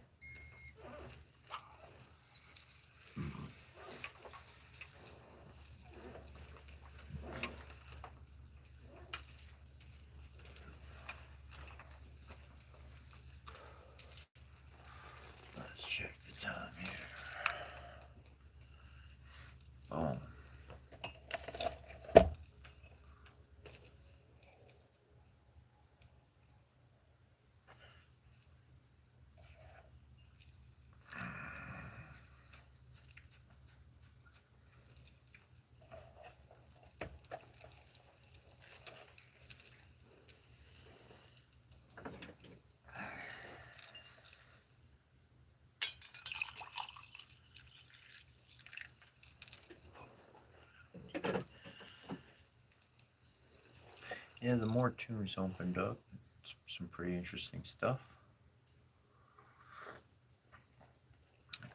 You know the stories, the movies, they depict a tomb being opened, spirit comes out and starts coming to life, and somebody becomes that person. Like that life forms back, right? Like call it like a curse of a tomb or something. But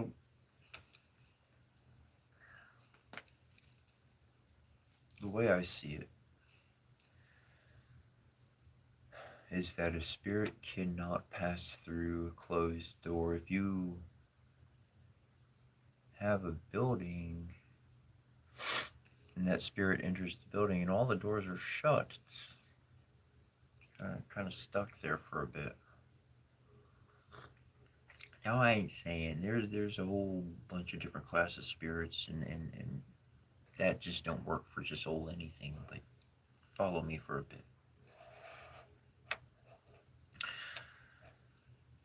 Especially within rock, within stone, within the earth, to prepare the remains of a body so that they will last as long as possible and be preserved.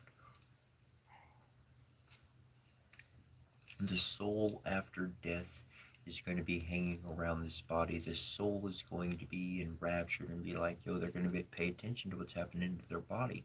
So the soul is going to be, the spirit is going to be very close to that body that has been decayed and or not decayed, but is passed on, that is no longer animate. Unknowingly, through particular ritual processes, one can ensure that the soul stays attached to that environment. Now, that's not going to be a permanent hold long term, not indefinitely, but it will hold a newly deceased soul for some time. Take them into a tomb, you enclose it, and you have stone on stone, you have a complete seal. That spirit has food and drink, has rooms to interact and learn. That soul, that spirit is actually stuck. How most of the time the spirit knew what it was doing and why it was doing it. They weren't just stuck. This is where they wanted to live, and this is where the spirit was protected so that the soul of the spirit didn't have to reincarnate. They could sleep indefinitely and not be disturbed by anything. But of course, with the taking away of stone and dirt and rustling of voices and commotion and the breaking of a seal upon a door that has been closed for thousands of years, that spirit, that soul, is certainly able to go into the world. Doesn't exactly take over a living person, but it will find a mother who chooses that soul to be their child. And they will grow up as a normal seeming individual amongst mankind.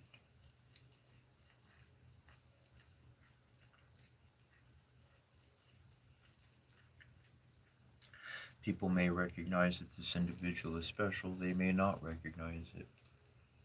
But there are going to be individuals that protect this individual. They're going to watch after him every single day, every moment. The whole world has eyes through every gadgetry and satellite in the sky and sensor in the ground and under the ocean, in the ocean. And the divines are watching too. In every direction, in every dimension, there is awareness.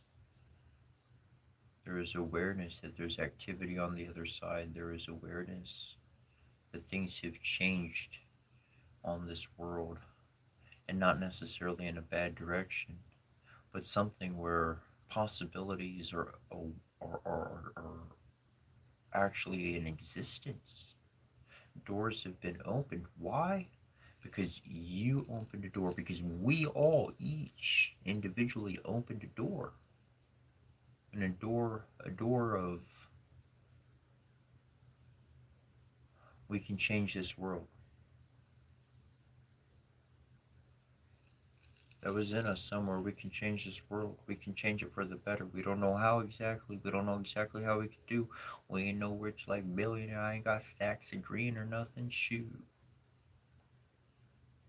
I think we all trying to just keep a roof over our head, some food in our stomachs. There's so many out there that don't have a roof over their head. We can create a world where that changes. Wouldn't that be cool if like we could just like get together, and there's so many ways to build a house. So many different ways with non-traditional wood standard equipment and whatnot. I've seen all sorts of things. Wouldn't it be neat to just make houses? But that's not enough. You can't just make a house and let the person be. They need some friends. They need some community. People need community. No community, yeah, you're left to your own lot. Ah, shoot, you burn your own house down, not know any better. Just being a fool. You could be stuck to your own bad ways that you used to do in the past. You need more than just a home, community. And you're that community. We each individually are that community. Hey, whether it be digitally or whether it be saying, hey, bro, we got to smoke, share a cup of coffee, something like that. Who knows, wherever. Hey, I've been in places and I asked somebody I went to sit down. I said, hey, can I sit here? And they said, nope. Okay, I'll go sit somewhere else. Somewhere else where my attention will be enjoyed or whatever. I've been in one place. I'll tell you one time in my life I went and I sat down at this table and and there's this other dude there and he literally like jumped out at a shock. Literally, I'm not kidding, I'm not exaggerating. He jumped out of his chair. Like chair went back, dude jumped into the air. Sorry.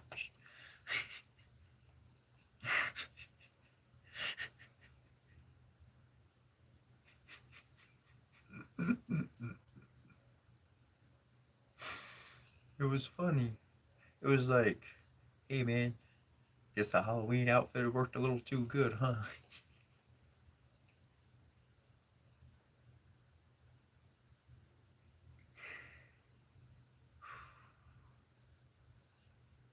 You're used to familiar and people are used to familiar.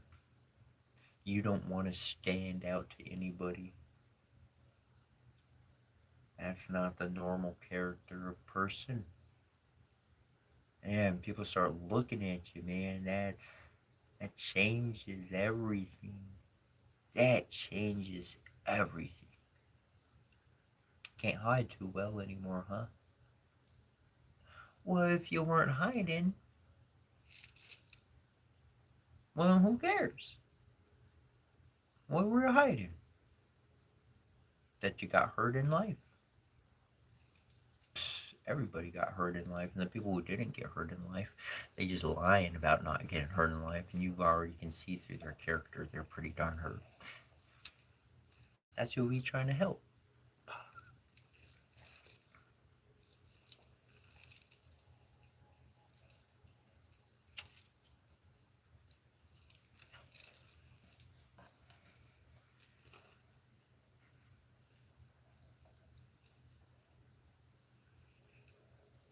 Yes. These ones I'll take off when I go to sleep. Sometimes I leave them on, but I had one necklace.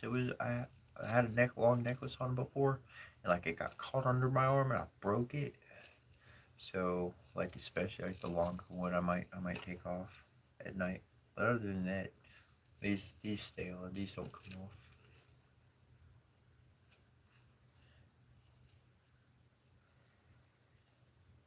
I'll tell you what. Oh man. All right. I'll give y'all another little nice one. I don't share this one often. Heck, I don't share this one, but I'll share it with you.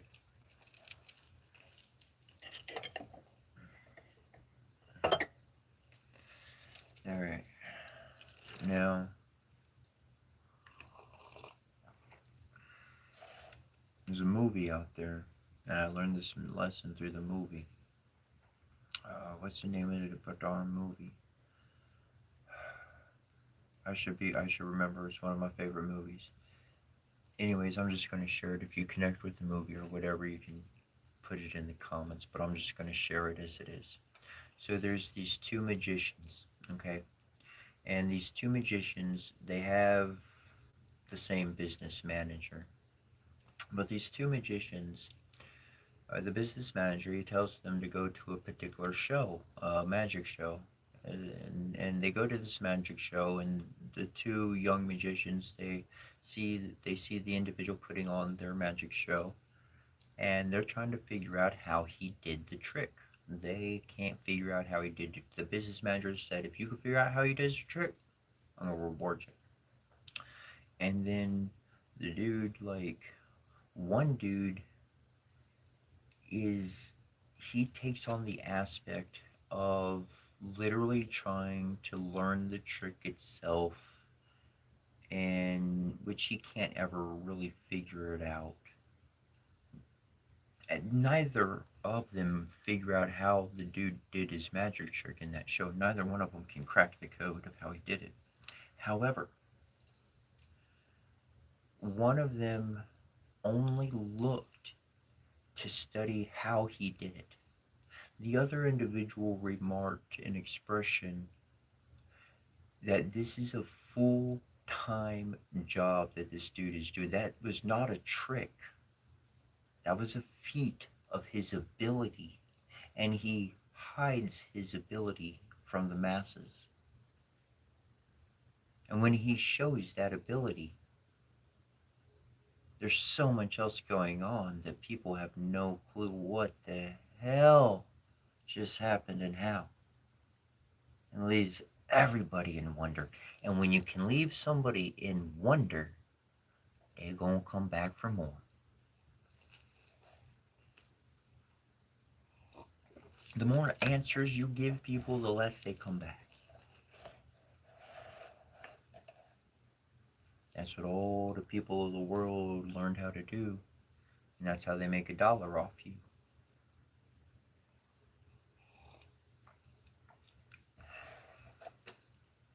I just kind of give away everything I shouldn't.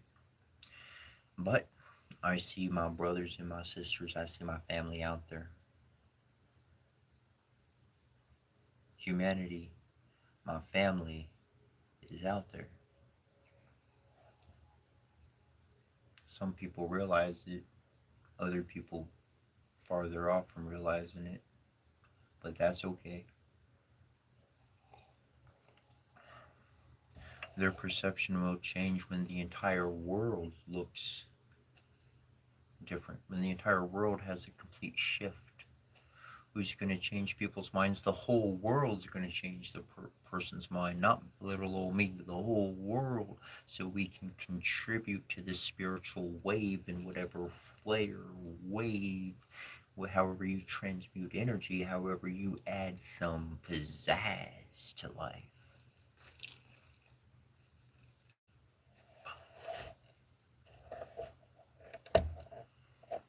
But going back to those two magicians, that one magician, he saw that this dude, he dedicated his whole life to it. It wasn't just a trick.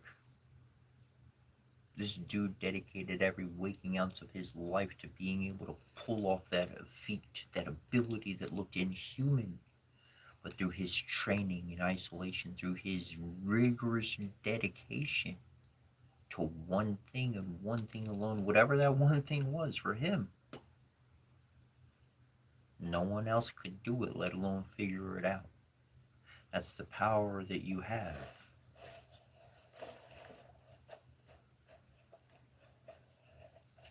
You have that power to help other people realize that they can tap into that. We've talked about telepathic communication, and most people consider telepathic communication to be happening from brain to brain. But I tell you, the heart connects to another person's heart.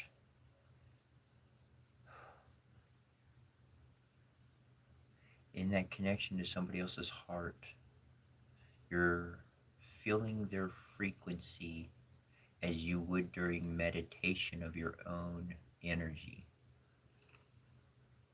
So it feels very much like your own experiences. It feels very emotional.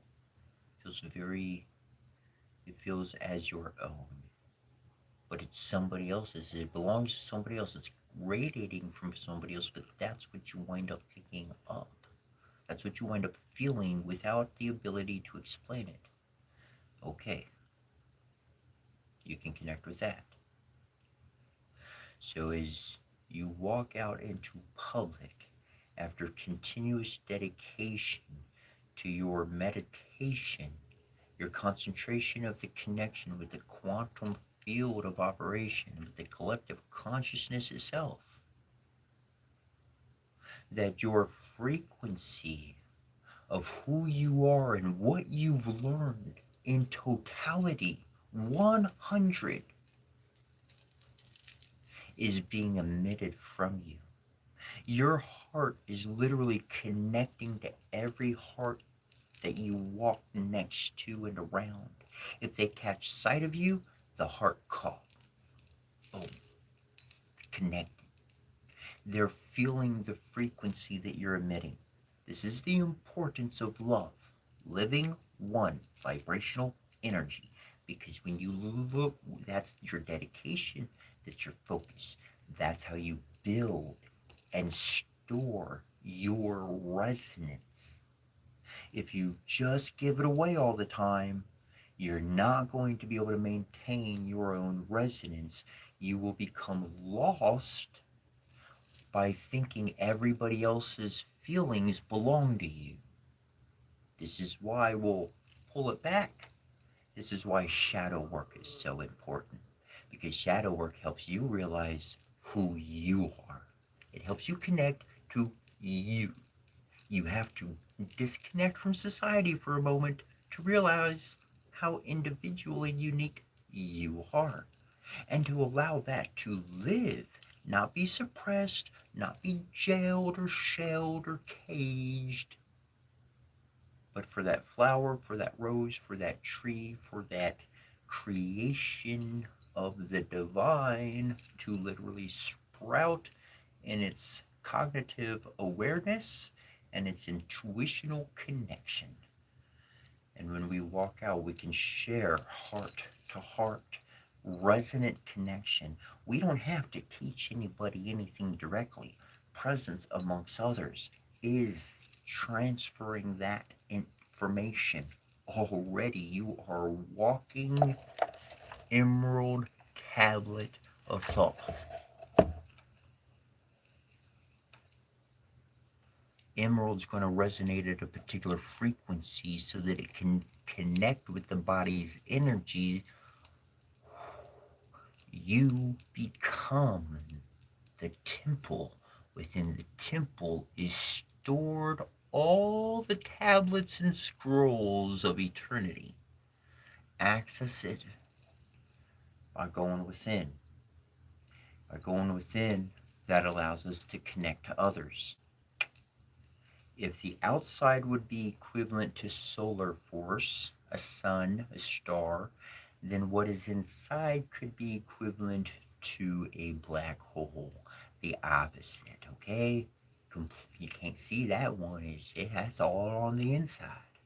So when you go on the inside, that other person walking around, whoever it is you're talking to, guess what? That's where they're truly living. That's where their soul is. It's in a dark space. So if you want to connect with heart, you got to go through the dark. If you want to connect with the heart, you got to go through the dark.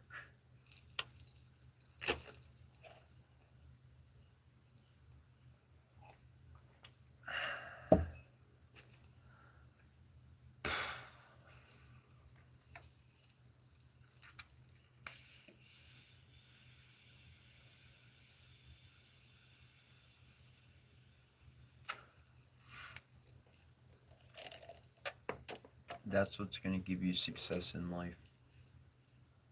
Because now you're not seeing somebody because of a uniform. You're not seeing somebody because of their age. You're not seeing somebody because of an action that they just did or something that they said. Now you're really seeing other people for everything that they are.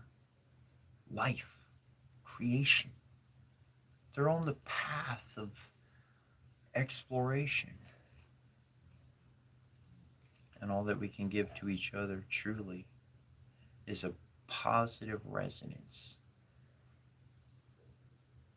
And the only way we can get to that resonance is to become stable in our own love.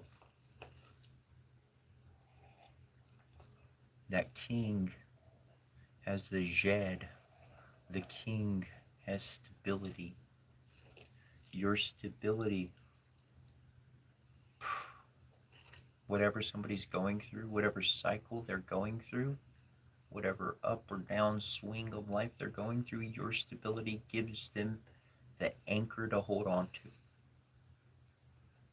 You ever done a reading for somebody? You ever received something through your heart and you're like, I just got to tell this person this thing?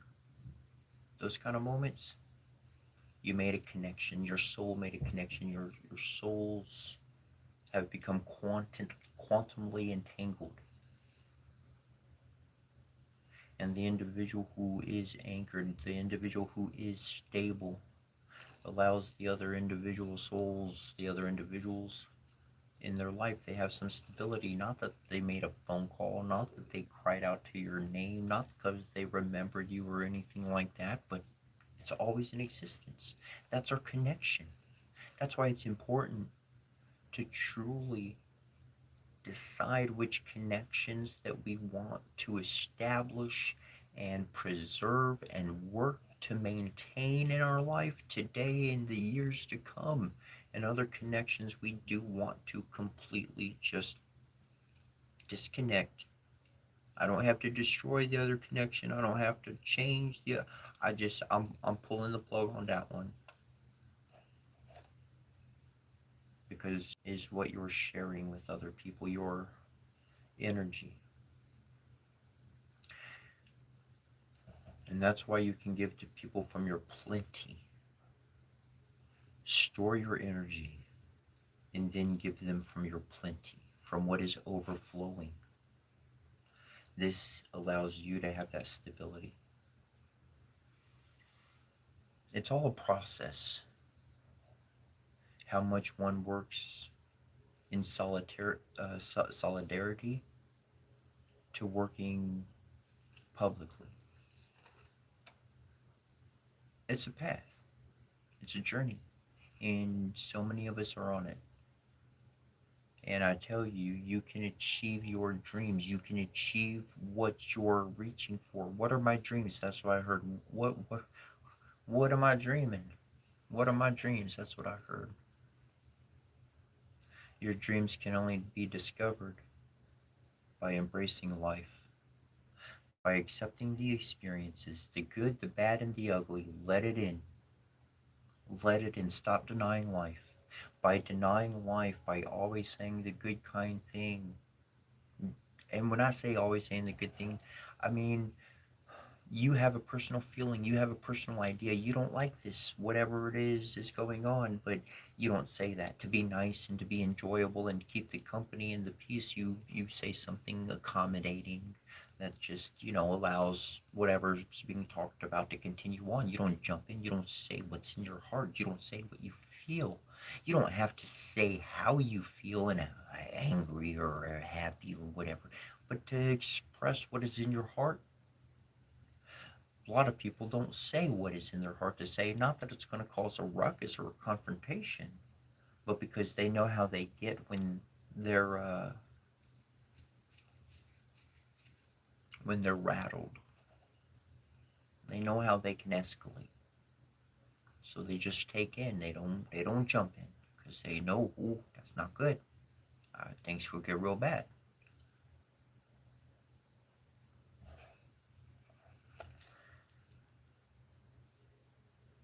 If a question or a statement leads to somebody hating me,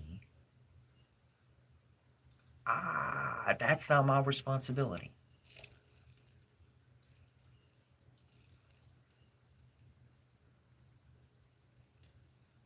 I lived in religion. I lived in circles. I lived and worked at places. They said I couldn't say certain words. I couldn't think.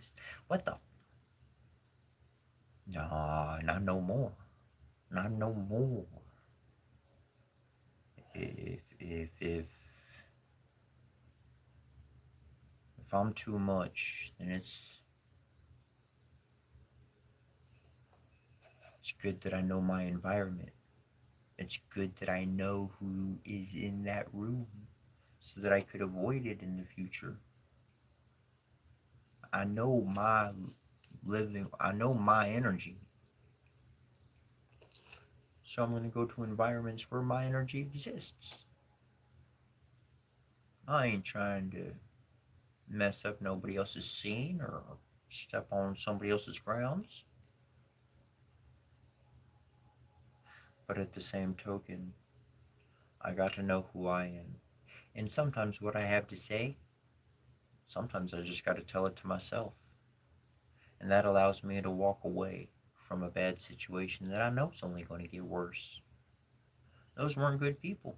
It wasn't safe for me to talk those thoughts. That's why I felt the way I felt. That's why I didn't say nothing in that situation. So to be able to choose one's associates, one's companions whom they can actually freely speak about and not worry about offending another, that that will change your life. That will open up doors beyond comparison.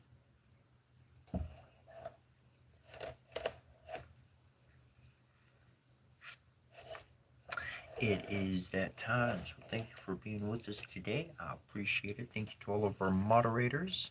Um, we are going to be jumping off here, and uh, I see there 8-bit earphones. Yeah, earphones there. Anyways, time to let that phone chill out.